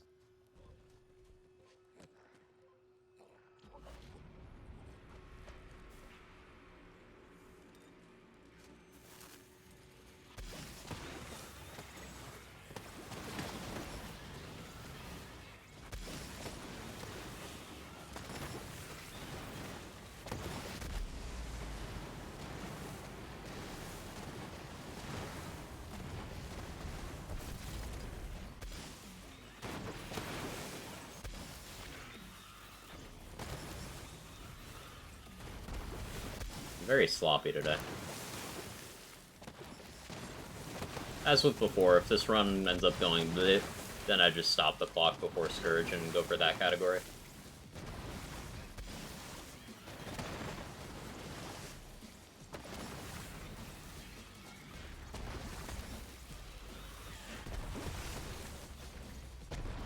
I swear that fish was following me.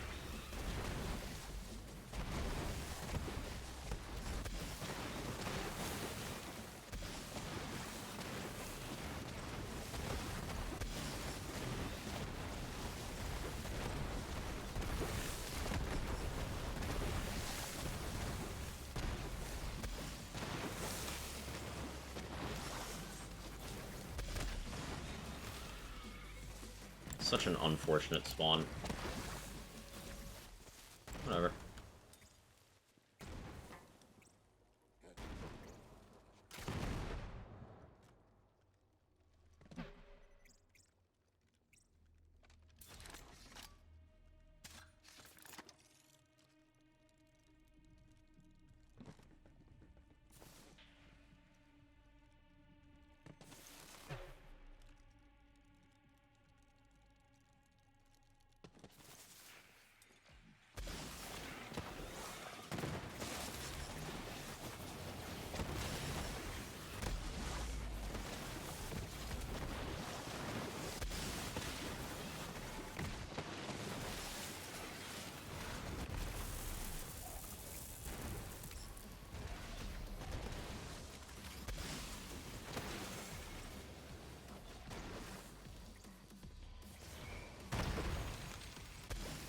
Mediocre pace.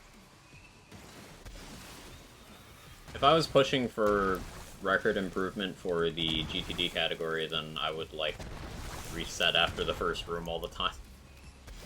But, nah.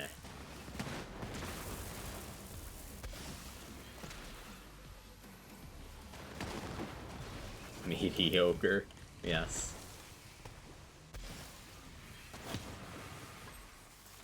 Onions aren't the only things that have layers. Cakes have layers, and Ogre's got cake.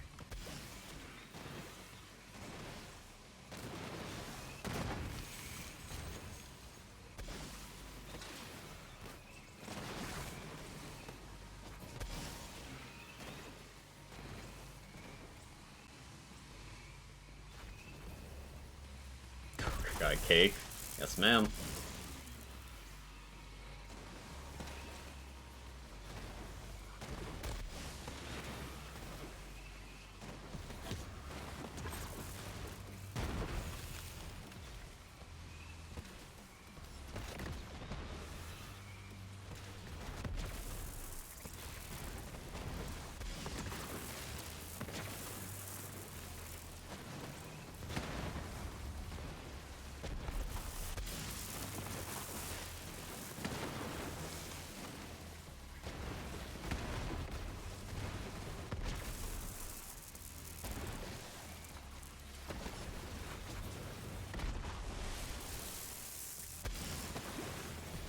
Unfortunate. I legitimately just did not see that one.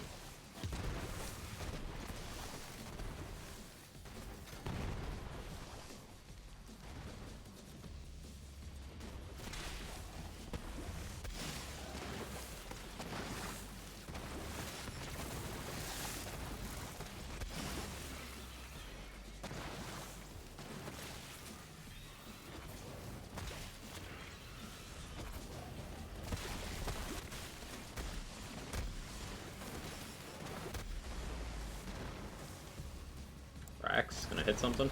No? That's okay. I wasn't speedrunning anyway.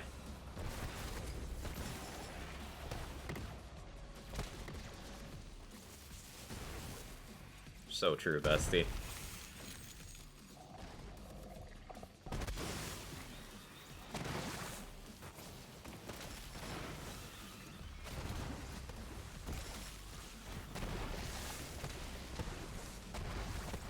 I should not have thrown that extra fish.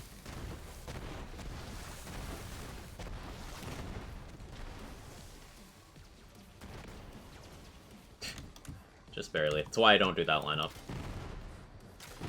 I'm just not good at hitting it.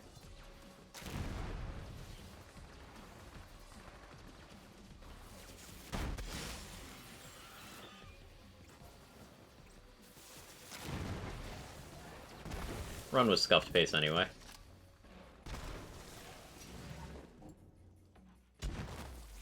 Unfortunately, we have backup strats on backup strats. Yes, I have 3 different lineups for backup jumps there, and 2 different actual attempt jumps. Because I run this too much.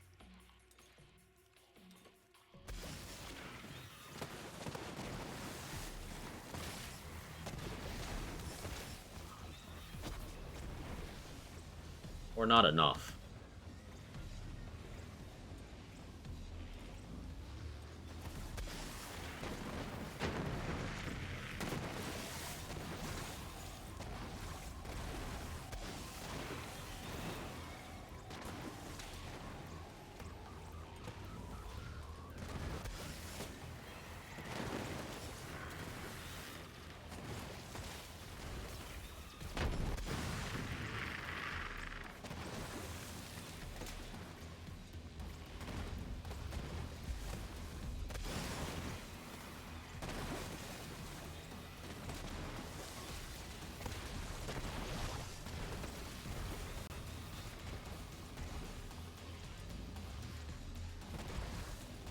Hey Hawken, imagine speedrunning GTD.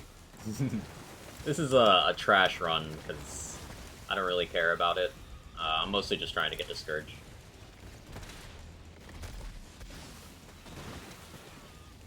But playing it out is good practice. Like, I could just attempt Scourge on record improvement attempts, because they'd be one and the same, but that's not efficient.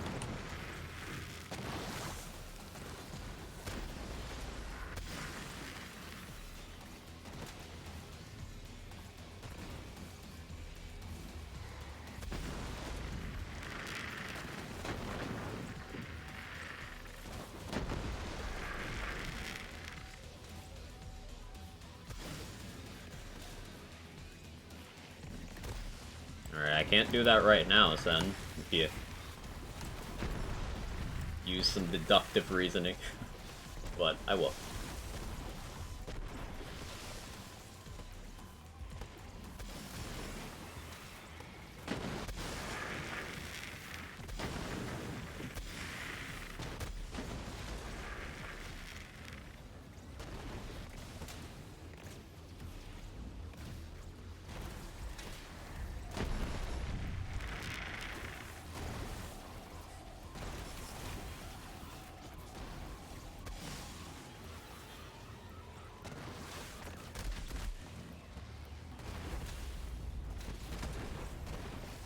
I feel like 850 after losing a lot of time elsewhere is kind of funny.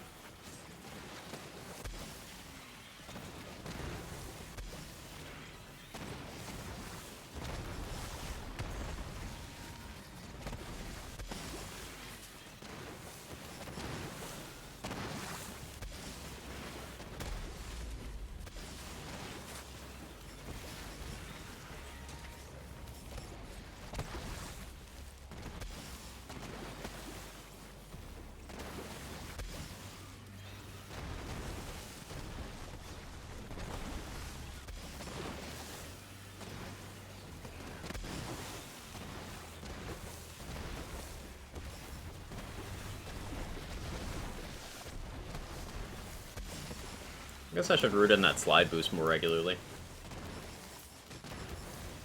That actually got me down there in an expedient fashion. Expeditious. Doesn't matter. Me move fast.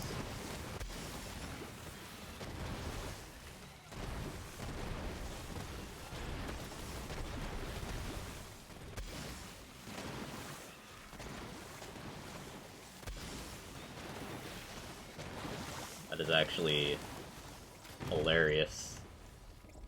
Oh, safety. Yeah, safety. So I messed up the lineup for that jump, but I made back like 25 whole seconds over the course of that anathema and post-anathema.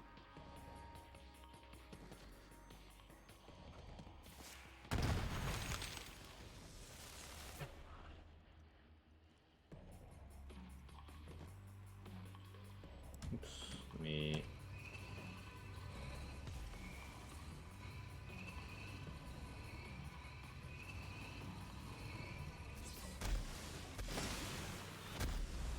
It'll work. There we go, it worked. Enjoy, Hawken, courtesy of Sun.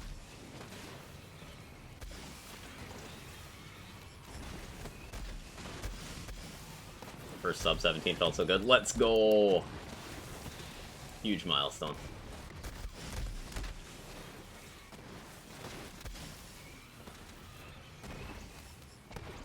Keep in mind, it took years for sub 17 on Flak to even happen. Years.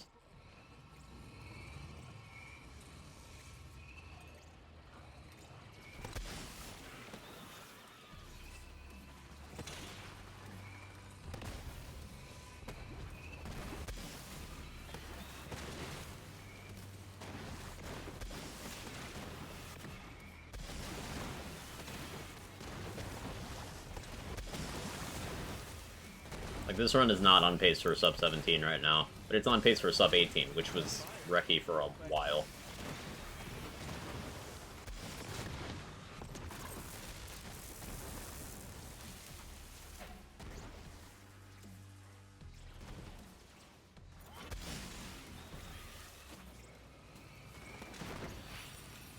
Hey, Mateo the Great. I was wondering, you know, what the best Mosenzane builds are. Best isn't really a quantifiable thing. It's too broad, but if you want some of the most well-optimized builds that will, you know, do extremely well, have the math and stuff behind them, then those builds documents linked there will help you out.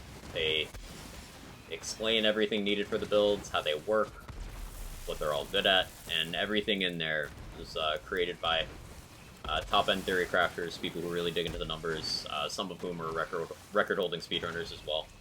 So I would look in there. Pasta for Metrigan.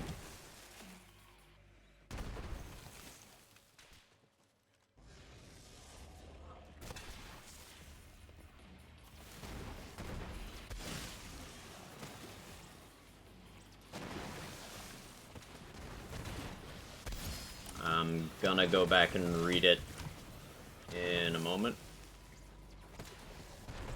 That was a good room.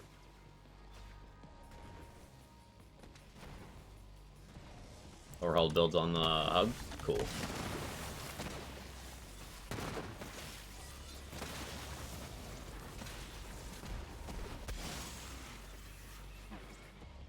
Yeah, we can reset because we're about 50 seconds behind record pace, but that's okay because we're working on Scourge here.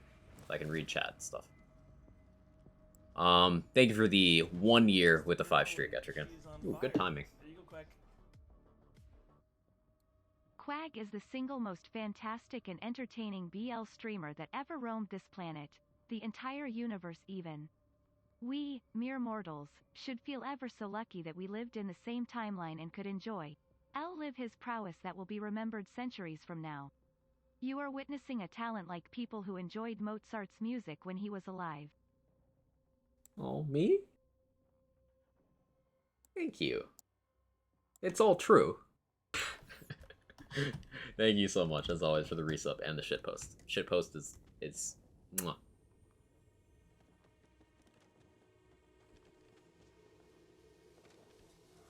Hope things are going well on your end.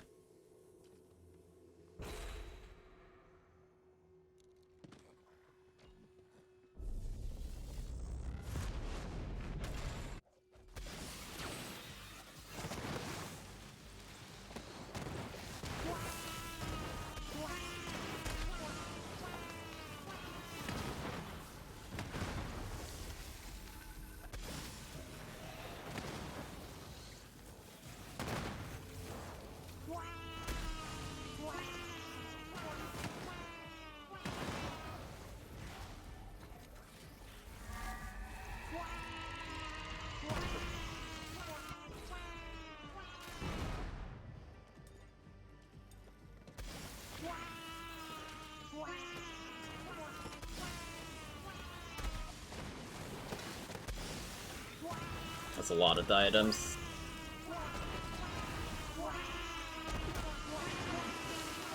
Wow, that knockback was so rude.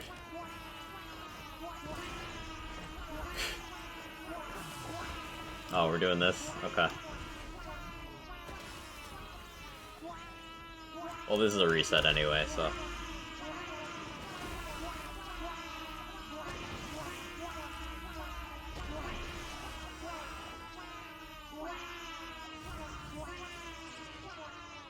So humble too? The most humble. Audio doesn't exist. I don't need it, so it's fine. Well, let's see how long you guys can keep that going. Come on. You have a limit. You have a limit on the number an individual can use, so I don't know if you've blown your quag load already. Quag load is not going to be an emote, don't ask.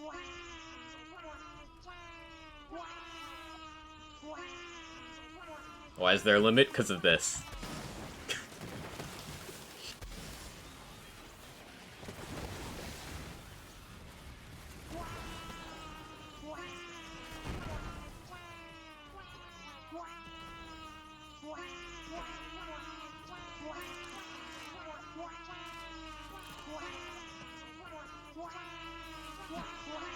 One of your channel points? Skill issue, honestly.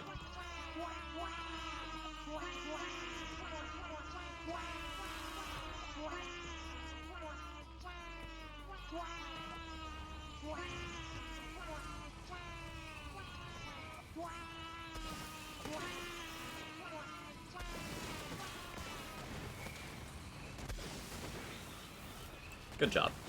Good job, team. Up, up. Still got some? Still got some in the tank?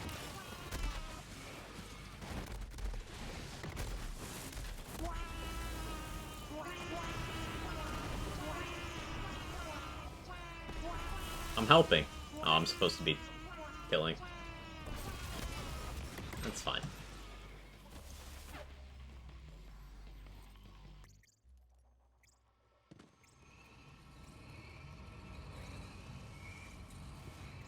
So I'm kind of annoyed. My execution on the first part of that Scourge fight in the last run was, like, pretty good. But then, we just got bad RNG, and I flubbed the execution after the teleport, so... I'm gonna time to put my headphones back on. How you doing, Lurk Lapload? Hope you're well. Hope the New Year's treating you well.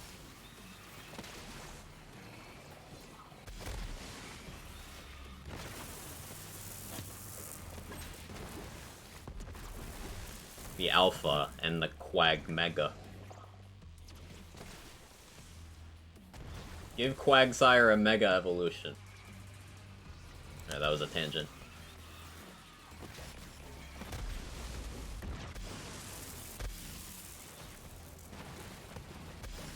Alpha male.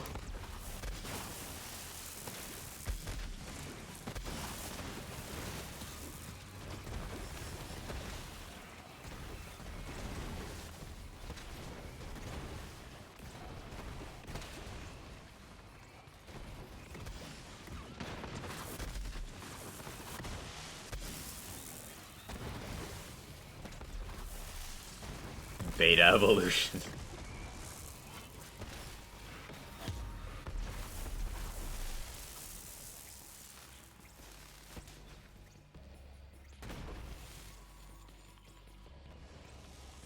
I don't know why I suddenly started being bad at that room.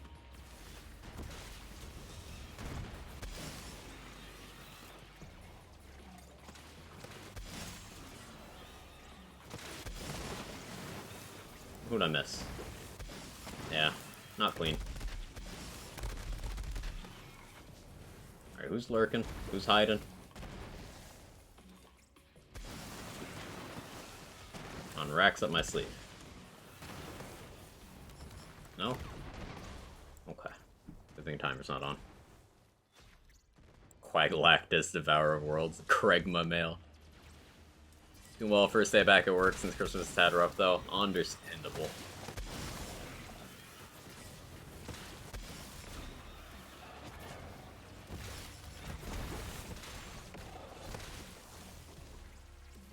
Okay, put another attempt in.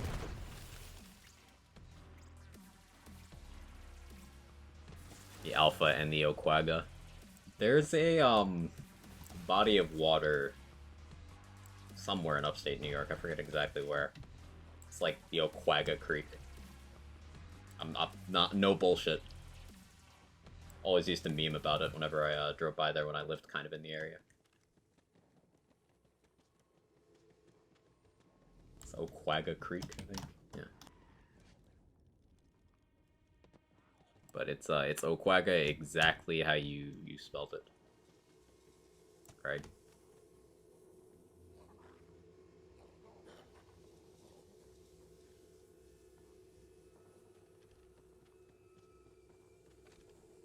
Someone brought that up as a possible word. Huh.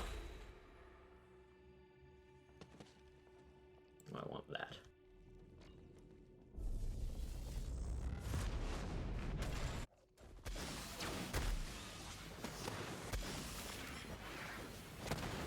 Well, that's a scuffed start. Why didn't any of those phase him?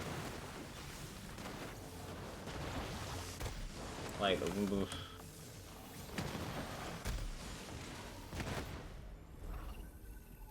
don't know why I'm missing damage right now.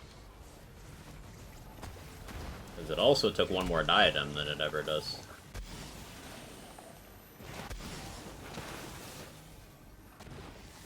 So I lost 5 seconds to that.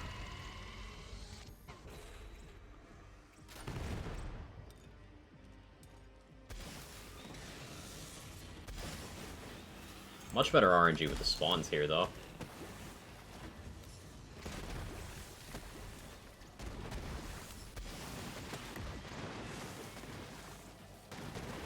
Not so much with that wave. Oh no, that's a ground slam I didn't want to do. And my racks didn't come out in that cast. It's recoverable, but extremely annoying.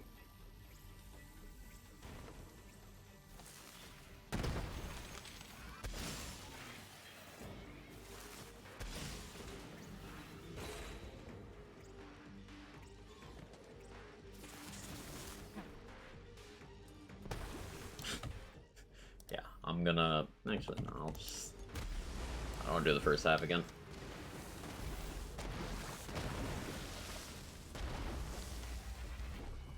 Another one. Do one more attempt.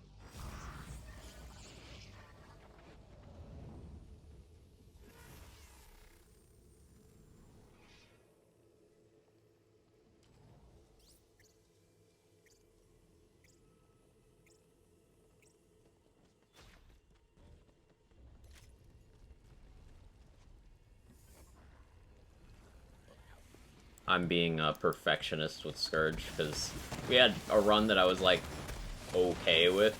It was 1 second short of reclaiming record. So, it means I need to get a good run. I can tell when I've lost too much time.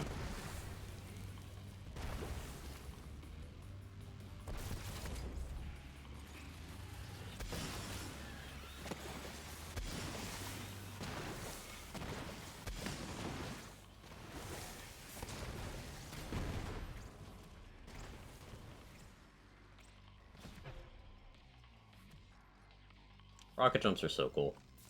It's a shame they're not in BL3.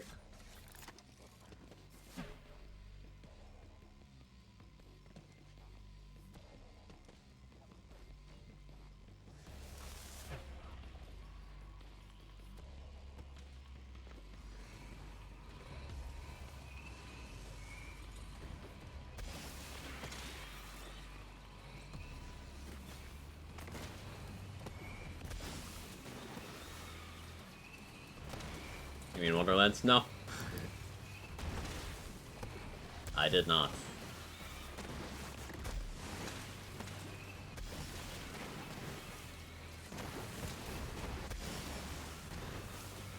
I'm dunking on a bad take, T-Dog.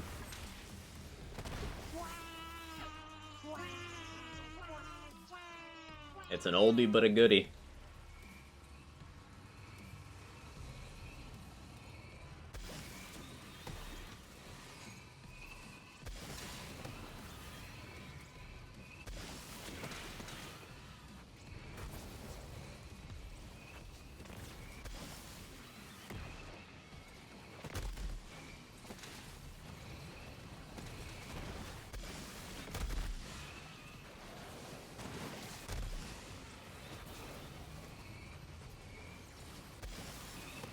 Thank you for clarifying.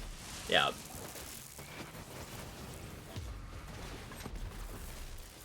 No problem.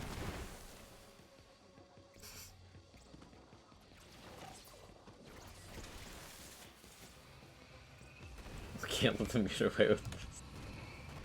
They can't keep getting away with it. Adding quality of life traversal abilities that are innate to every character's kit. They have to be stopped.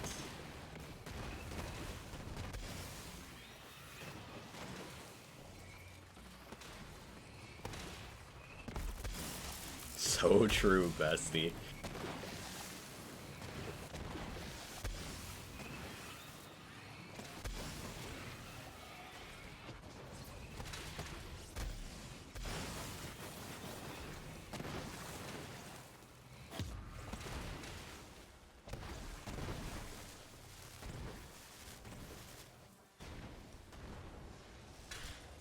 Yeah, I just needed to press the button harder there. Funny enough.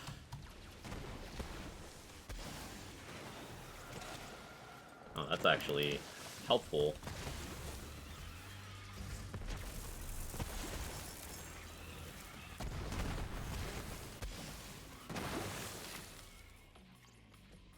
These racks hit that Revenant, that is. Okay, it didn't end up being helpful because I'm bad. Before it needs to remove all movement, including walking, and replace it with grenade jumping. So based.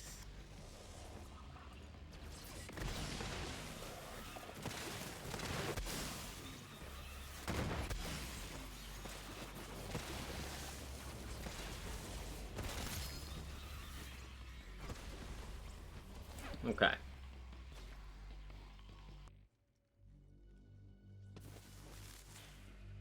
I could shoot the GA for more damage, actually. Maybe I should. No, that's not a meme. I'm being Circe.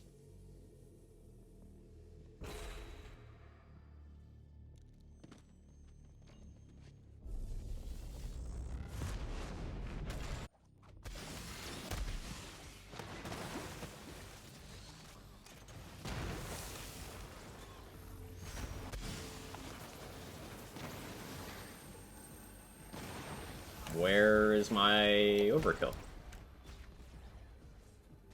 It's not here. But I lost even more time.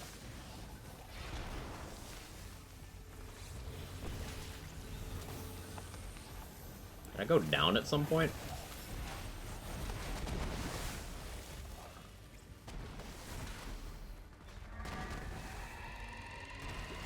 See what happens.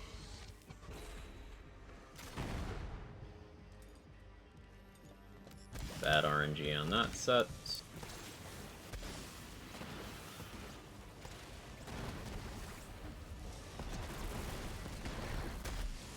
Actually hit the shot this time though, that's pog.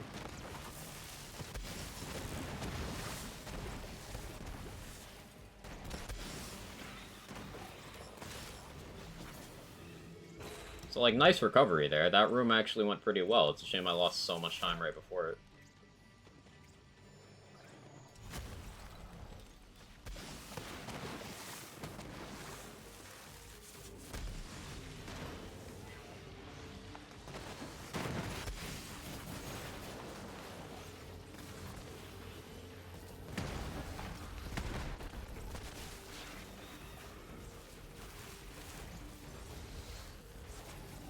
At least Scourge hasn't bugged out today. That's been nice.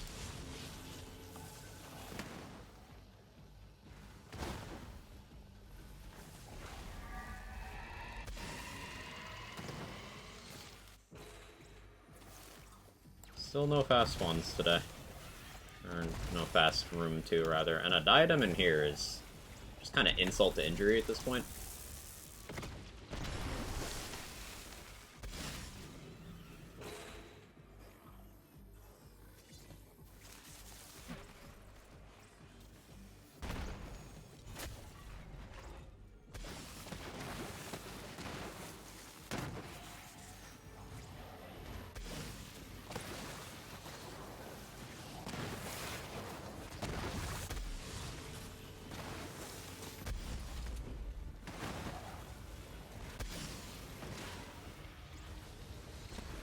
What items taste like.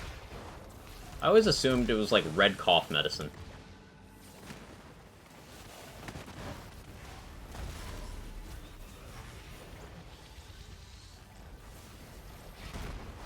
It's probably weird that I had an answer to that, huh?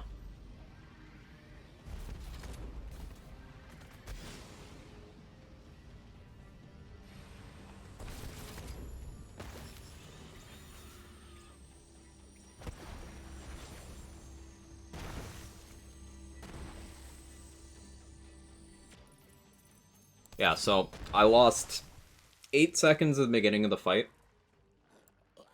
And then I lost at least 4. Like, in the last 20 seconds. 4:20. So, yeah, I can totally pull Reki on this. It's just a matter of grinding it out.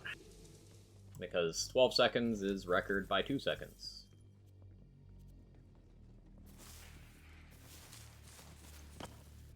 It'll just take some grinding.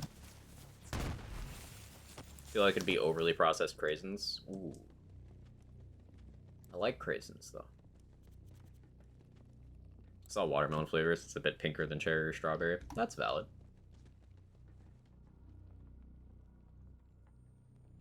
Anyway, I think I've had enough for today. Thank you, everyone, for hanging out. I appreciate it. Let's see if anyone is live right now. I'll be live tomorrow.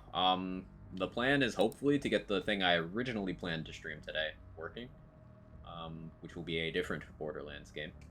But we'll see. We'll see. Rune is streaming Elden Ring. Yeah. Yeah.